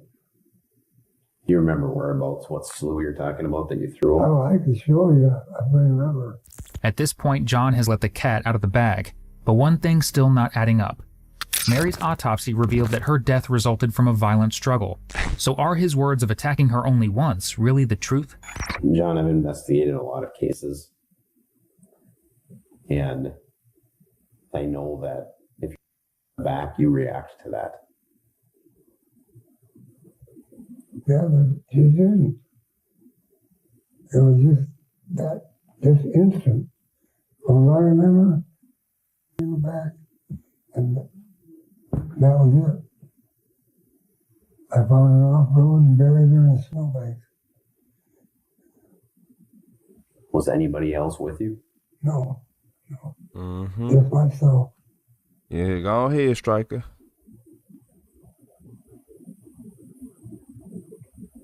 John, why did you do that? I don't know. To this day, I don't know.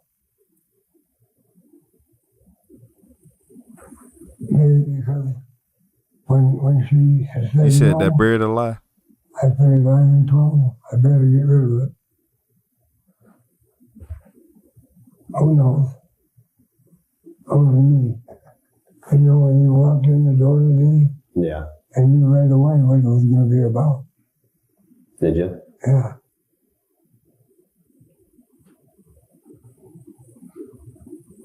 What made you want to sit and talk to me about it? Feel better. Feel better? Yeah. It's been a lot of years, John. It's been probably weighing on you.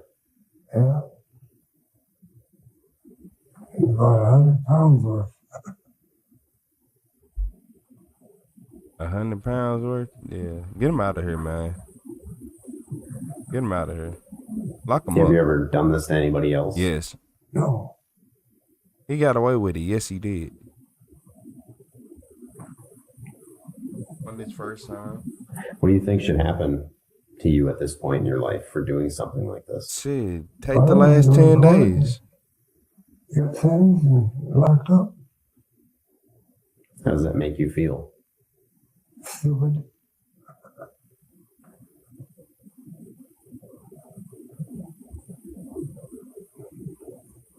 Yeah. Have you ever looked back, looked up the case or anything like that since then? No. No. I just tried to shut it out. Did you ever tell anybody about this?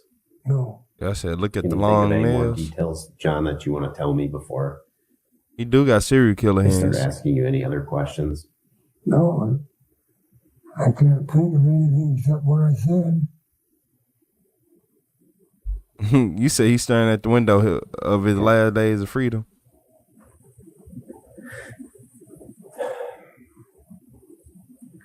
Well, I appreciate you at least talking about this, John. I'm going to want to talk to you again. You know, not that I'm leaving right now, but eventually I'll have more questions.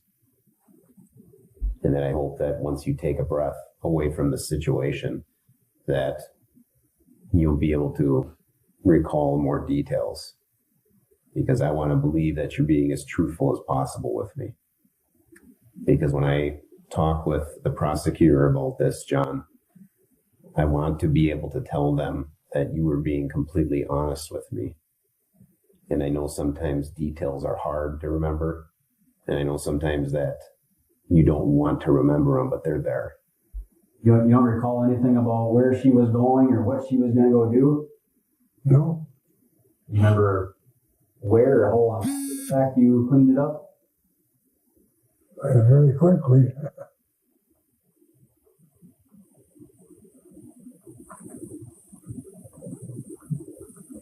I remember telling them that I had a skiing accident, ripped my pants, had to get new ones. Maybe that's why there was blood in the car, I don't know. You told people that's why there was blood in the car? What's that? You told people that's why there was blood in the car from the skiing accident? Yeah.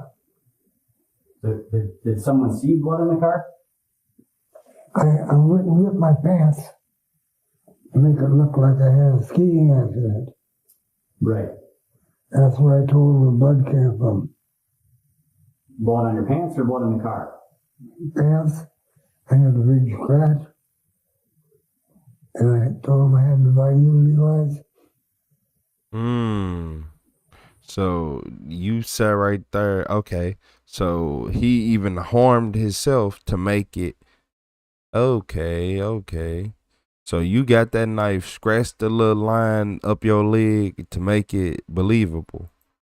Because of the skiing accident. And the road where her body was dumped is a dead-end road. It was. So how did you get turned around is what I'm getting at. Did you do that before or after? I don't know. I know I got there, dumped her in the snowbank, and left. Do you remember how you got her in the snowbank? You said who's skiing? You said who's skiing and Levi's? And pushed her in the snowbank and was covering her up. No, for real. No, for real. You not lying. I figured, and I left. Remember how you grabbed her? No. And shout out to Lady Eve. You remember everything. Look at his eyes. He just thinking, remembering, playing it over and over and over and over and over and over. When did you realize that she was dead? Right away. How did you know that though? What about her? Oh, I was a pathologist assistant. You were what? I used to be a pathologist assistant. Okay. And I worked surgery. So I know life and death. By this point, it's clear John isn't too bothered by what he did. In fact, he wasn't too bothered 50 years ago either. His first course of action after he buried Mary in the snow was to go get himself a new pair of Levi's. Not to mention how casually he dismissed all that blood back then by simply associating it with a skiing accident. Told y'all, he real. Herbie, yeah. And all you recall is the one time in the back. But there were multiple ones. And I'm just trying to, from your perspective, understand it was probably a situation of panic for you, I can imagine. Man, if I see somebody skiing in some Wrangler jeans or some Levi jeans or some jeans in general, I'm calling the police on you. So some of those details might be hard to remember. But as long as we're getting this off your chest, and like we've said, this is something that you've sat on and weighed on you for many, many years. As long as we're talking about this, wouldn't it feel good to get every last detail out that you remember? You never, out of curiosity, looked up news articles on it years later? No.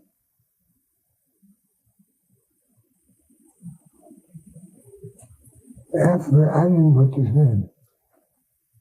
Again, I'm trying to, look at this from your perspective.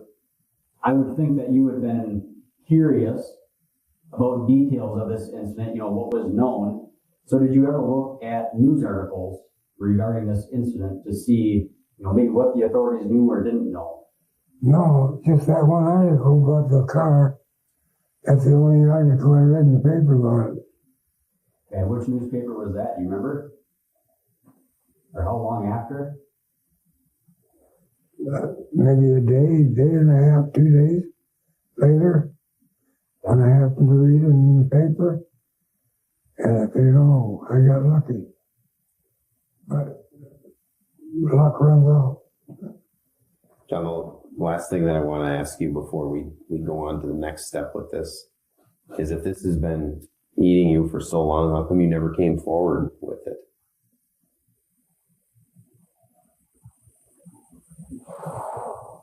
I don't know. I just usually got away. Yeah, terrible life. Got away with it. And just like that, John lets his DNA get taken, and even gives the officers permission to search his office without a warrant. By this point, he seems to have realized that he'll be taken to a jail cell. Despite that, he seems more concerned about his money than he does about murder. I know I'm going to jail, but with you in there in front of the TV, there's some envelopes. Okay. They're $600 and some dollars for the checks. Okay. And so I can stick them on my account. So bring him to jail with you? Yeah. Okay. In front of the TV? Did you say in front of the TV? Yeah, he's got. They're like that? Yeah. Okay. Well, you set him on the counter for now, or what are we going to do with him? You want him to come with you? Yeah. Once his main concerns, like his checks and social security card, are sorted, officers bring him down to the police department for another set of questioning.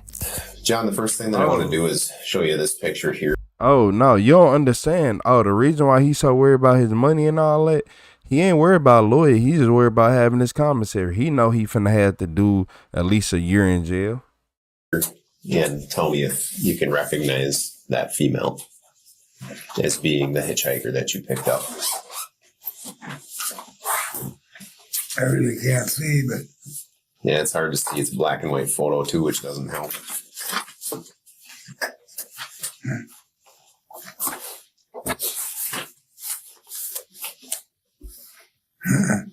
Don't recognize the picture? I know that picture. Yeah, no, it's irrelevant here.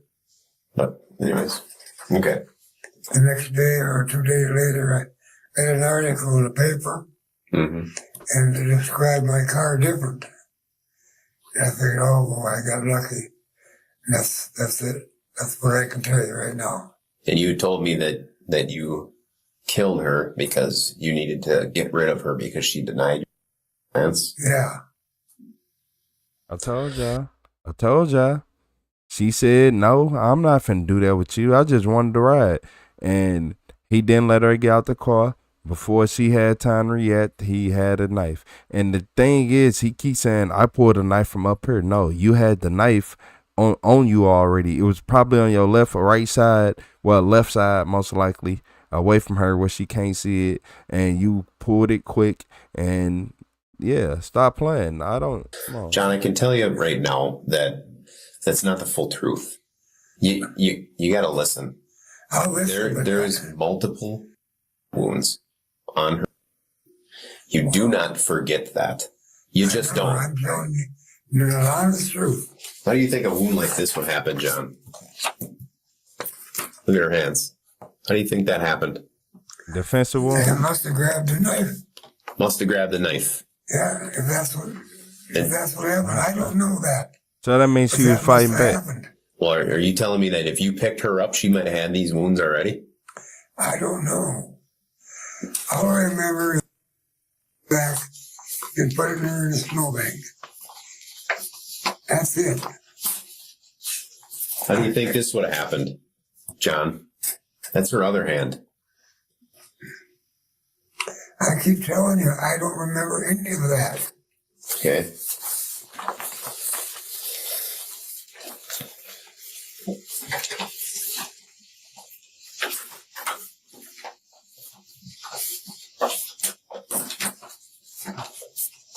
Does this look familiar to you? Do you remember that scene? Is that the snowbank where I put her? Well, I'm asking you what you see there.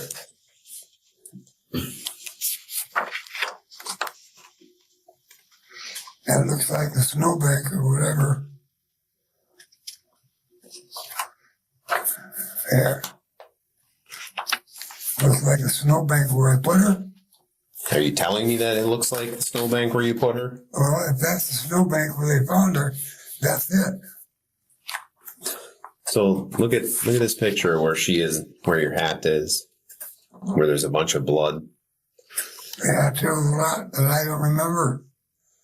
That's the truth. All I remember is putting her in the snowbank. Nah. That's it.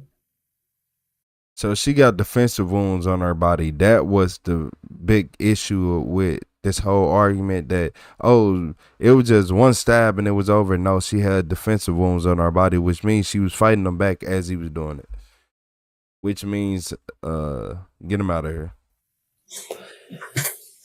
So you said that you and you took the next exit off of the highway you were on?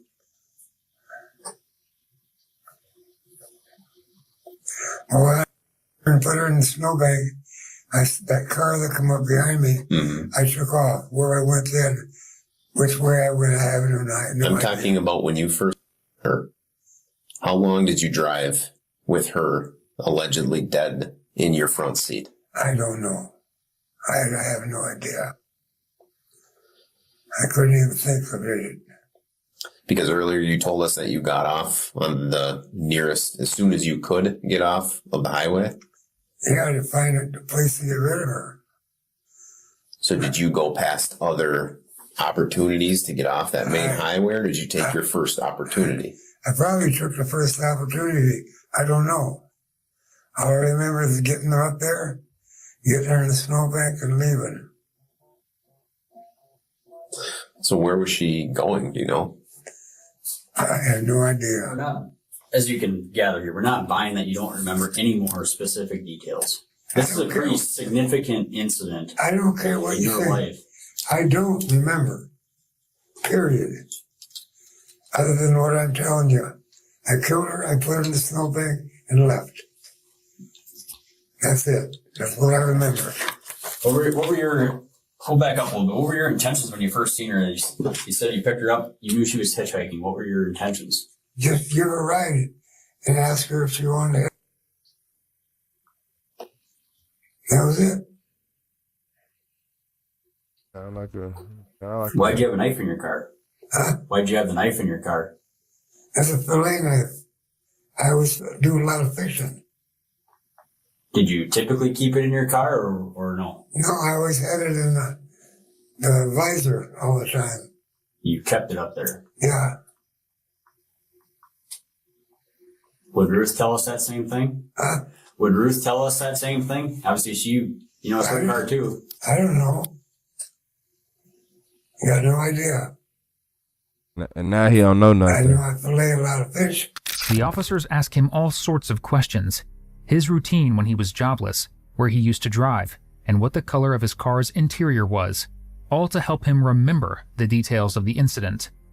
None of it quite works, as his statement remains the same as the one you've heard several times.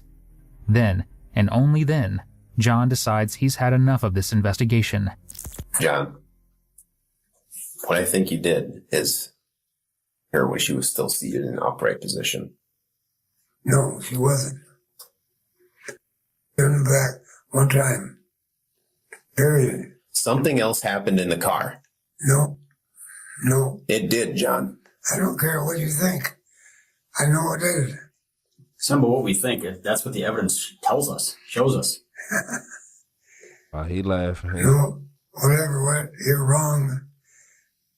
What's up, Bean? She bent over, turned back, she died. I found the place, I put her in the snowbank. That's it. No more. It's still even What's that up, story Quan? that doesn't explain how you explained away blood in the vehicle. Because if you explain to your family that you cut yourself skiing in your skiing accident, that would not explain blood on the passenger side of the vehicle, John. That story doesn't work. I don't care. John, it doesn't work. He is laughing. You need to come off of this. I don't want to talk no more. Okay. I'm done talking. Okay. Can we get you anything in the meantime? Give me a place to lay down. Okay. They got somewhere for you. As long as it's got a toilet, because I have to go. Okay, I'll let them know you gotta go to the bathroom. And I'm one of them, when I gotta go. John shuts down the interrogation after letting that slip, but that wouldn't help him get away anymore. Ultimately, he was found guilty of first-degree murder and sentenced to life in prison, which unfortunately at his age isn't enough of a sentence. I'm so what is life? If you enjoyed today's video, be sure to subscribe to our channel. 80% of everyone... What is life? Yeah. He's found guilty of life in prison, but shit, all 38 minutes and 22 seconds of it.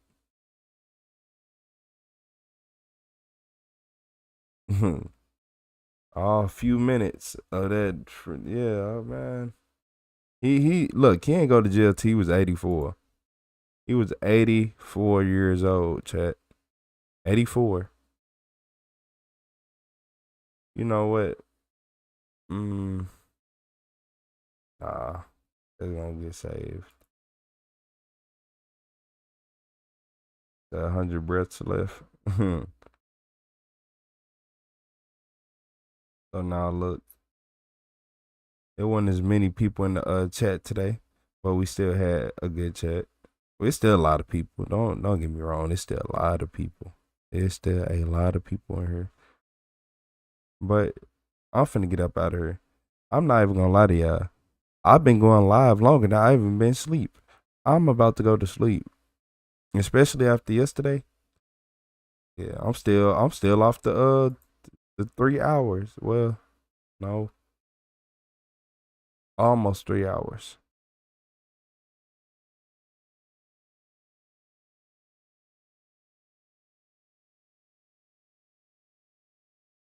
Yeah, I will see y'all soon. I'm literally about to lay down. I'm not drinking no water.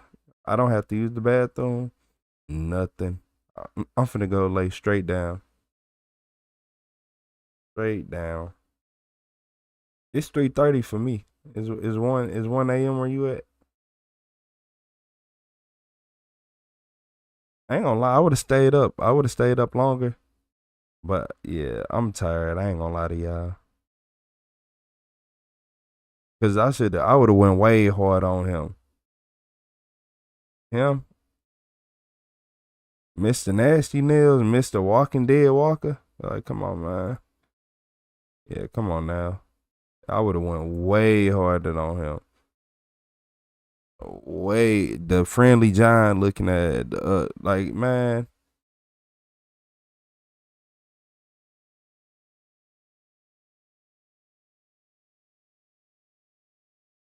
Yeah, he looked, man. Imagine you wake up and you see that. It scare the shit out you. Hey, I'll see all y'all later. I'll see everybody later. I'm finna get up out of here. He a creep, Bill. Once a creep, always a creep. I'll see y'all later.